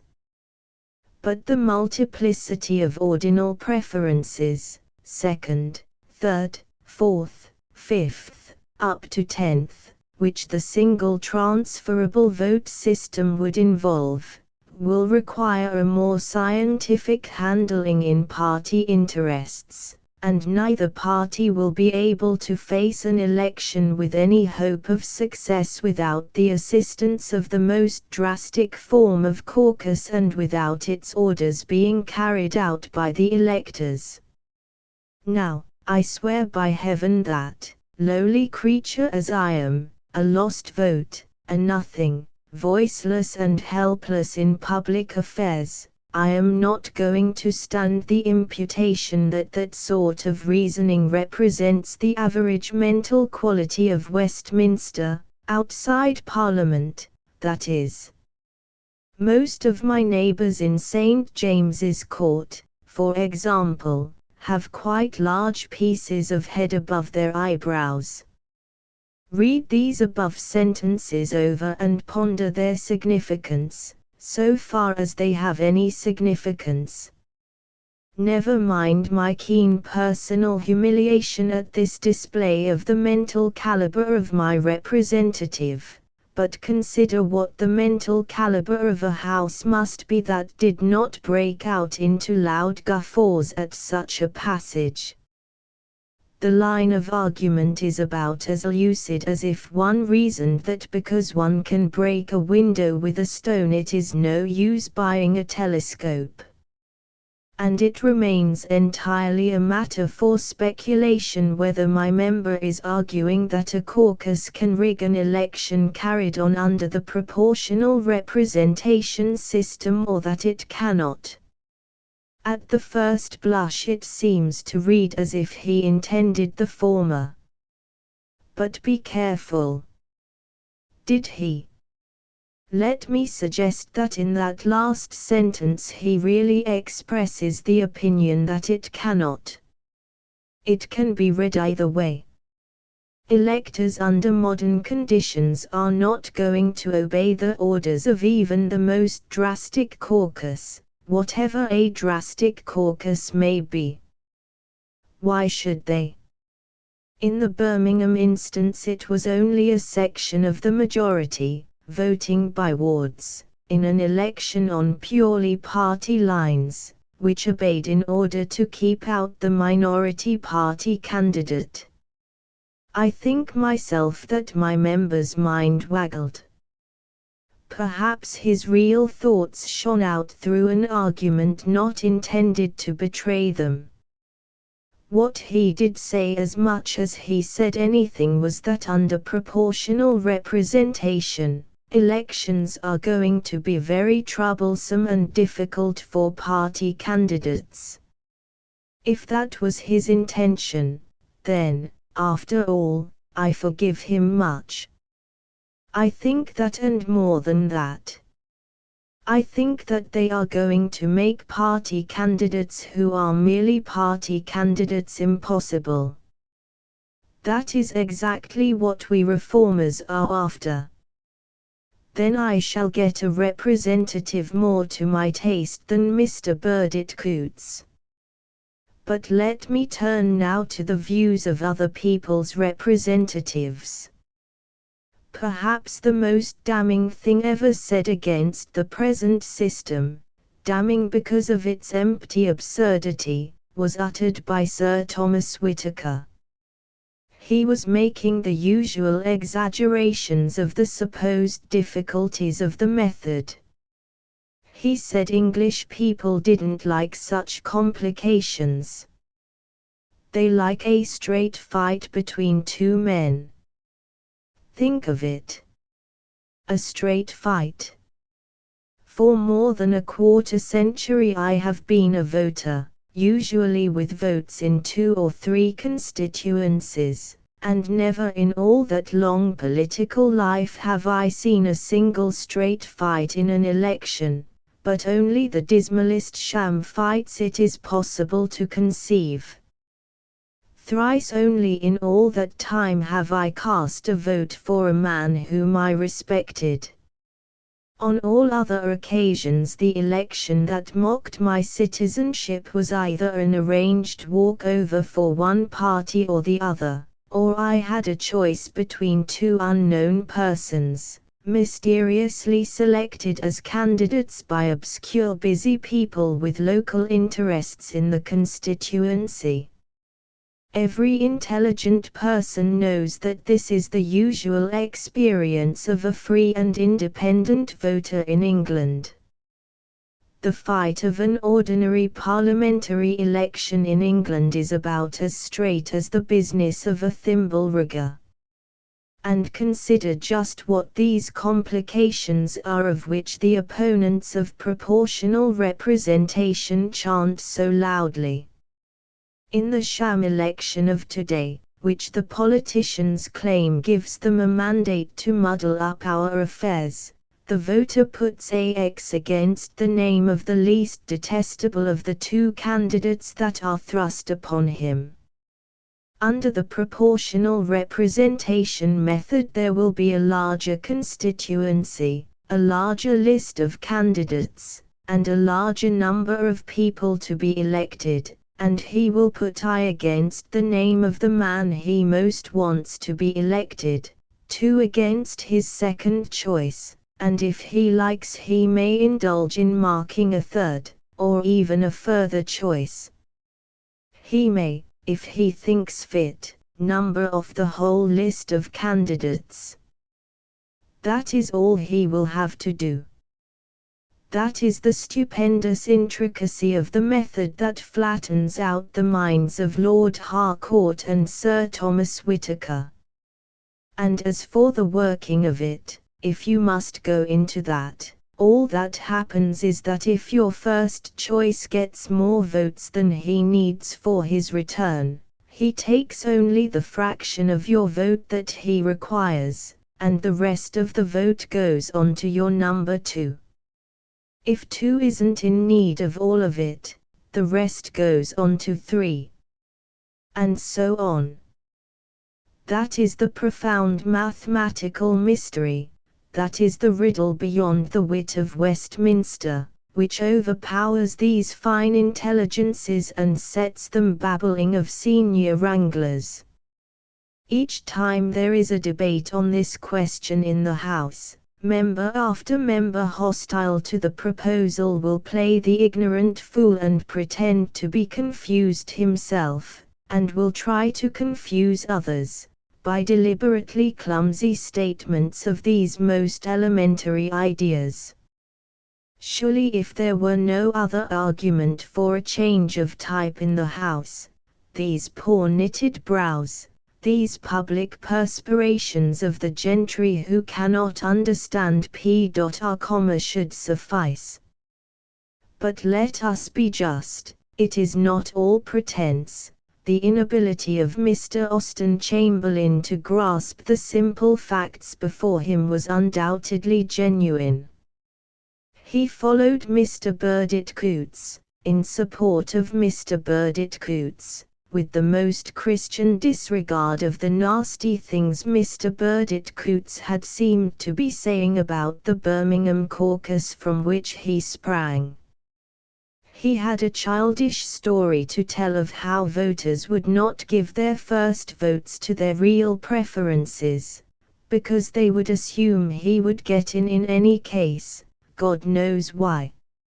Of course, on the assumption that the voter behaves like an idiot, anything is possible. And never apparently having heard of fractions, this great Birmingham leader was unable to understand that a voter who puts 1 against a candidate's name votes for that candidate anyhow. He could not imagine any feeling on the part of the voter that number 1 was his man. A vote is a vote to this simple rather than lucid mind, a thing one and indivisible. Read this, Birmingham, he said, referring to a schedule under consideration, is to be cut into 3 constituencies of 4 members each. I am to have a constituency of 100,000 electors, I suppose. How many thousand inhabitants I do not know. Every effort will be made to prevent any of those electors knowing. In fact, it would be impossible for any of them to know whether they voted for me or not, or at any rate whether they effectively voted for me or not, or whether the vote which they wished to give to me was really diverted to somebody else. Only in a house of habitually inattentive men could anyone talk such nonsense without reproof. But I look in vain through Hansard's record of this debate for a single contemptuous reference to Mr. Chamberlain's obtuseness. And the rest of his speech was a lamentable account of the time and trouble he would have to spend upon his constituents if the new method came in.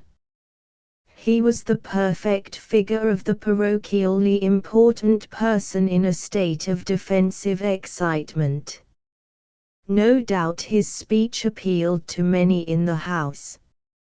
Of course Lord Harcourt was quite right in saying that the character of the average House of Commons member will be changed by proportional representation. It will. It will make the election of obscure and unknown men, of carpetbag candidates who work a constituency as a hawker works a village, of local pomposities and village pump leaders almost impossible. It will replace such candidates by better known and more widely known men. It will make the House of Commons so much the more a real gathering of the nation, so much the more a house of representative men. Lord Harcourt's faddists and mugwumps. And it is perfectly true as Mr. Ramsay MacDonald, also an opponent, declares, that proportional representation means constituencies so big that it will be impossible for a poor man to cultivate and work them. That is unquestionable. But, mark another point, it will also make it useless, as Mr. Chamberlain has testified, for rich men to cultivate and work them. All this cultivating and working, all this going about and making things right with this little jobber here, that contractor there, all the squaring of small political clubs and organizations, all the subscription blackmail and charity bribery, that now makes a parliamentary candidature so utterly rotten an influence upon public life, will be killed dead by proportional representation. You cannot job men into Parliament by proportional representation. Proportional representation lets in the outsider. It lets in the common, unassigned voter who isn't in the local clique. That is the clue to nearly all this opposition of the politicians. It makes democracy possible for the first time in modern history. And that poor man of Mr. Ramsay MacDonald's imagination, instead of cadging about a constituency in order to start politician, will have to make good in some more useful way, as a leader of the workers in their practical affairs, for example, before people will hear of him and begin to believe in him. The opposition to proportional representation of Mr. Sidney Webb and his little circle is a trifle more scientific in tone than these naive objections of the common run of antagonist, but underlying it is the same passionate desire to keep politics a close game for the politician and to bar out the politically unspecialized man. There is more conceit and less jobbery behind the criticisms of this type of mind. It is an opposition based on the idea that the common man is a fool who does not know what is good for him. So he has to be stampeded. Politics, according to this school, is a sort of cattle driving. The Webbits do not deny the broad facts of the case. Our present electoral system, with our big modern constituencies of thousands of voters, leads to huge turnovers of political power with a relatively small shifting of public opinion. It makes a mock of public opinion by caricature, and Parliament becomes the distorting mirror of the nation. Under some loud false issue a few score of thousands of votes turn over, and in goes this party or that with a big sham majority. This the Webbits admit. But they applaud it. It gives us, they say, a strong government. Public opinion, the intelligent man outside the House, is ruled out of the game. He has no power of intervention at all. The artful little Fabian politicians rub their hands and say, "Now we can get to work with the wires. No one can stop us." And when the public complains of the results, there is always the repartee, "You elected them."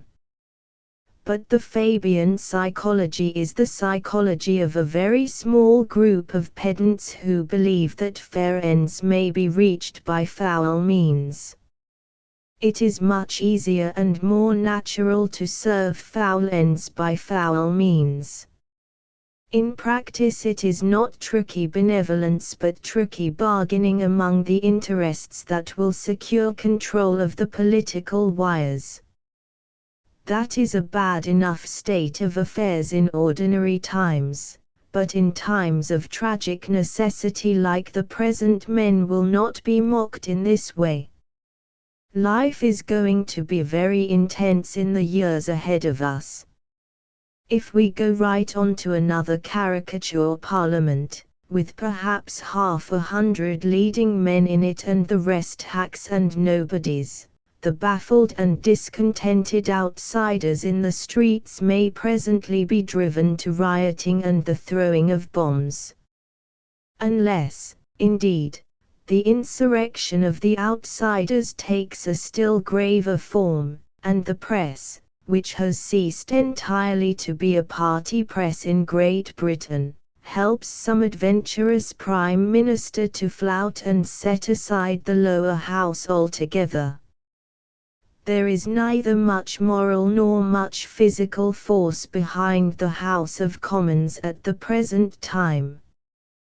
The argument of the Fabian opponents to proportional representation is frankly that the strongest government is got in a house of 100 or fewer leading men, with the rest of the parliament driven sheep. But the whole mischief of the present system is that the obscure members of Parliament are not sheep, they are a crowd of little-minded, second-rate men just as greedy and eager and self-seeking as any of us. They vote straight indeed on all the main party questions, they obey their whips like sheep then. But there is a great bulk of business in Parliament outside the main party questions, and obedience is not without its price.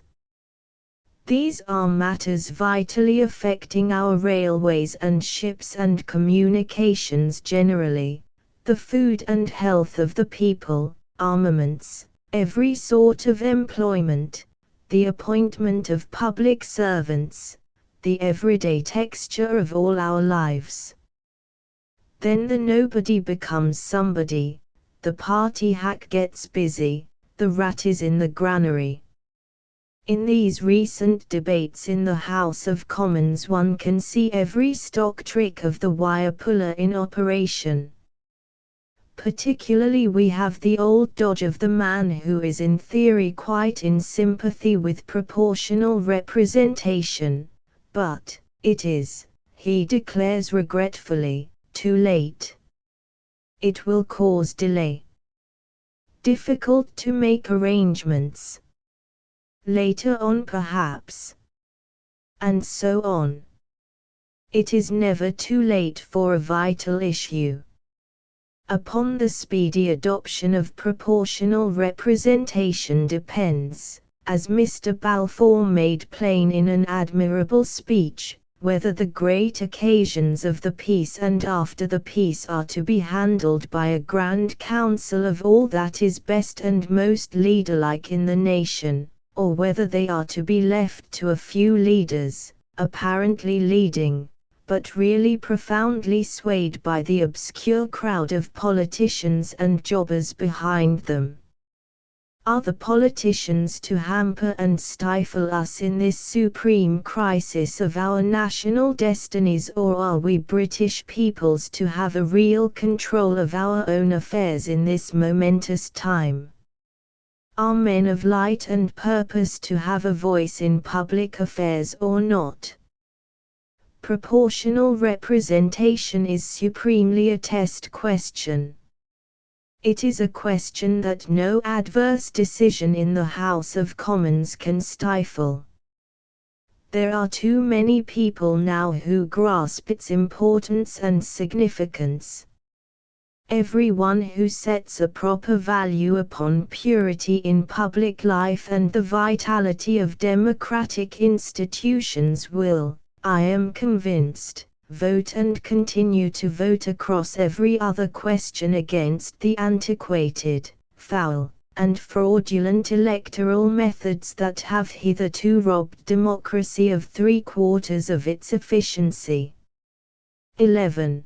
The study and propaganda of democracy. In the preceding chapter I have dealt with the discussion of proportional representation in the British House of Commons in order to illustrate the intellectual squalor amidst which public affairs have to be handled at the present time, even in a country professedly democratic. I have taken this one discussion as a sample to illustrate the present imperfection of our democratic instrument. All over the world, in every country, great multitudes of intelligent and serious people are now inspired by the idea of a new order of things in the world, of a worldwide establishment of peace and mutual aid between nation and nation and man. But, chiefly because of the elementary crudity of existing electoral methods, hardly anywhere at present, except at Washington, do these great ideas and this worldwide will find expression. Amidst the other politicians and statesmen of the world, President Wilson towers up with an effect almost divine. But it is no ingratitude to him to say that he is not nearly so exceptional a being among educated men as he is among the official leaders of mankind. Everywhere now one may find something of the Wilson purpose and intelligence, but nearly everywhere it is silenced or muffled or made ineffective by the political advantage of privileged or of violent and adventurous inferior men. He is one of us, but it is his good fortune to have got his head out of the sack that is about the heads of most of us.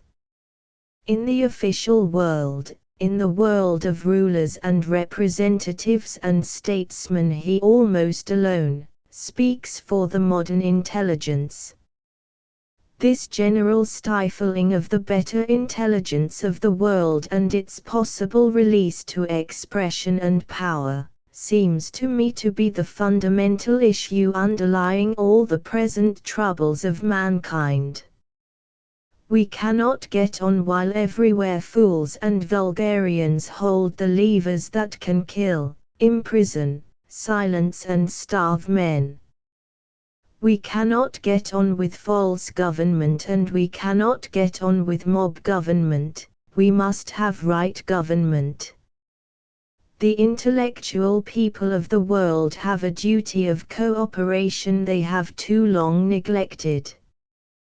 The modernization of political institutions, the study of these institutions until we have worked out and achieved the very best and most efficient methods whereby the whole community of mankind may work together under the direction of its chosen intelligences, is the common duty of everyone who has a brain for the service.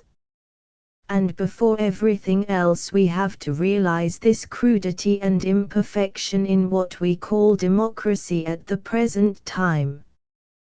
Democracy is still chiefly an aspiration, it is a spirit, it is an idea, for the most part its methods are still to seek. And still more is this League of Free Nations as yet but an aspiration. Let us not underrate the task before us. Only the disinterested devotion of hundreds of thousands of active brains in school, in pulpit, in book and press and assembly can ever bring these redeeming conceptions down to the solid earth to rule. All round the world there is this same obscuration of the real intelligence of men. In Germany, human goodwill and every fine mind are subordinated to political forms that have for a mouthpiece a chancellor with his brains manifestly addled by the theories of Weltpolitik and the Bismarckian tradition, and for a figurehead a mad Kaiser. Nevertheless, there comes even from Germany muffled cries for a new age. A grinning figure like a blood-stained punch is all that speaks for the best brains in Bulgaria.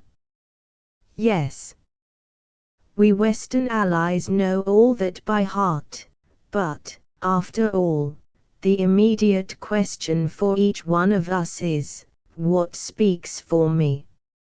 So far as official political forms go, I myself am as ineffective as any right-thinking German or Bulgarian could possibly be. I am more ineffective than a Galician Pole or a Bohemian who votes for his nationalist representative. Politically, I am a negligible item in the constituency of this Mr. Burdett Coutts into whose brain we have been peeping. Politically, I am less than a waistcoat button on that quaint figure. And that is all I am, except that I revolt. I have written of it so far as if it were just a joke. But indeed bad and foolish political institutions cannot be a joke. Sooner or later they prove themselves to be tragedy. This war is that. It is yesterday's lazy, tolerant sense of humor wading out now into the lakes of blood it refused to foresee. It is absurd to suppose that anywhere today the nationalisms, the suspicions and hatreds, the cants and policies, and dead phrases that sway men represent the current intelligence of mankind. They are merely the evidences of its disorganization. Even now we know we could do far better. Give mankind but a generation or so of peace and right education, and this world could mock at the poor imaginations that conceived a millennium. But we have to get intelligences together. We have to canalize thought before it can work and produce its due effects. To that end, I suppose, there has been a vast amount of mental activity among us political negligibles. For my own part, I have thought of the idea of God as the banner of human unity and justice, and I have made some tentatives in that direction, but men, I perceive, have argued themselves mean and petty about religion. At the word God passions bristle. The word God does not unite men, it angers them. But I doubt if God cares greatly whether we call him God or no. His service is the service of man. This double idea of the League of Free Nations, linked with the idea of democracy as universal justice, is free from the jealousy of the theologians and great enough for men to unite upon everywhere. I know how warily one must reckon with the spite of the priest, but surely these ideas may call upon the teachers of all the great world religions for their support.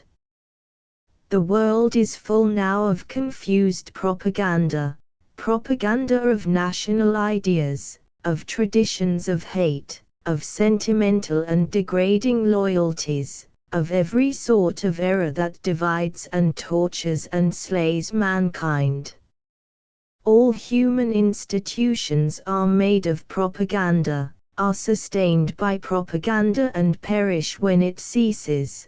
They must be continually explained and re-explained to the young and the negligent. And for this new world of democracy and the League of Free Nations to which all reasonable men are looking, there must needs be the greatest of all propagandas.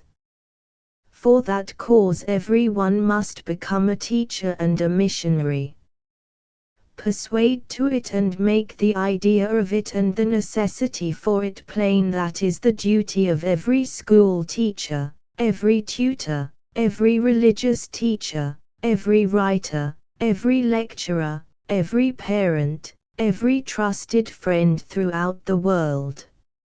For it, too, everyone must become a student, must go on with the task of making vague intentions into definite intentions, of analyzing and destroying obstacles, of mastering the 10,000 difficulties of detail.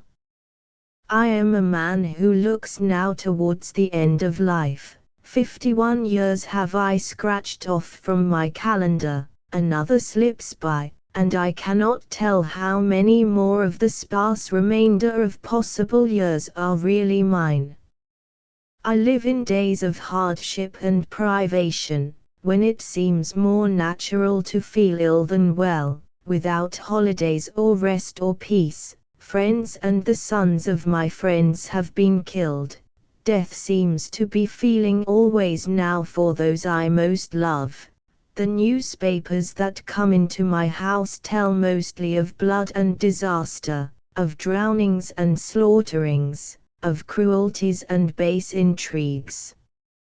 Yet never have I been so sure that there is a divinity in man and that a great order of human life, a reign of justice and worldwide happiness, of plenty, power, hope, and gigantic creative effort, lies close at hand.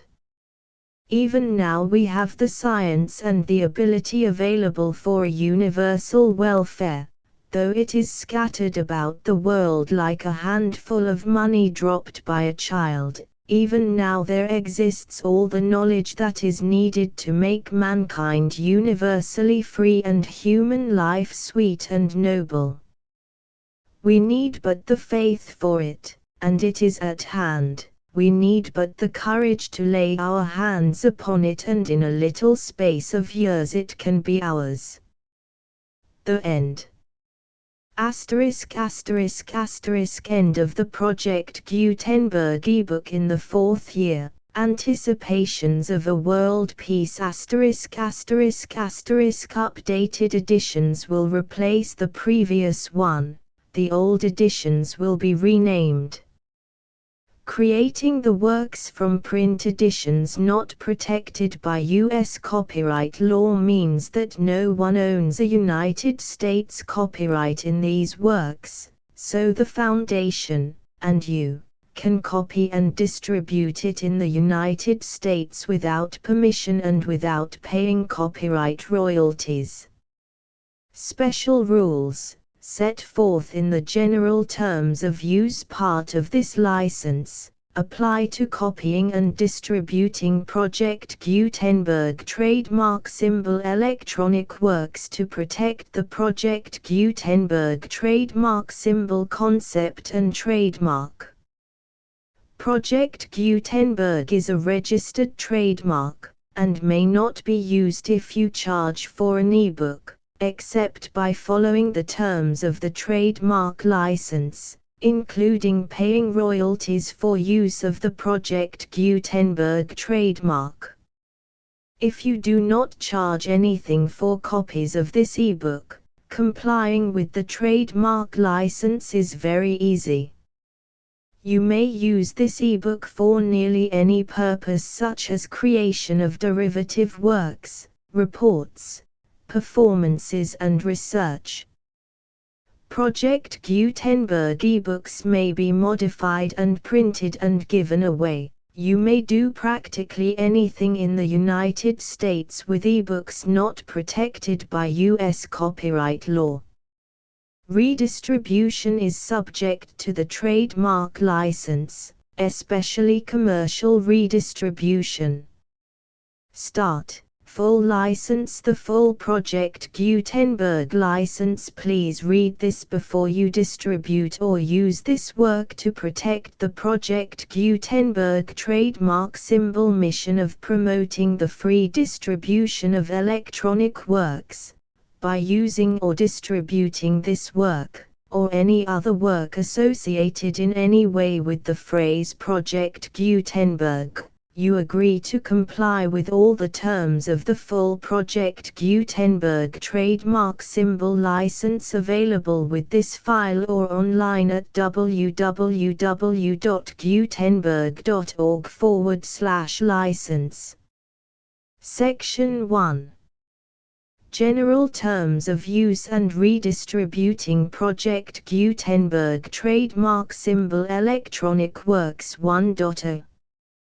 By reading or using any part of this Project Gutenberg trademark symbol electronic work, you indicate that you have read, understand, agree to and accept all the terms of this license and intellectual property, trademark/copyright, agreement.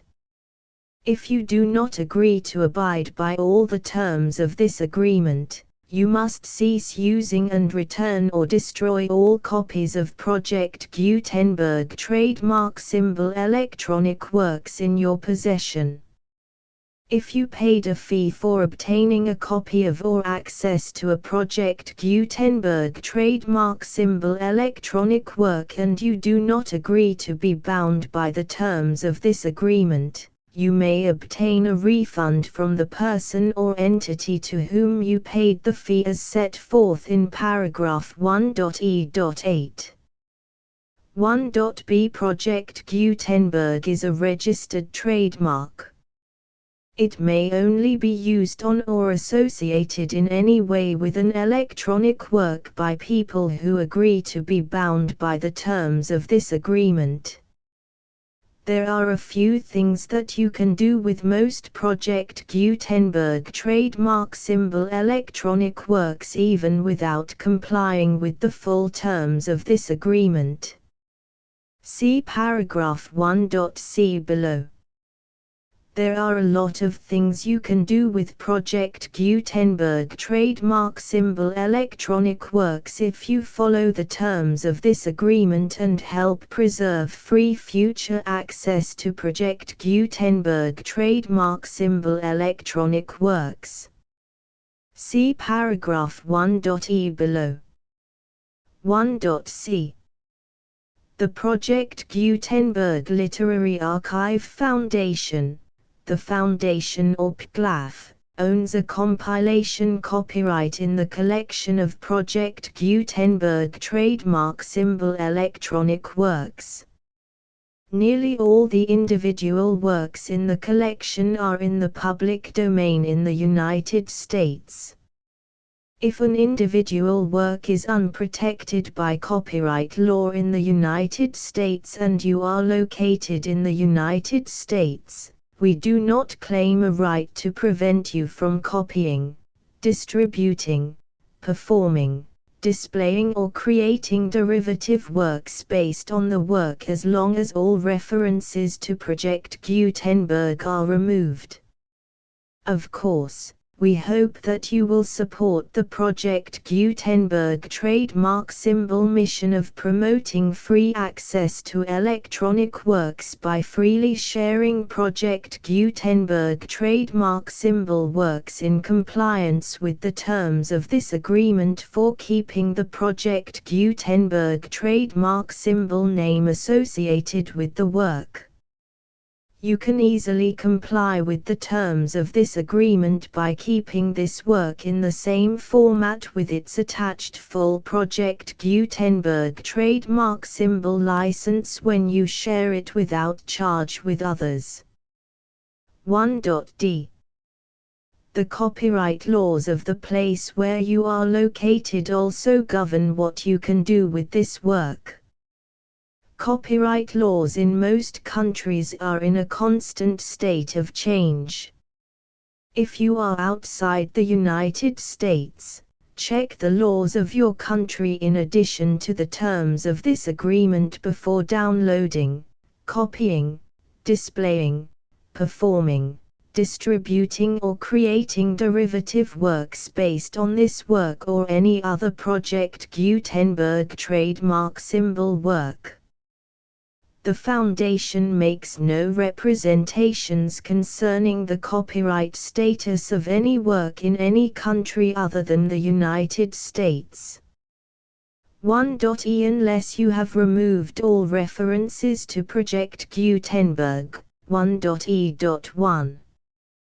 The following sentence, with active links to, or other immediate access to, the full Project Gutenberg trademark symbol license must appear prominently whenever any copy of a Project Gutenberg trademark symbol work, any work on which the phrase Project Gutenberg appears, or with which the phrase Project Gutenberg is associated, is accessed, displayed, performed, viewed, copied or distributed.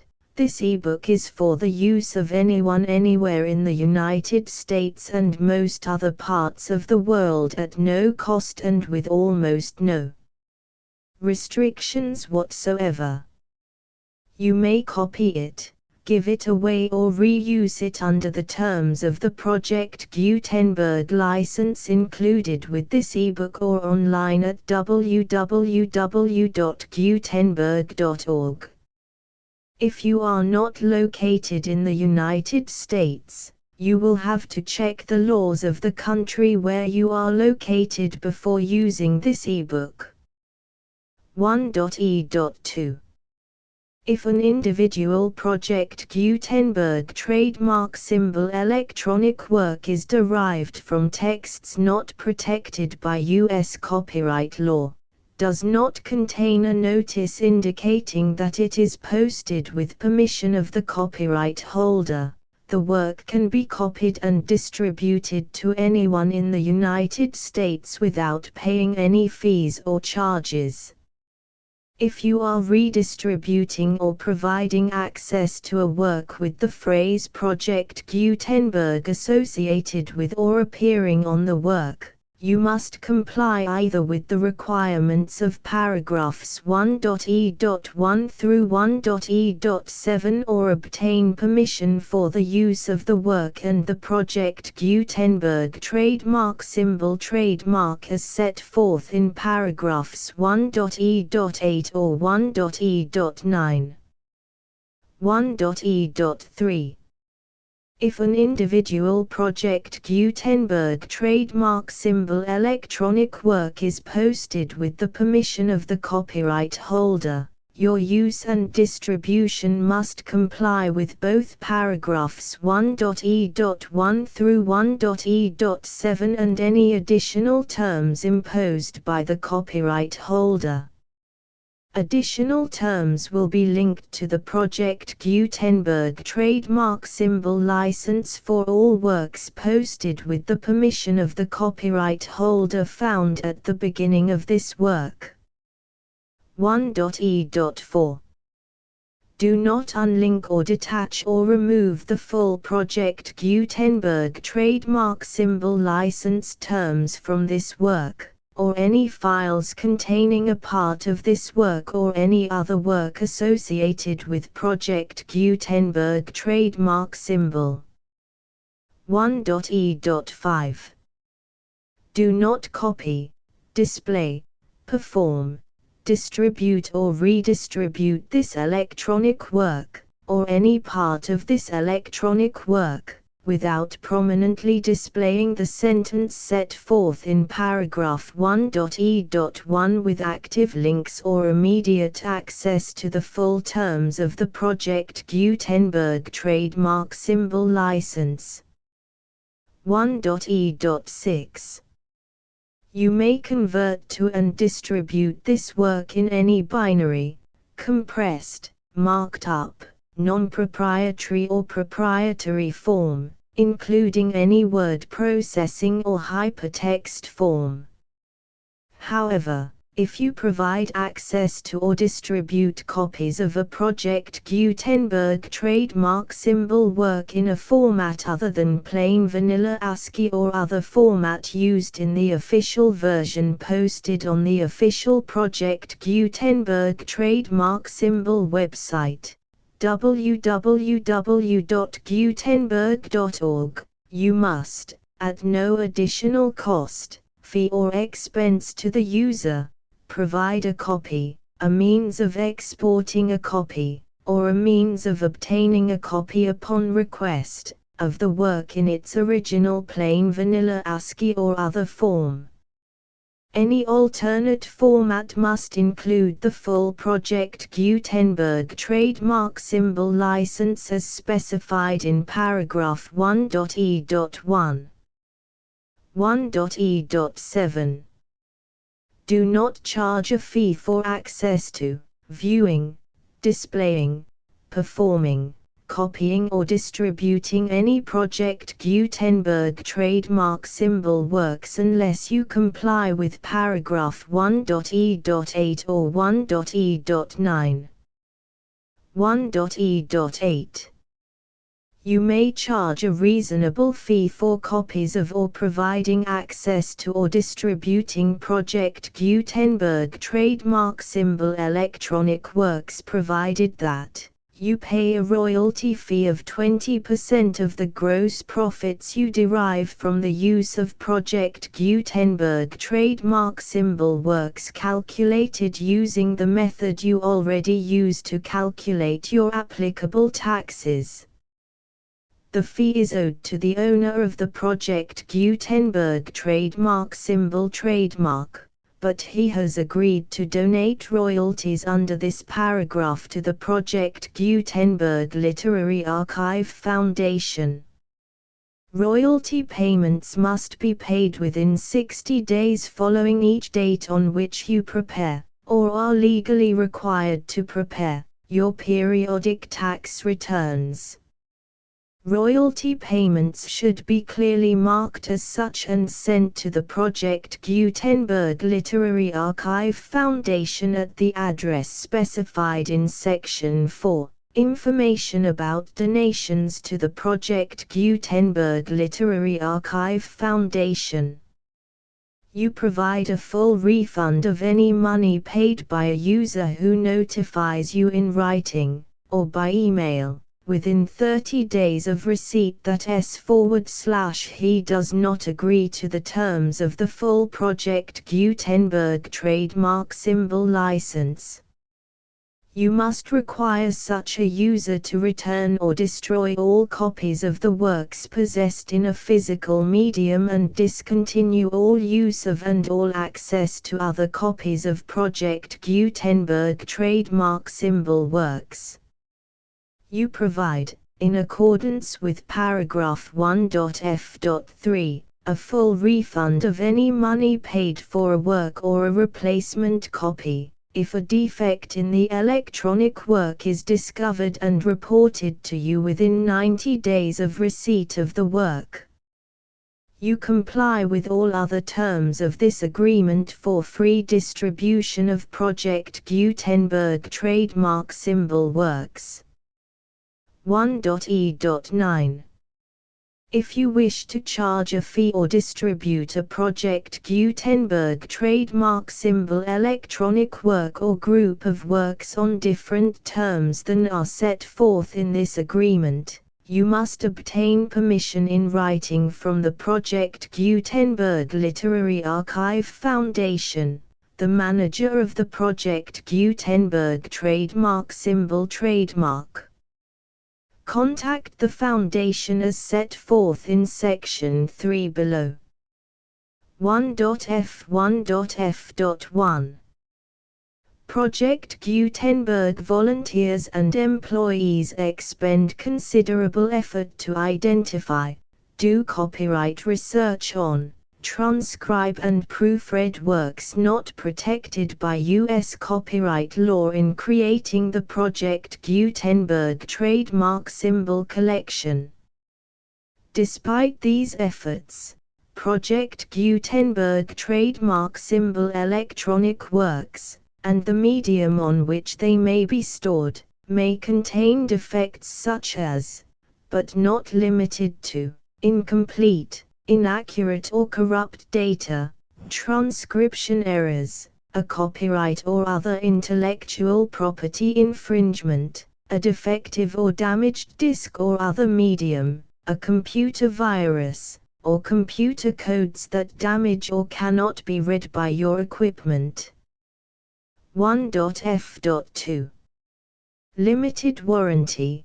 Disclaimer of damages, except for the right of replacement or refund described in paragraph 1.f.3.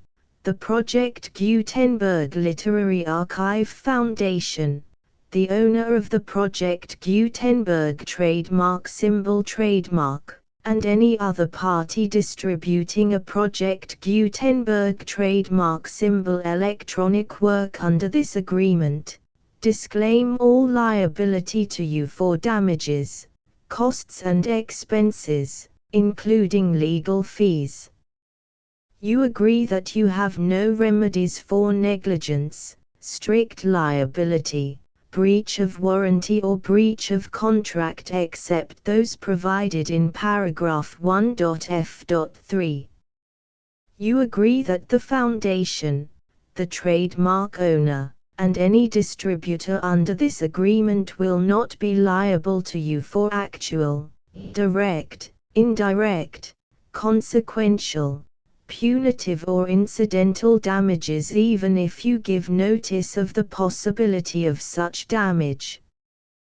1.f.3 Limited right of replacement or refund. If you discover a defect in this electronic work within 90 days of receiving it, you can receive a refund of the money, if any, you paid for it by sending a written explanation to the person you received the work from. If you received the work on a physical medium, you must return the medium with your written explanation. The person or entity that provided you with the defective work may elect to provide a replacement copy in lieu of a refund.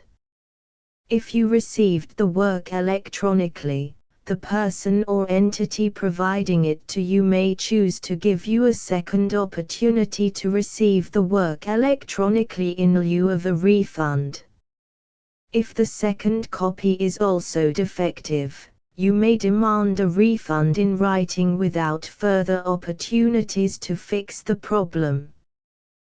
1.f.4 Except for the limited right of replacement or refund set forth in paragraph 1.f.3, this work is provided to you as is, with no other warranties of any kind, express or implied, including but not limited to warranties of merchantability or fitness for any purpose. 1.f.5 Some states do not allow disclaimers of certain implied warranties or the exclusion or limitation of certain types of damages. If any disclaimer or limitation set forth in this agreement violates the law of the state applicable to this agreement, the agreement shall be interpreted to make the maximum disclaimer or limitation permitted by the applicable state law. The invalidity or unenforceability of any provision of this agreement shall not void the remaining provisions. 1.f.6 Indemnity. You agree to indemnify and hold the Foundation, the trademark owner, any agent or employee of the Foundation, anyone providing copies of Project Gutenberg trademark symbol electronic works in accordance with this agreement, and any volunteers associated with the production, promotion and distribution of Project Gutenberg trademark symbol electronic works, harmless from all liability, costs and expenses, including legal fees, that arise directly or indirectly from any of the following which you do or cause to occur. A. Distribution of this or any Project Gutenberg trademark symbol work. B. Alteration, modification, or additions or deletions to any Project Gutenberg trademark symbol work, and C. Any defect you cause. Section 2. Information about the mission of Project Gutenberg trademark symbol. Project Gutenberg trademark symbol is synonymous with the free distribution of electronic works in formats readable by the widest variety of computers, including obsolete, old, middle-aged and new computers. It exists because of the efforts of hundreds of volunteers and donations from people in all walks of life. Volunteers and financial support to provide volunteers with the assistance they need are critical to reaching Project Gutenberg trademark symbol's goals and ensuring that the Project Gutenberg trademark symbol collection will remain freely available for generations to come.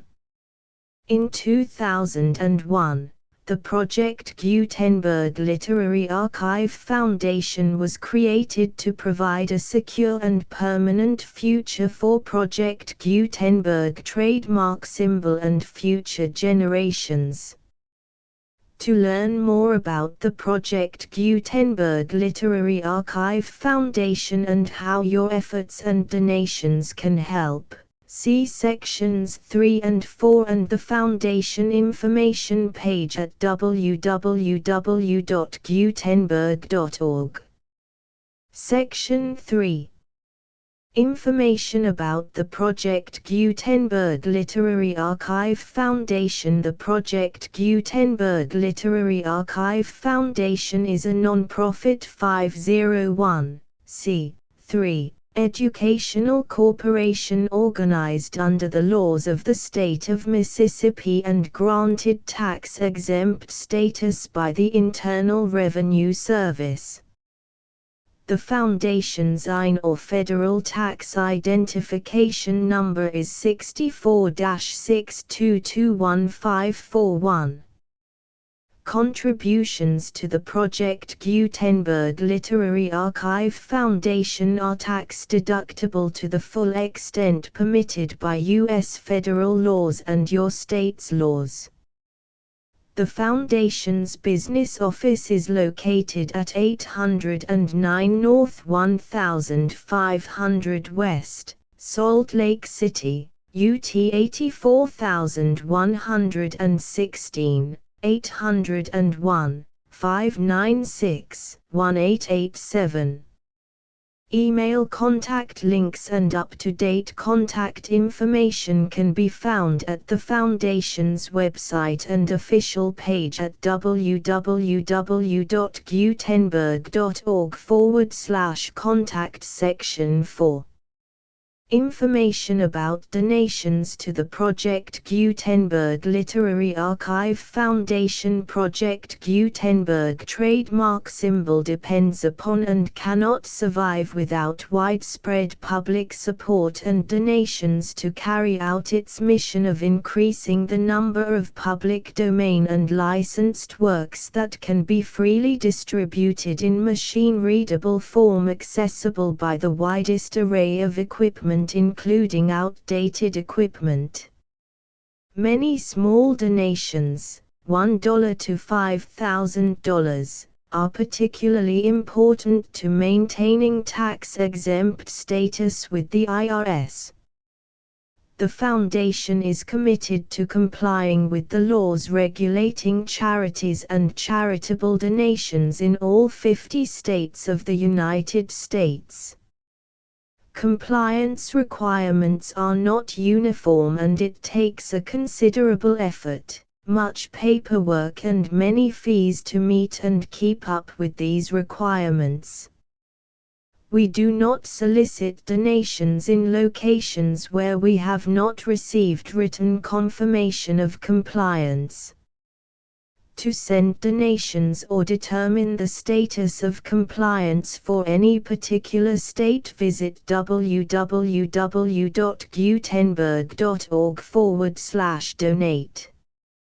While we cannot and do not solicit contributions from states where we have not met the solicitation requirements, we know of no prohibition against accepting unsolicited donations from donors in such states who approach us with offers to donate. International donations are gratefully accepted, but we cannot make any statements concerning tax treatment of donations received from outside the United States. U.S. laws alone swamp our small staff. Please check the Project Gutenberg web pages for current donation methods and addresses. Donations are accepted in a number of other ways, including checks, online payments and credit card donations. To donate, please visit www.gutenberg.org/donate. Section 5. General information about Project Gutenberg Trademark Symbol Electronic Works. Professor Michael S. Hart was the originator of the Project Gutenberg trademark symbol concept of a library of electronic works that could be freely shared with anyone. For 40 years, he produced and distributed Project Gutenberg trademark symbol ebooks with only a loose network of volunteer support. Project Gutenberg trademark symbol ebooks are often created from several printed editions, all of which are confirmed as not protected by copyright in the US unless a copyright notice is included.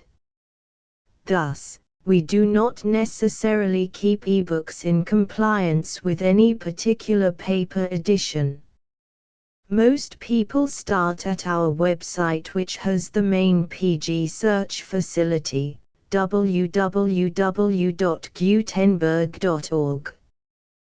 This website includes information about Project Gutenberg trademark symbol, including how to make donations to the Project Gutenberg Literary Archive Foundation, how to help produce our new ebooks, and how to subscribe to our email newsletter to hear about new ebooks. In the fourth year, Anticipations of a World Peace 1918. Preface H. G. Wells. In the fourth year, The League of Free Nations I. The Way to Concrete Realization 2. The League must be representative 3. The necessary powers of the League 4. The Labour view of Middle Africa v. Getting the League idea clear in relation to imperialism 1236. The war aims of the Western Allies 7. The future of monarchy 8. The plain necessity for a League 9. Democracy X, the recent struggle for proportional representation in Great Britain 11.